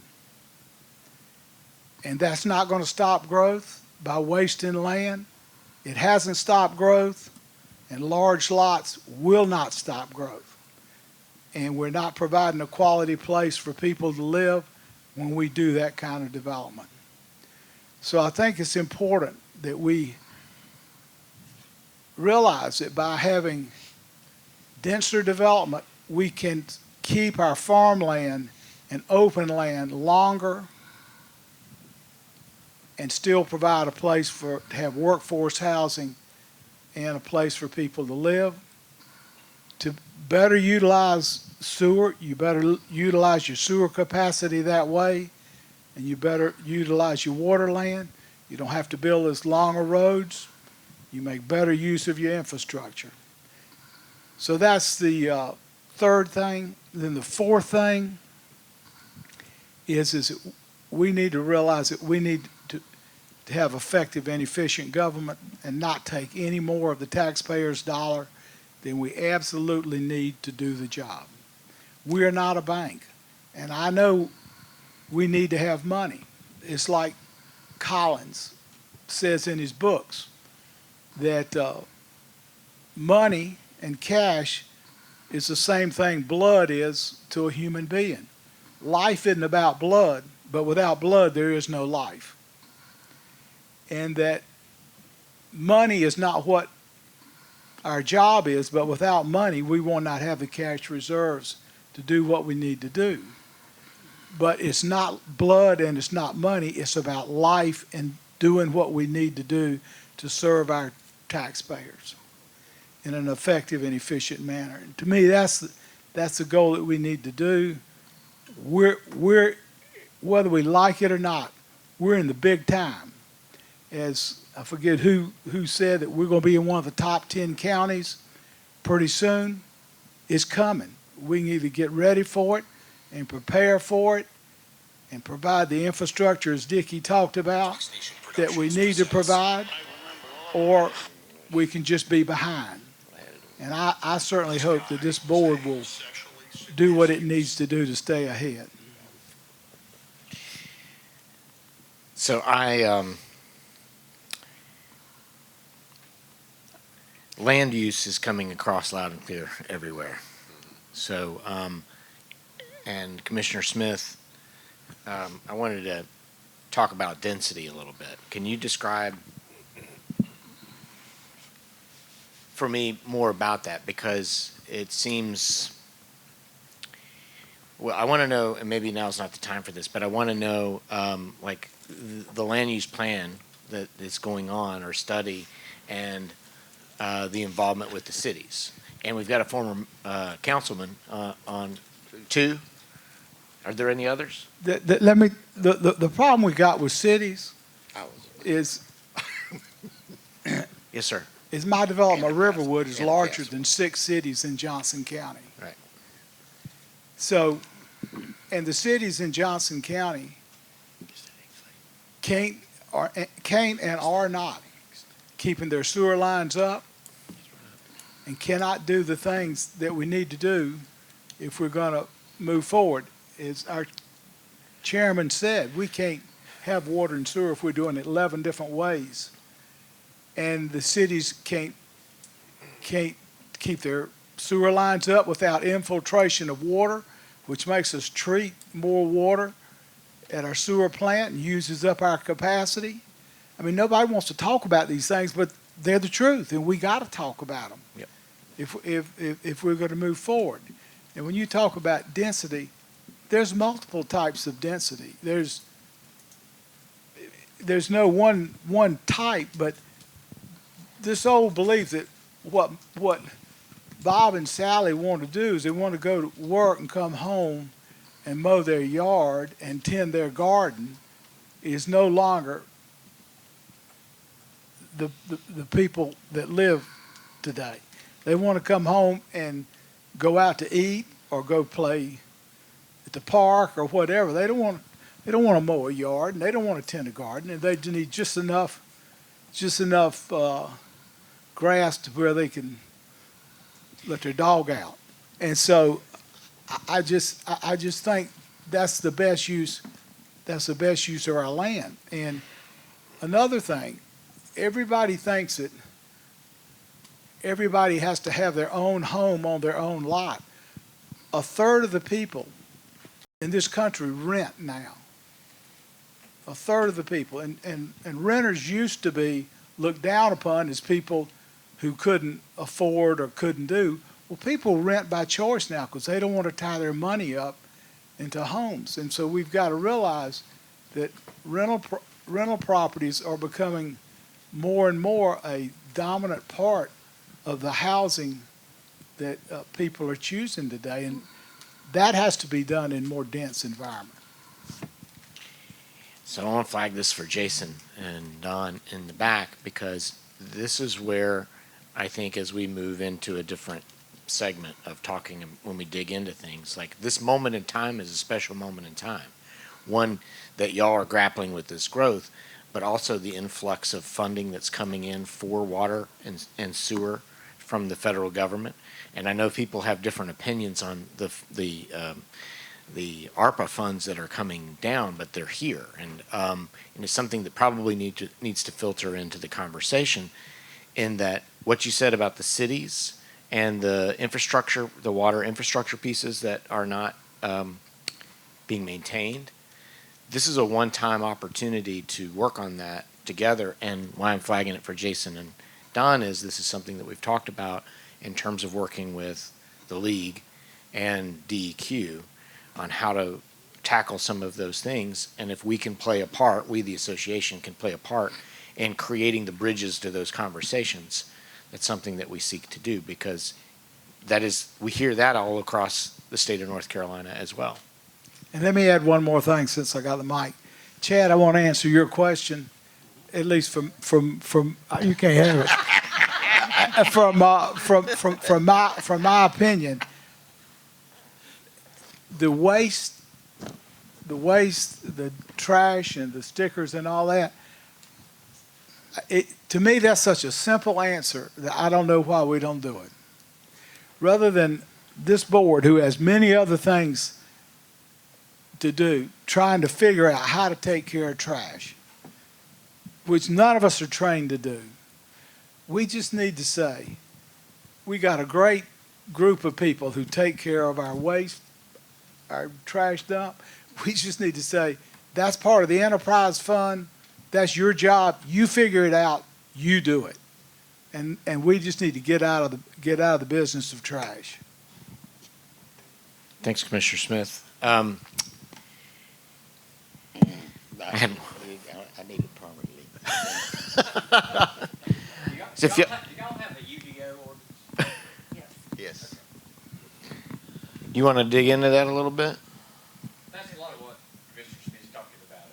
Okay. It allowing density, but then protecting open space around it and bringing most of use out in more rural areas versus where it's utilizing cities.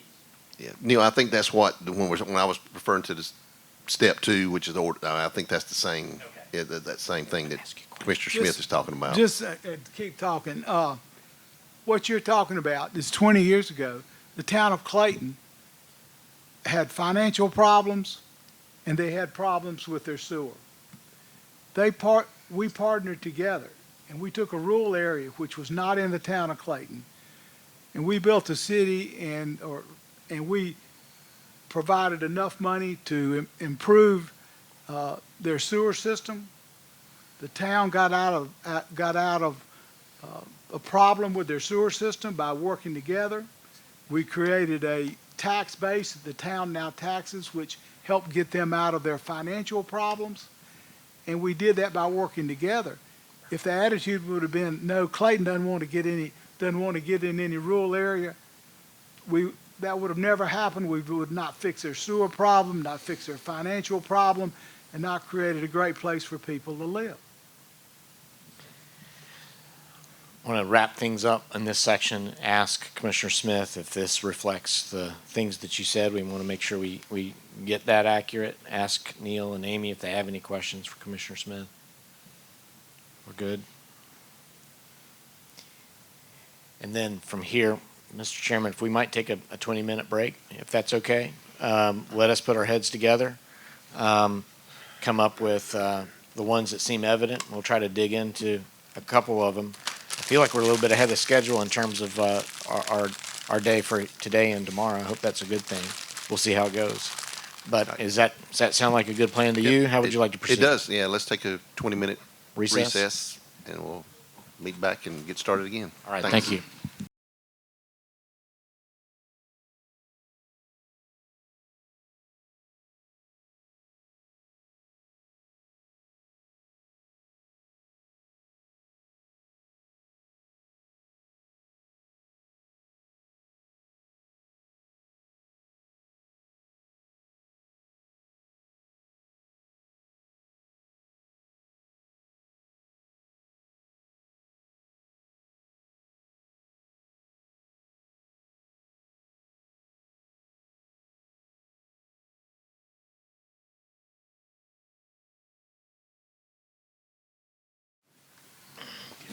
So we will, I think, are you ready, Adam? Yep. Are you recording? All right. We are ready to go back in session, and Neil, Kevin, I'll turn it back over to you. Thanks, Mr. Chairman. Okay, thank y'all. And it's nice to have a little bit of a break. You know, you take for granted just how, tiring it is to sit all day, right? And also the mental aspect of the work that you're doing. So it does take a toll. So we appreciate y'all being with us the whole day, going there. And that conversation was really, really good. Before we had that conversation, I had asked Neil to pay close attention to that conversation and start to draw out where the themes are, where things are connected. And so he's going to come up and he's going to describe to you what he heard. Amy is going to jot down in more condensed phrasing what we hear as top priorities. And we're going to create that list. It could be long. It could be 10 plus, or it could be 5 to 10, whatever. And once we go through that process, and Neil's going to ask you questions. Remember our slides at the beginning. We're askers of questions, right? We want to probe a little bit further on some of the things that you said and talked about, define what you talked about, hear from you more about that. We'll create that list, then we'll show it to you, and we're going to ask you to see whether we've either got it right or we want to prioritize that. Show of hands, like, yeah, that one needs to be up at the top, that sort of thing. So I just wanted to talk to you about how we're going to process this to try to get to a ranked order of things. And our desire is that that sets us up tomorrow to start digging into those ranked order of things. As I said, remember in the pyramid, we're trying to reach the top. And then aspirational is we're trying to create even further bullet points underneath those things to create a plan how to achieve them. And as we were talking during the break, we're going to need more information from you. If you've got the land use plan going already, I don't know about that. So I need to have more information from y'all about how you're already working on that, where you are in the process and on the project. So we're going to rely on you, Mr. Chairman, members of the board, and the staff team to tell us more about that sort of thing. So that's how we plan to proceed. Are there any questions or suggestions that we do it another way? I just want to make sure. All right. With that, I'm going to turn it over to Neil. Thank you, Kevin. Of course, part of any county manager, Rick will attest to this, is after the meeting and everything, you always get hit with the reporter saying, did Commissioner so-and-so say this, this, this? Well, I think what he was really saying. So I'm going to go back and say what I think I heard you say, and we're going to walk through that and sort of try to then start comparing notes and seeing how it stacks up in comparison. So we're going to start with Commissioner Braswell over here. The handsome Commissioner Braswell. Yeah. Where's he at? I wanted him to hear that. He's not even sitting here. Infrastructure. We talked about infrastructure, and that seemed to ring true with everyone here. But I wanted to just drill in a little bit more on that. I think we kept expanding the definition. But what I heard you say is you think the county has a role of having, don't wait till you need it, but rather be proactive in infrastructure and have some capacity available when people not wait until it's a desperate need, but rather be proactive. And that's not just for residential. Yes. The predominant user is going to be commercial and industrial. And you have so much of that going on out in the unincorporated areas that you've got to have that capacity. You've got to have that. They're not going to wait for you. You don't have it, they're going somewhere else. Okay. I got you on that. So I want to, but then we expanded that definition of infrastructure. It's water, sewer, but we also threw in, I think, broadband. Right. Letter. And you talked to a key one I think was important to note was drainage. Right. Because when you live on the Neuse River and you're dependent on those discharges and your ability to discharge in that river, drainage and how you handle that with these developments can become key factor. So that was good. That got your infrastructure. And then we talked about utilizing the facilities in education. You talked about that, and is there that piece of redistricting enters into that? Maximizing school facilities. Right. Maximizing building materials and things so you maybe can not just always have to have that flat footprint of a school. 46% increase in building supplies in the last 8 months. Yeah. So where are we going to go if our schools we have to keep building schools, our costs just going to go up? Of course, we know a lot of that's tied to the state. You've got to submit those school plans to the state. So is that something y'all can do local? Probably not, but you can have an influence with at the General Assembly possibly. So that was key there. And then talked about, you're one of the I think there was a couple of board members threw out, yes, the land use plan's important, but property rights are just as important. Right. Protecting people's property rights. And it becomes, what was the old adage, your rights end at the tip of my nose? The only way to control property around you is to own it. Yeah, and I know I think the county's already zoned countywide. Yeah. So the day of Johnston County saying we're not going to tell anybody what they can do with their property, you've already crossed that bridge. Yeah. Now the key is how far do you cross that? How long is a bridge, and how you influence that. So land use, but it always mindful of respecting property rights and the people's rights in that. But there are things that have to be looked at for the good of the community that you're going to have to consider. So that's what I heard you talk about. And that goes into Commissioner Godwin, back to land use plan again, the tools of a land use plan, and that's where we're going to talk about more. What do you have? I know y'all are saying we got a land use plan, it's underway, but what's in that land use plan? And, I mean, we've heard examples of density, but we've heard Commissioner Smith talk about have the density, but protect the open space. There's not just the requirement of having bigger lots. It's not the only answer.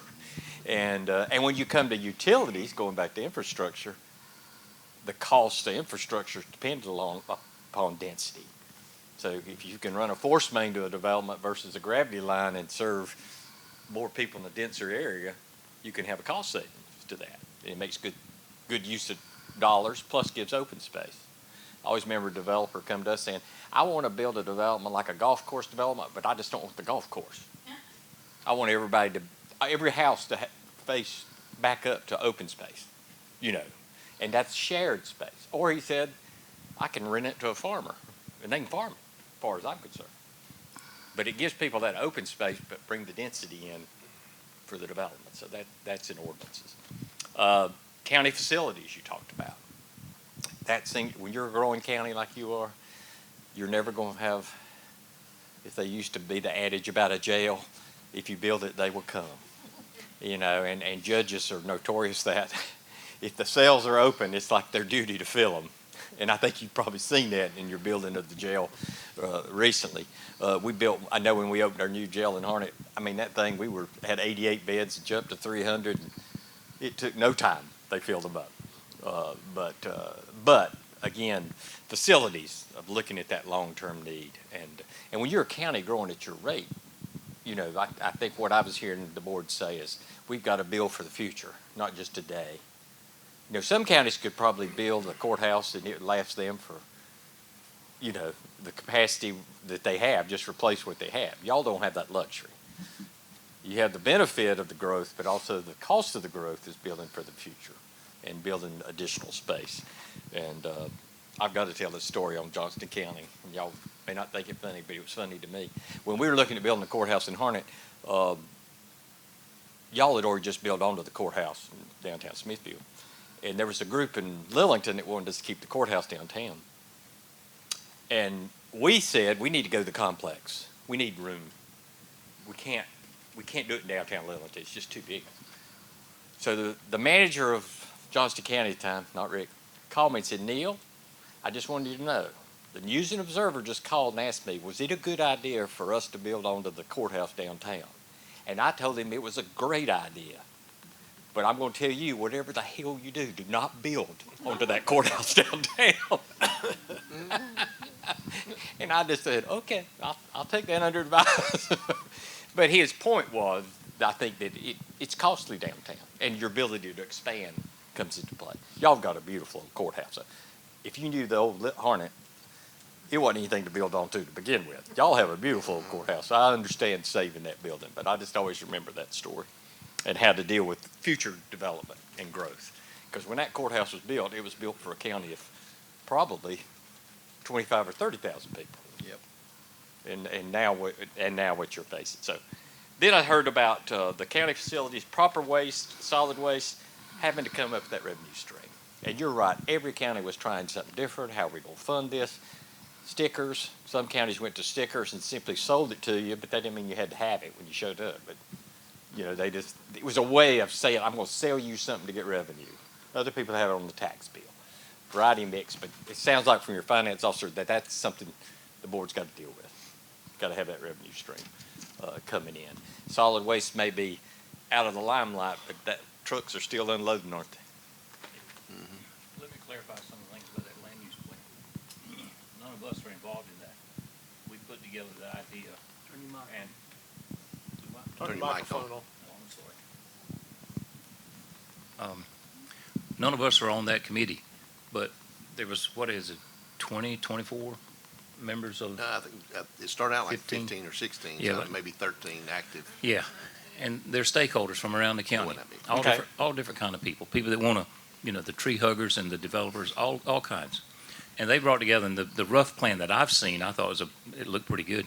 Identified zones within the counties on a map, like push more density here and more open space here, and it's color coded and that sort of thing. That's what I've seen so far. That's what you're seeing. Yeah. And So then it that's addresses everything. Yeah, I was going to say, I think that was the old plan, 2011. Was that the last plan? So and I can't remember whatever it is, the number of committee members we have, but I think this board was like, we didn't want to influence that, so we selected a committee. They've been working on it since the start of, well, middle of last year, I guess is when they started on it. So they've been working on it.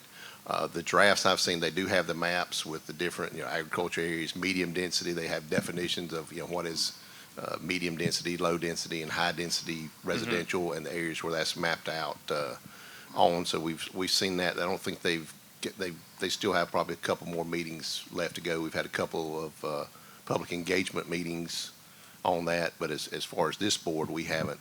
You haven't. Been in it. But I think from what I understand, I think they started with the goals from 2011, polished those up a little bit and modified them based on the changes. But from what we saw in the last 10 years, the amount of growth that we had since 2011 has been tremendous. So things needed to change. Development has occurred.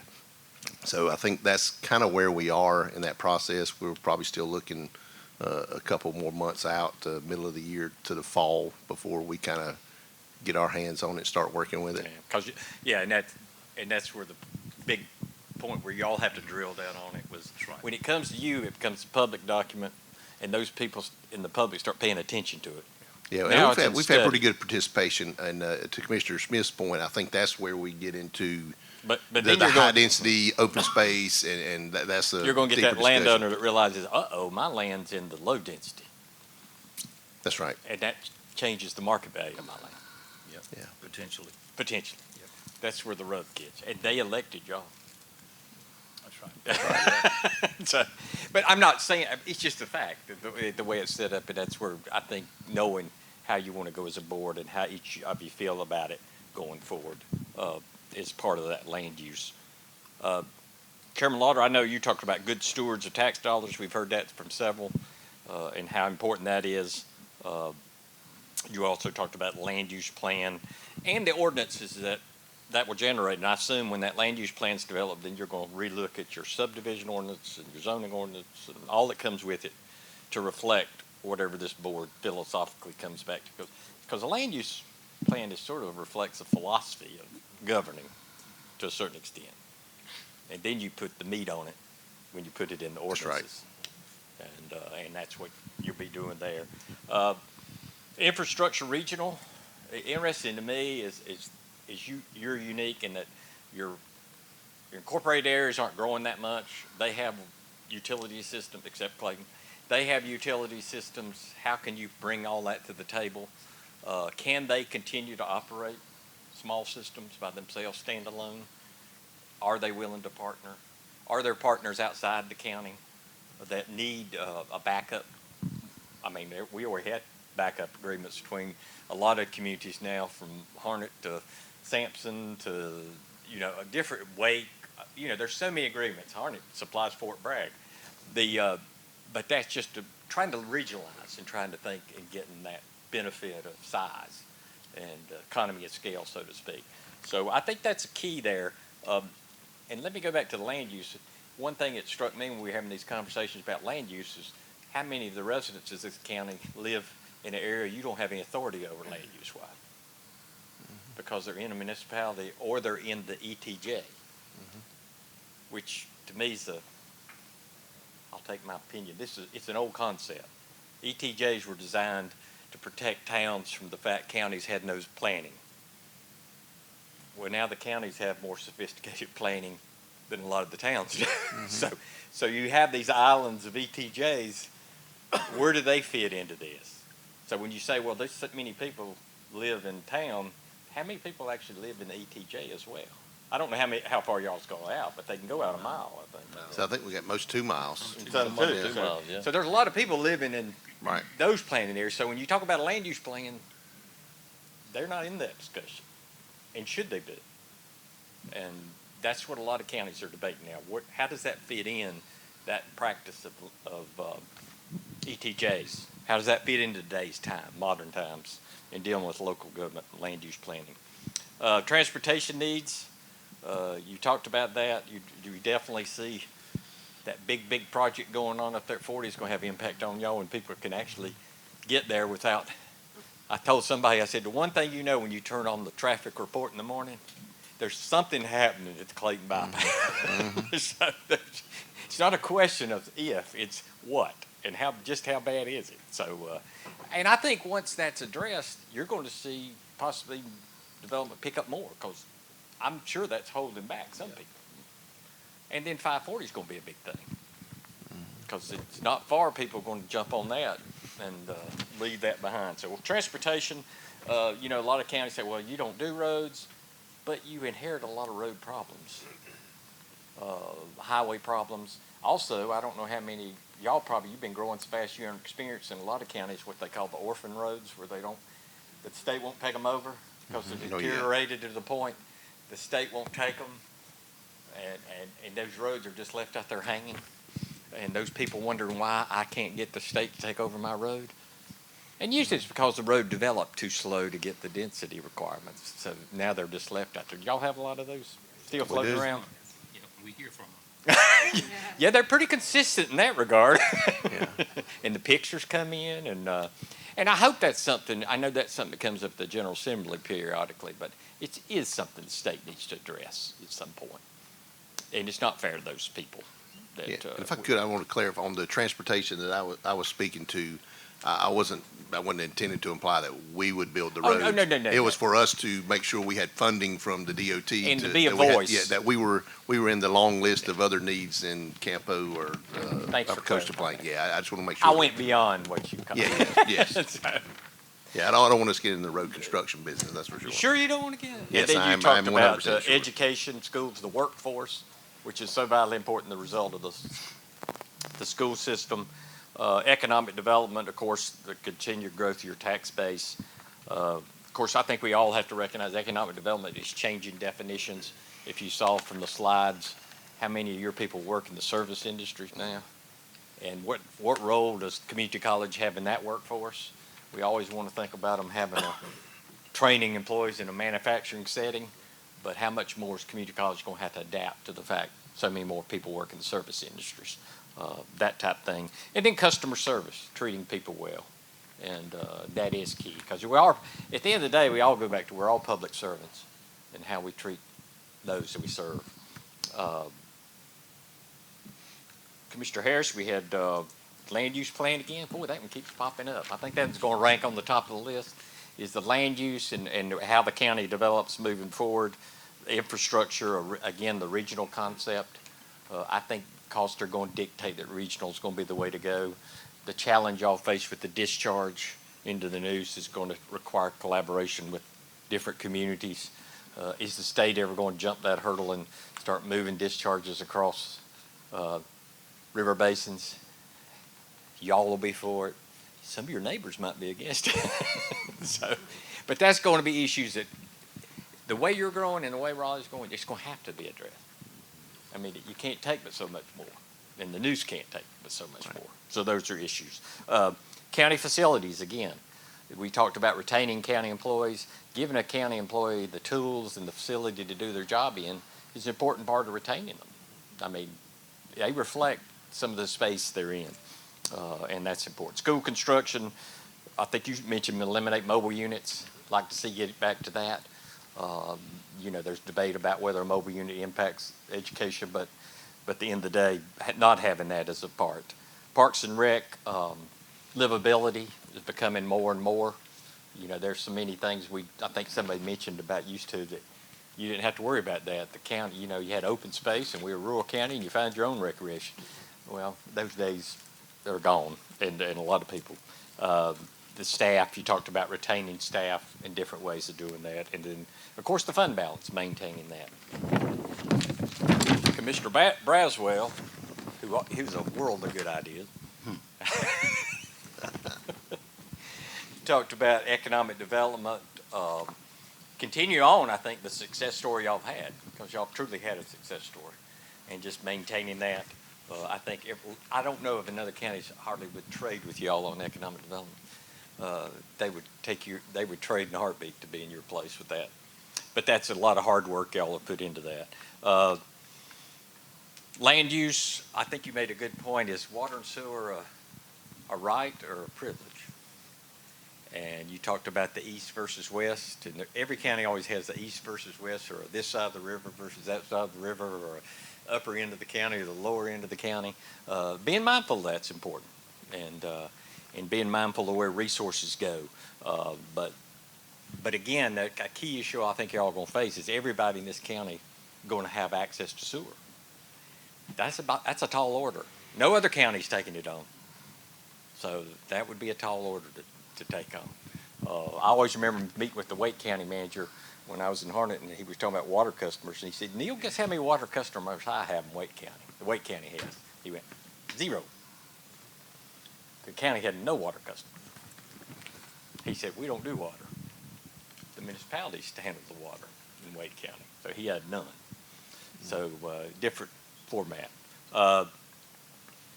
Financial study, the infrastructure, again, going back there. Public safety, talk about the importance there. And then a recreation bond, that it's time maybe to, the demand that this is, again, I like a lot of the residents coming in have a different standard of what they expect. And some people say, well, that's not the way it used to be here. Well, the people who are here are the ones paying the tax bills now. And being respectful of them. They've chosen to be here and to respond to them. And then the schools, the affordability of the schools and accountability. There's always that debate in North Carolina, the counties fund, but the Board of Education, and some of them argue about who should have that responsibility. I always thought it wasn't bad that the school system asks for what they need and the county commissioners decide what they can afford. And that's not a bad checks and balance. In some states they have where the school system taxes. Lord help us. So, there's a balance at that. And then, of course, Commissioner Smith coming back to those, and I think he drilled in well on those things that you have to do. You have a responsibility to the taxpayers and the citizen in that regards to public safety, ensuring their family's safe. And they have that with the law enforcement and the EMS and all the services that come with it. The governmental facilities is a responsibility from the courtroom to the DSS and health, and those are responsibilities. You got to meet those as the top of the list, as well as public education. That workforce and the young families is so key to them.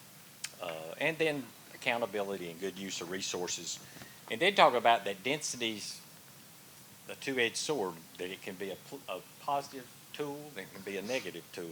And balancing that, making sure you utilize those. So, and finally, efficient and effective government, which should be a goal of us always. How can we do it better tomorrow? So that's sort of a summary of what I heard, and then I think it's quite evident, and that's where we want to start drilling in. I think to me, the land use and infrastructure seem to be at the top of the list, and also education. And the school system. But I'm going to give it to Kevin. Thank you, Neil. And I'm going to put this up on the screen now. Magic, yeah. So, again, reviewing process.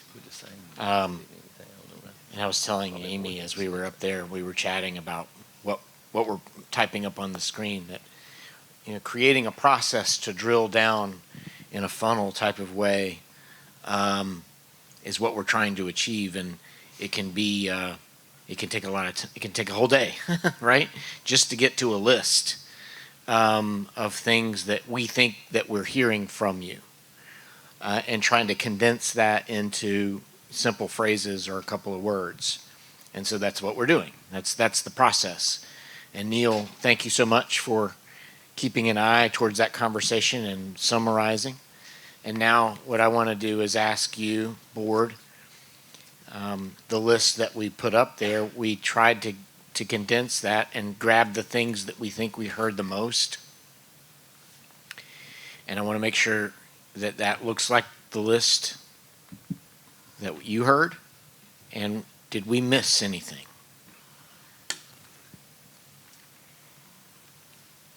So I kind of made my own list as we were going through, and I probably combined some things that you had. The financial stewardship and efficient, effective government, to me, are very similar in each other. The county workforce retention, May I interject? yes, sir. This is where protocol, I'm really forcing myself to like interrupting the chair, so I apologize, but It's okay. I just, so we combine those two. I just wanted to ask.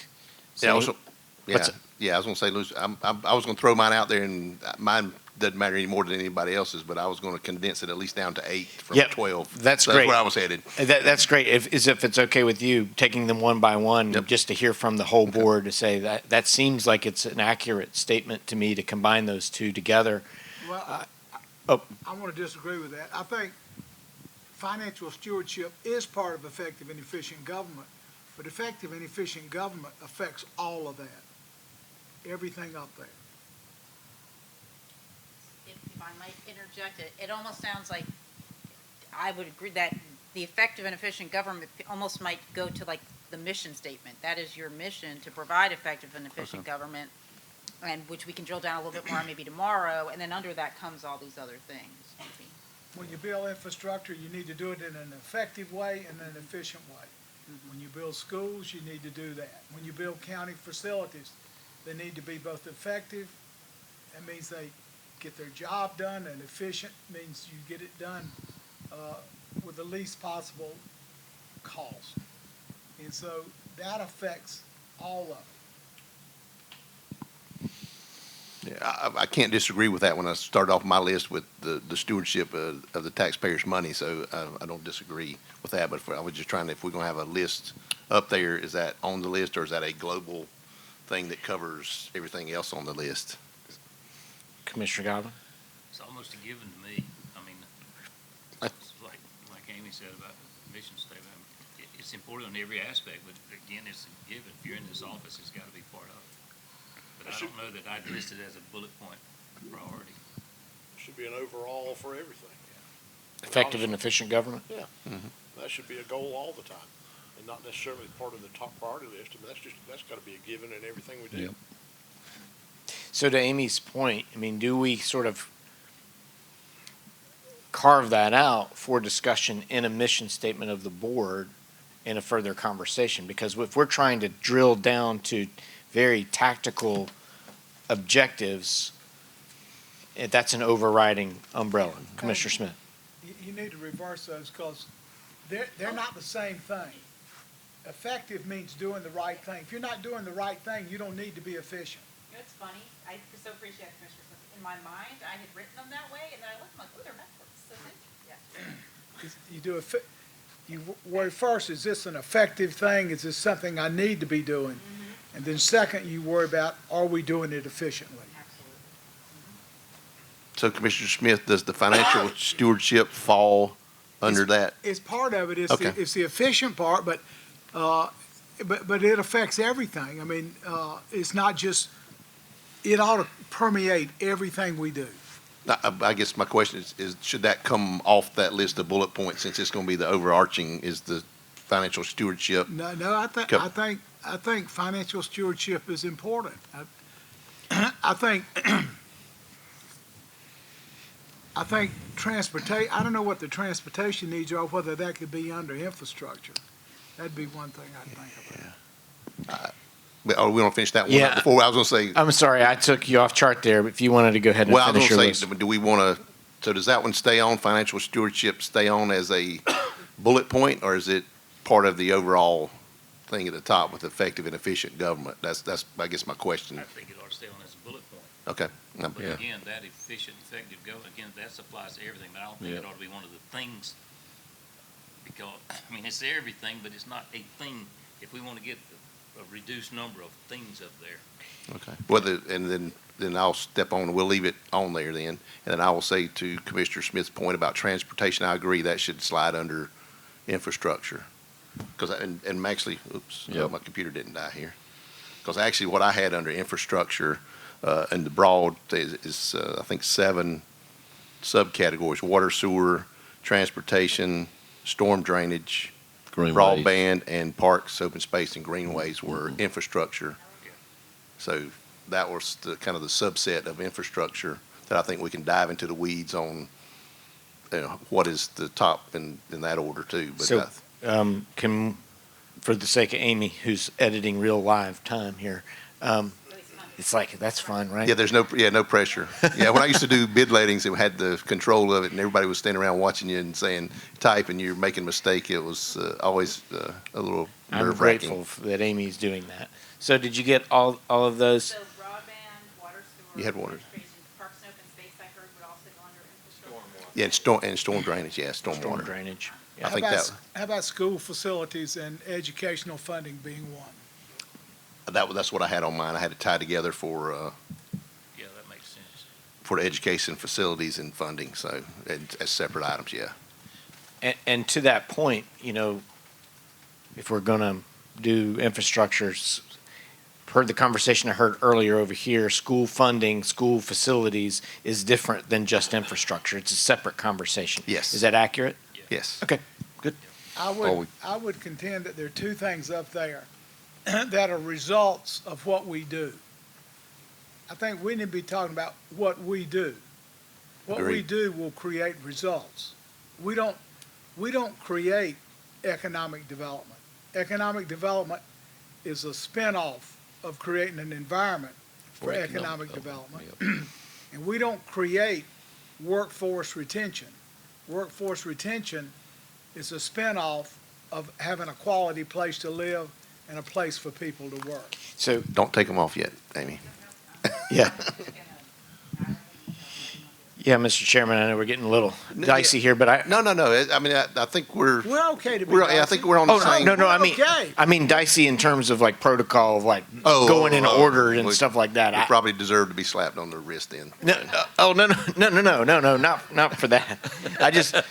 I took us off like you were going and then I interrupted and now we're everywhere. And so I just I was gonna say the diciness level is probably about to go up a few notches as we go through this. We But love that. I would agree that I'm not saying economic development is not the table we set, but what I'm looking at is our funding. We've talked about land banking. We've talked about different programs. So I'm thinking as far as spending our dollar resources to encourage that and provide funding for whatever mechanisms we have. That's what I'm thinking of. But I do agree with Commissioner Smith that we have to set the table through many of the other things we do for the economic development to succeed. So funding is just part of that. But I was looking at more as dollars provided for that. But that's just one of us.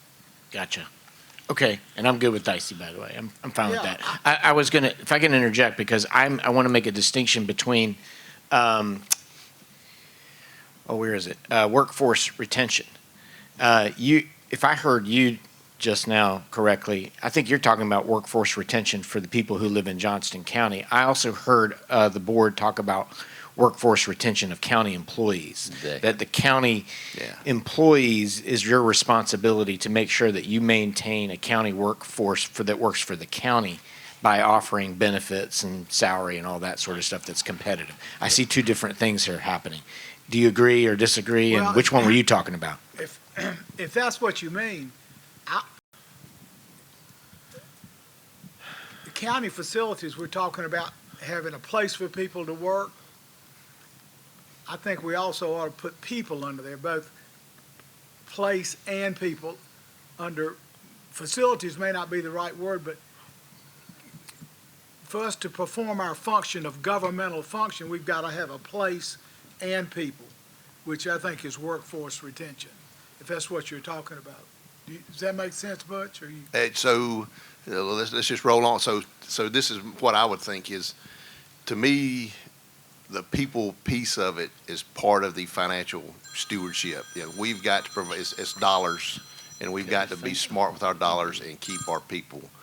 So I think to me, the facilities are the capital the bricks and the mortar that we're looking at, but the people need to be on there somewhere. I don't know if it's a separate item or under financial stewardship, but that's my 2 cents on how I see it. So. If I might just ask a clarifying question. Sure. I think maybe this is where you were going, Kevin, as well, right? So is it workforce retention in general, like because I think I heard two different things. I heard keeping people here and also our county staff, keeping them I'll let Commissioner, I think that was Commissioner Harris's item. I think it was the county workforce, but Let me, maybe I'm getting lost here because this started out as the top priorities for each commissioner.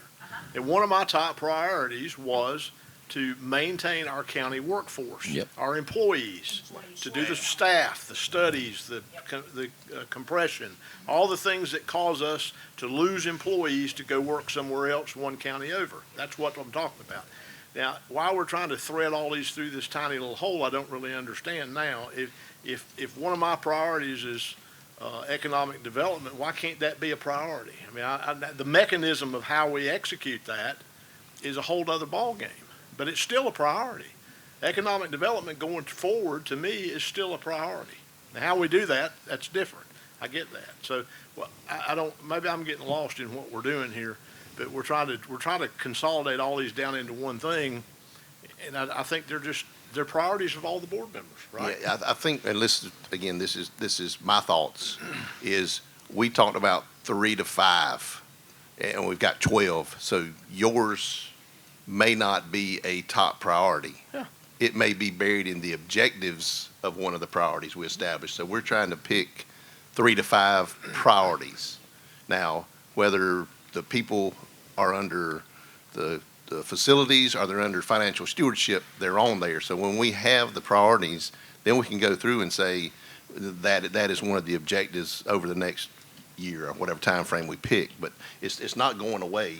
It's still in one of our priorities. It just becomes an objective when we get further into the weeds. Because right now we're not quite into the weeds all the way, but we're headed in that direction. So that's kind of, if anybody else has a different opinion, I'm sure you're going to say it. So. As long as we talk about the county employees and what it takes to keep them, I think that's important. Yeah, I think that is. I would love to make sure we have that discussion. Yeah. So incorporating that into something that we're talking about, I'm trying to get to two different things. One is when you walk out of here tomorrow, that you have a list of items, and it might have sub-bullet points, and I like how you phrased it. These are our top priorities. Underneath are objectives in that top priority to achieve. Right. And so that's the way I'm trying to, I think we're trying to frame that and build that up into this chart. And so if you can give us those broad headings and we can fit it underneath there, we can talk tomorrow more about like what does it mean and how do you achieve those objectives. We've got 2 different time horizons involved in something like that because the staff retention might be a real short-term thing we need to address, whereas the capital improvement may be much more longer term. But if we can put them, for this exercise, put them under one bullet point, as long as we understand the distinction, I'm fine with that. Yeah. So I guess the question then would be, where do we put the people? Is that under financial stewardship or under county facilities workforce retention? I'm fine with either place. Are there strong feelings by the board? Let Amy choose. Yeah. Yeah, that's right. She's in control. I'm leaning towards facilities. I think Okay. too, actually, so I'll answer my question in subparts. But first to Commissioner Harris's point, I think that's a great point and it might be helpful, and then I will actually answer the real question, I promise.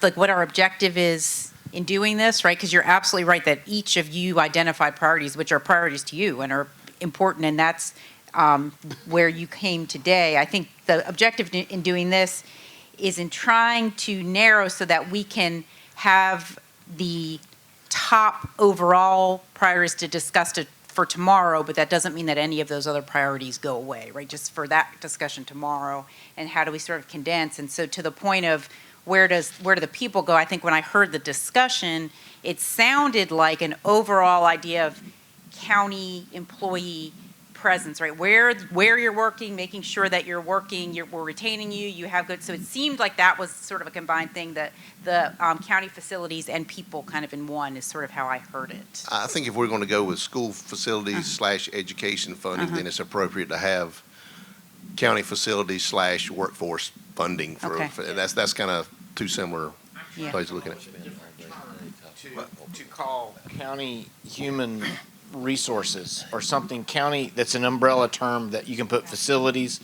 Yeah, county human capital. I don't know what it is yet. I need to think on it a little bit. But Kevin, yes, sir. why couldn't we come up with something, it's either called core focus or primary focus of government, which is to have facilities, to do public safety, to maintain our workforce, and to be good financial stewards. They're the core functions of government.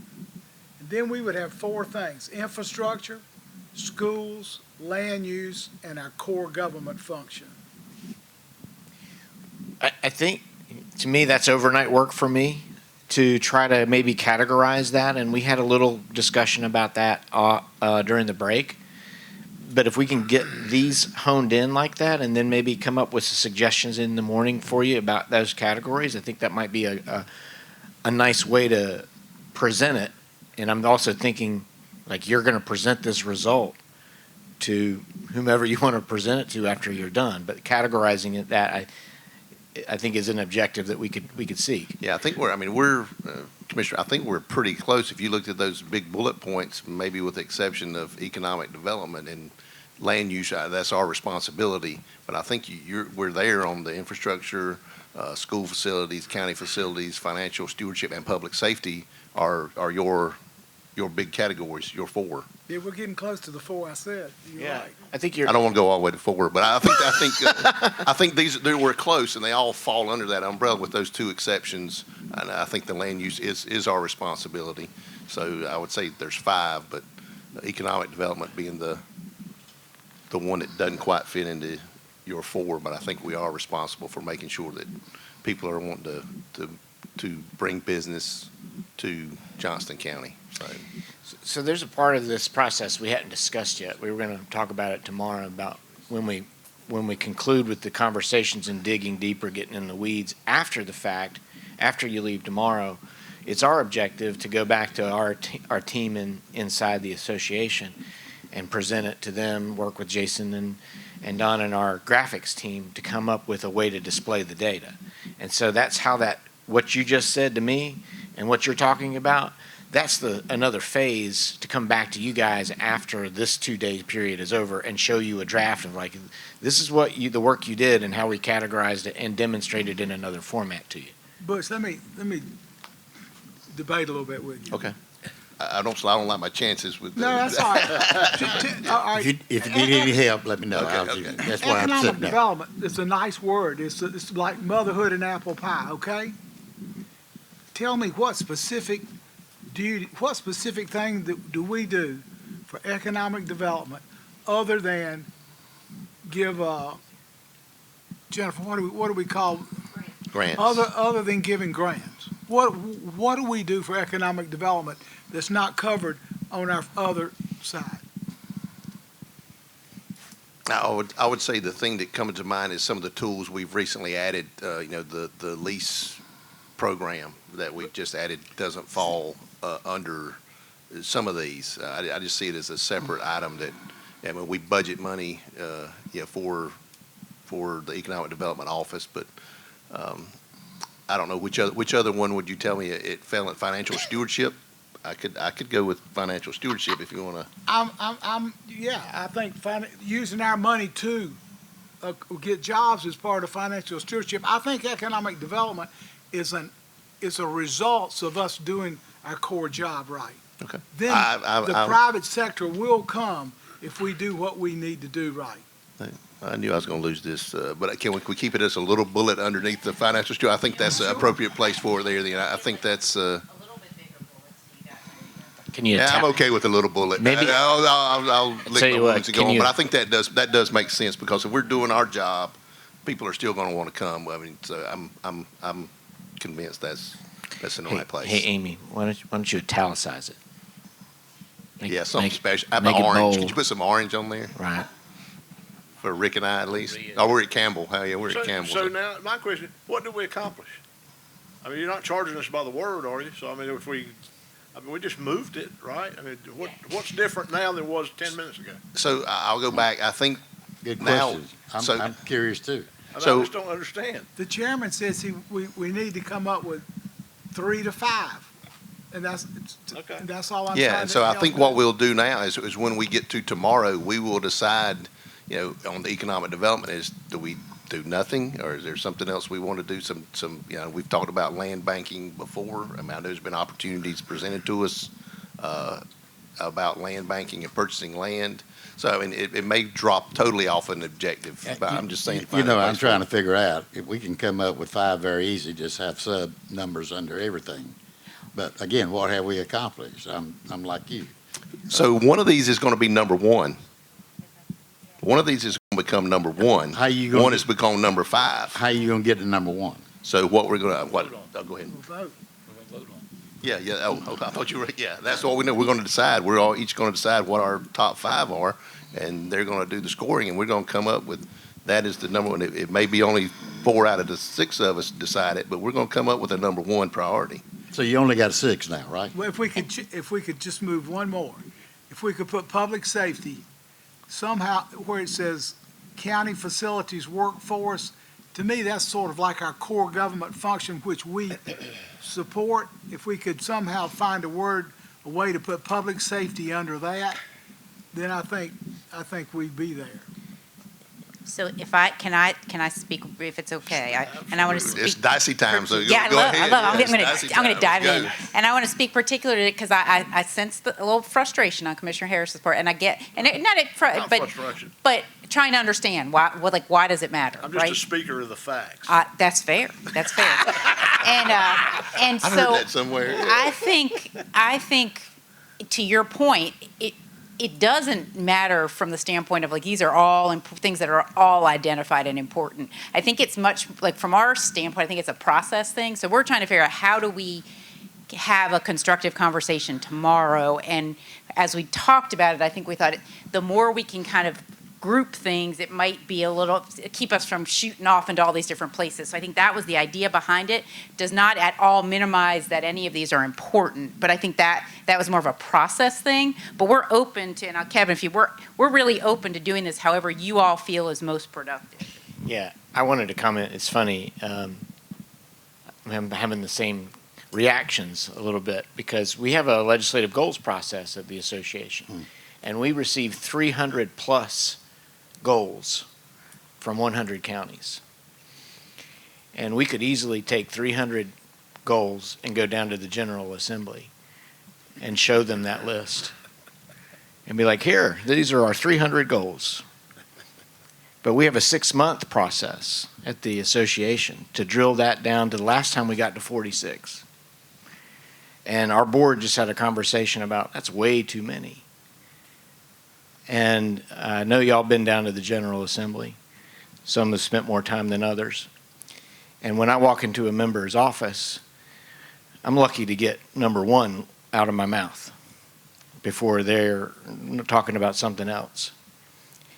And so the value of the process is we've gotten all of these words and all these things, and they all matter. But what I sense from any board, whether it's our 50-member board at the association or whether it's your board or any group, to try to be focused and get focused on this. Now, it's all important. So my sense is that if we're able to drill down and encapsulate what you want, and even if it has sub dots underneath it, you're able to tell a better story to your constituents about these are our top goals and they fit into these categories of things. And this is why. It helps you as a board better tell your story about where you're going in the future for Johnston County. And so, yeah, I get it. I understand because it seems an odd process to achieve. But I really do. In my heart, I believe that it's a good process and it takes a lot of time to get there. So I wanted to add that because I think that it is important to do that.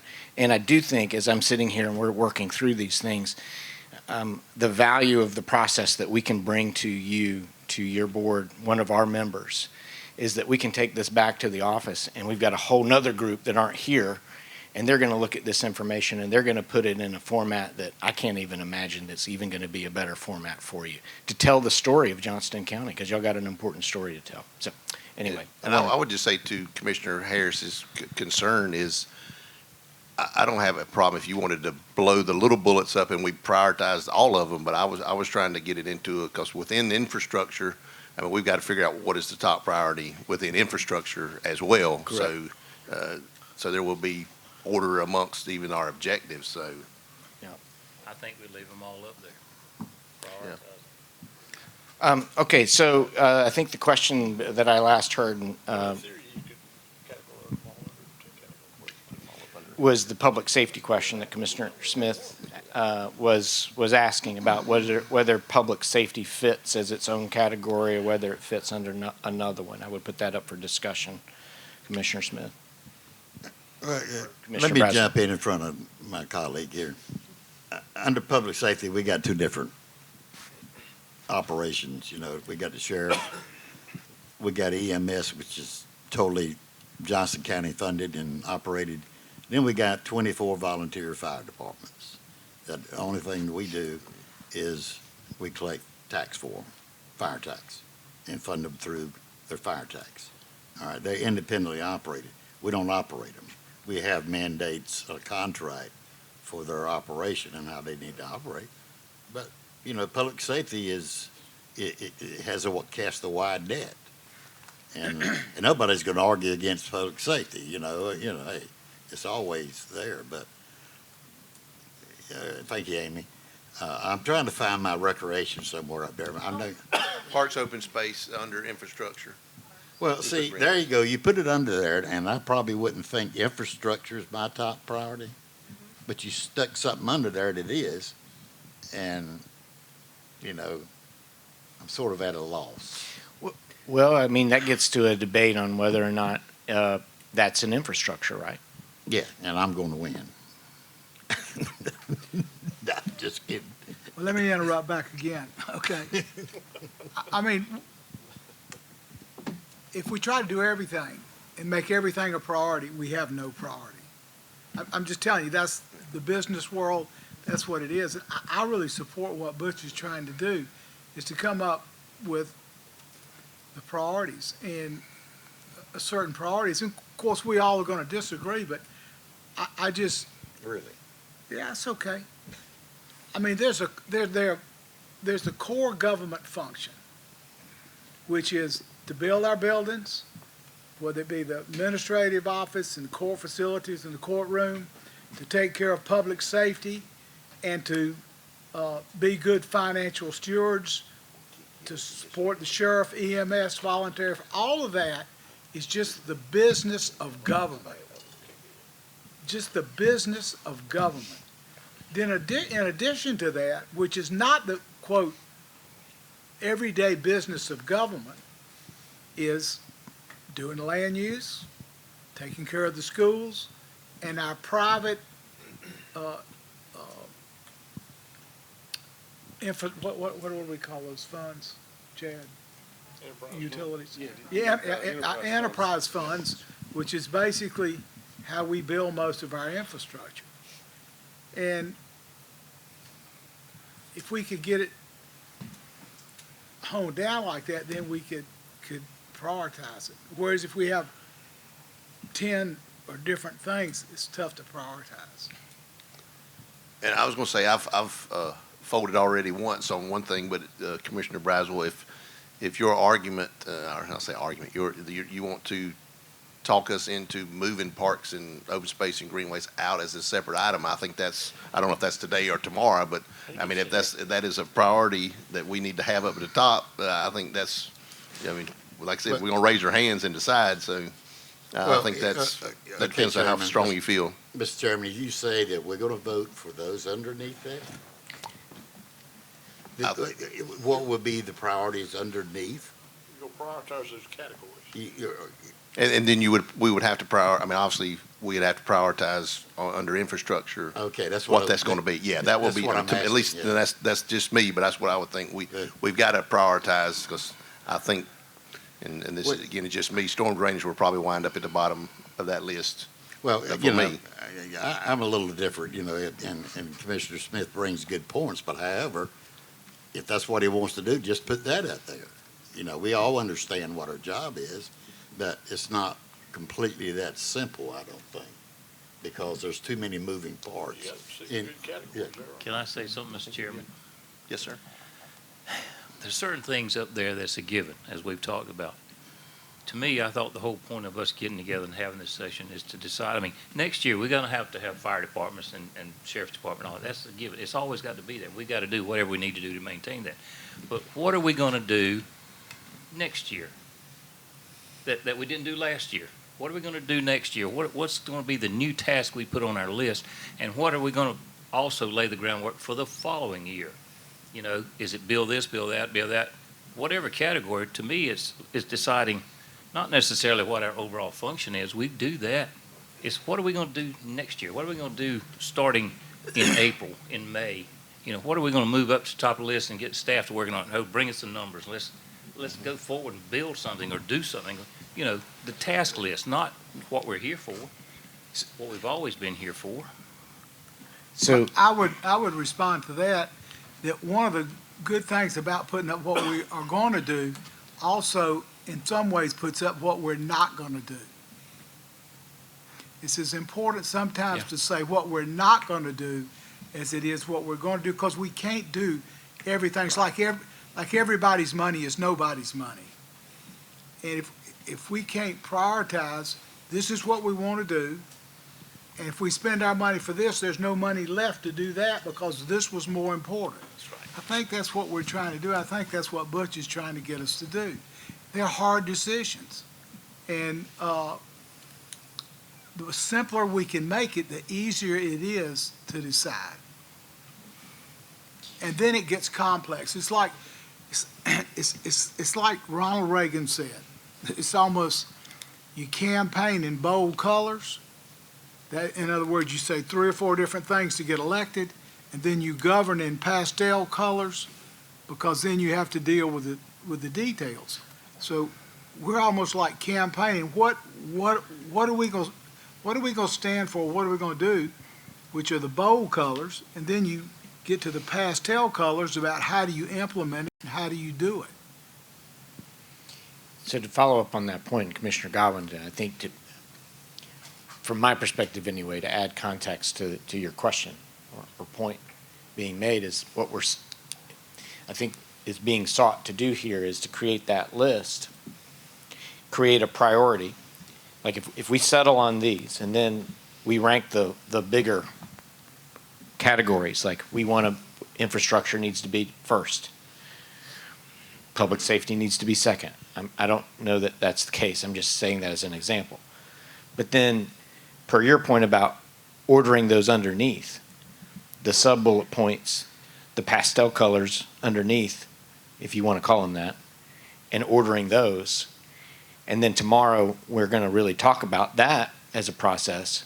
That's going to give you the roadmap that you're seeking to tell your county professional staff, we need to be looking at one of those things underneath infrastructure. And we need to be looking at water sewer first, and then broadband second. And that gives you your itemization list of how to do that. To me, that's what I'm hearing, Commissioner Godwin, you're saying is you're seeking that level of detail out of our outcomes for tomorrow. And then your team, your staff team, has better direction moving forward about where your priorities are. You're right. That's likely going to change over time, but we're here now. And you're going to have to decide in another, year or so whether to refresh this plan or not. Does that resonate with you and Commissioner?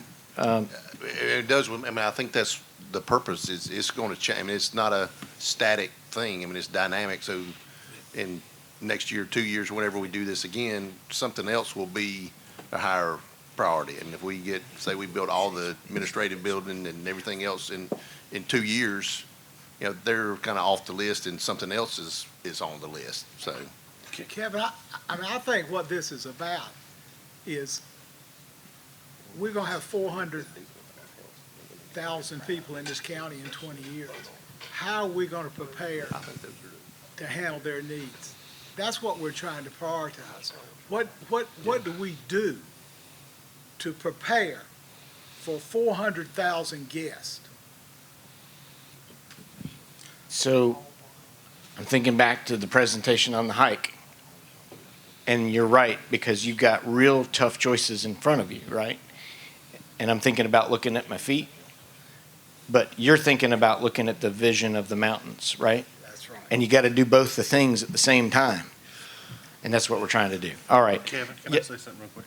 Just from and I know this is your meeting and everything. You know, from a financial standpoint, what we heard this morning and what we've talked about in the past, the biggest chunks of the pie that's going to come off of finances and what we need to do more immediately needs to be one of the top priorities in terms of, you know, we've all talked about it, and I've heard Rick and I and Jennifer and Martha have heard what you've said, and, you know, county facilities has got to be up there. That's going to be a big chunk of the pie along with school facilities. And we don't know all those answers yet with school facilities, but those are going to have to be things we're going to have to decide very soon as we go to the LGC.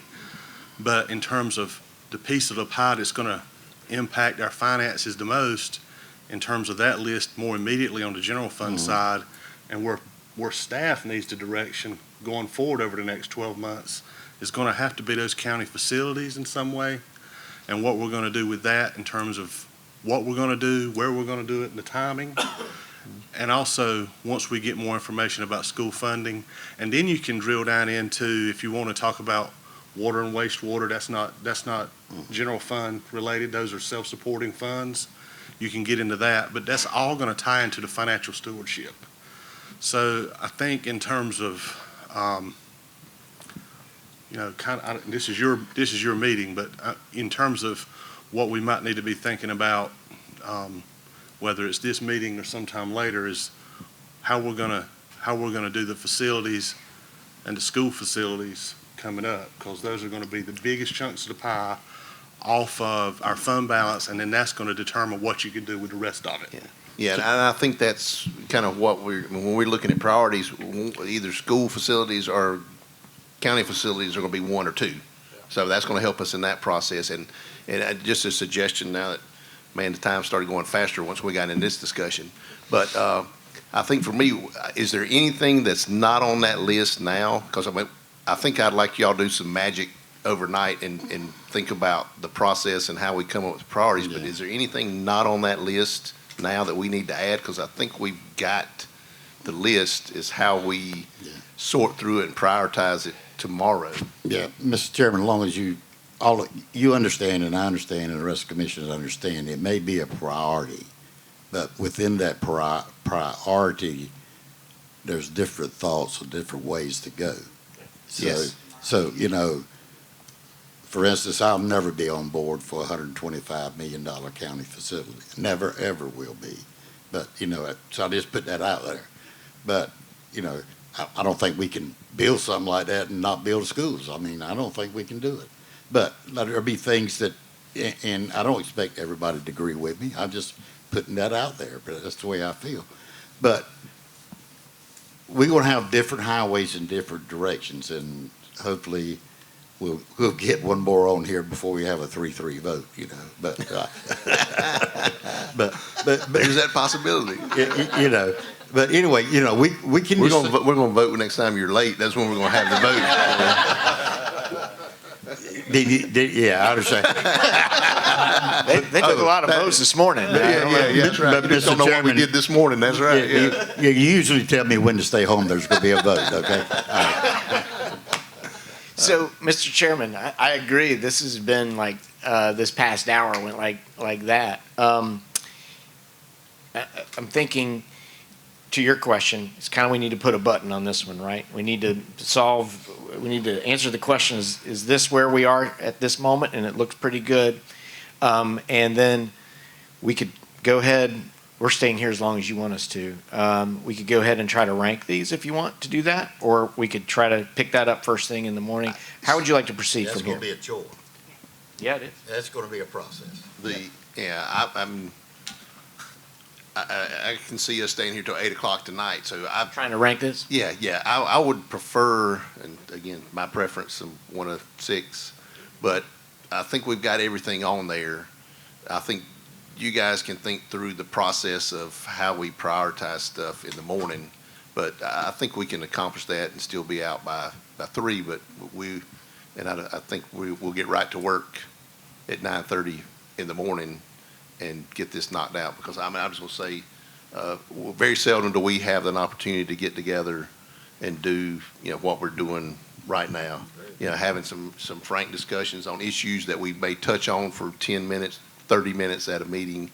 And so we've just kind of hit the cusp of getting into some real deeper discussion, dicey discussion. And so I appreciate the openness that everybody's brought today, and look forward to continuing that tomorrow. But I think, I said, in 10 minutes or 20 minutes or 30, we're not going to come up with priorities on here this afternoon. I think Ted made a great point. I don't want us to go by that point. There's some things up there that are going to be done. Do it and done. There's some things up there that are continuing forever. Mm-hmm. And maybe somehow we need to differentiate that. For instance, certain like once we build administrative building, if we do it, it's done. I mean, we're going to have some buildings unless we're going to put tents up. So there will be an answer. The issue is what answer it will be, but it'll be done. Whereas the sheriff's department being financial stewards, that'll be forever. Well, why don't we, Could I suggest something? Okay. The association, when they pull together, I was on the board last year, when they pull together those goals, they have what they call guiding principles. Now, if we prioritize and said financial stewardship is the number one, what are we going to do? Okay, it's number one. What are we going to do tomorrow, to next year, next month?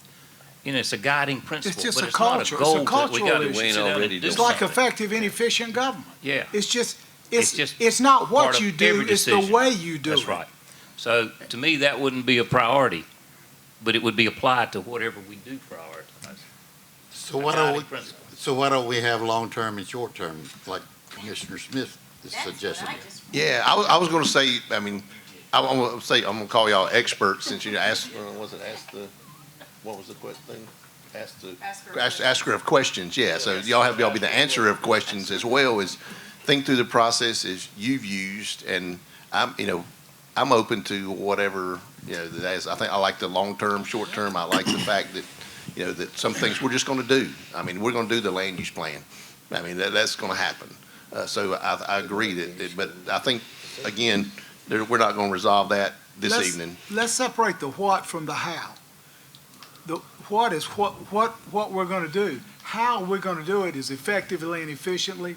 We're going to be good financial stewards, things like that. That's how we're going to do what we're going to do. Yeah, because I think there's core values. I mean, that is, I would look at it as a core value of us is financial stewardship. So y'all can separate it out. I think we got you got enough. Yeah, I was gonna say. And I can 9:30 comes help early. you out on the infrastructure.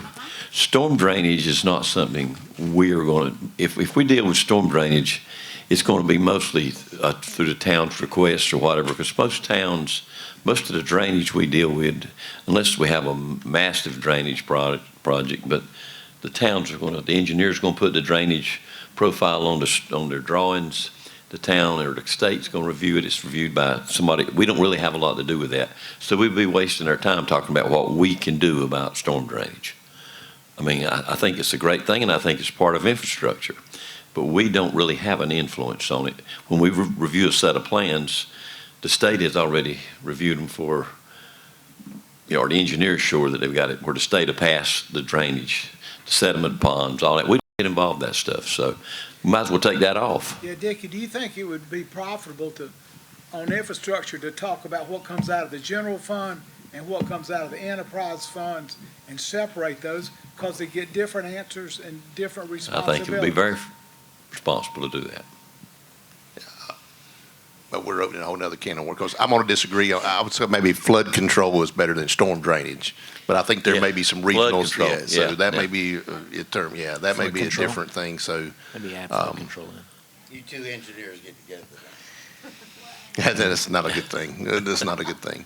And how about instead of completely eliminating it tonight, we can have more of an in-depth conversation about how you want to proceed with it tomorrow, but I can change it. So I'm fine with flood control, but it's going to be there's only going to be on two people's minds, and we just spoke about it. So I think that's probably going to be the lower priority. So I would leave it up there. That is one of those long-term. Sometimes reality does hit me in the head. Yeah, it hit me in the head. So I'll say that. But I think the short-term, long-term, aspects. And again, I think y'all can. I think as the chairman, our JCC trustee, you can ruminate on that tonight and come up with some suggestions for us tomorrow on how to best look at this. I think everybody has valid points about ways to look at it. We appreciate you having the trust in us to work Believe. Believe, that's Believe. right. Believe. So then sort of transitioning to wrapping up summary stuff, and we'll recess until tomorrow. I want to make sure that I understand correctly our mission over the evening, and then lay out the plan objectives tomorrow. Okay. So, but let me start with a thank you, because y'all did some really good work today. You listened a lot. You're in the morning. I hope the payoff was worth it in the afternoon with the discussion. And hopefully that design was, that it was planned. I hope it worked for you guys. Tomorrow is going to be a lot of this again. And so I suspect the time will go by quickly. So we'll do our homework over the evening to try to categorize it into either long-term or short-term, maybe core groupings. We'll look at that. Amy reminded me that she's already done her homework on the mission statement. So we'll revisit that. We'll revisit. Yeah, that's why we were chuckling, because I was like, it sounds like we need to. She's leaving early. Yeah, I was like, we need to work on the mission statement. She's like, I told you. So anyway, so we'll work on some suggested language on the mission statement that grabs all of those bigger picture. I forgot what y'all called them, sort of the fundamentals that are overarching, and put that before you. And then we'll present that to you in the morning. First thing on the agenda in the morning is to kind of do a check-in, like, how are you feeling? Did we hit all the things you wanted to do, and that sort of thing. And then after that, we'll present to you what we have accomplished over the evening, and we'll jump into ranking these things and trying to put them up at which ones you think we need to be talking about first. And then whatever you say we need to talk about first, that's the thing we'll dig into. I don't know if we'll get through all 5 or however we end up with tomorrow, but we hope, as I said, we're getting to the top of that mountain right now, and aspirational is to dig deeper into those subject matters to flesh out either the ranking order under infrastructure, if that's one of them, or coming up with detailed plans about how you achieve one of those. That's funny. How you achieve one of those things that you have on your list. So I'm talking back to you guys, making sure that that's what you want to do tomorrow. Does that sound right, board, Mr. Chairman? Sounds good to me. Okay. Handle it? Handle it, yeah. We'll handle it. All right. All right. Thank you. And so I will say, and Adam, you can correct me, this has been recorded, so it'll be available on YouTube shortly. I don't know what the time frame on that is, so it'll be available. And tomorrow, will we look at live streaming, or will we record tomorrow for later? Okay, all right, we'll see how technology works out tomorrow. So we will recess for today and resume tomorrow morning, maybe with live stream at 9:30. Regardless, we will resume discussions at 9:30. And as just an FYI for the public, we will be Commissioners will be planning to eat dinner at Heath's Steakhouse at 316 South Powell Avenue in Dunn this evening. And we'll emphasize that as a social time, and there will be no discussion or action as it relates to county business. So with that, I'll take a motion to adjourn. We got a motion. Second. All in favor, say aye. Aye. And again, thank you guys for some good work today. And thank you, Kevin and staff, and our staff too. Thank you.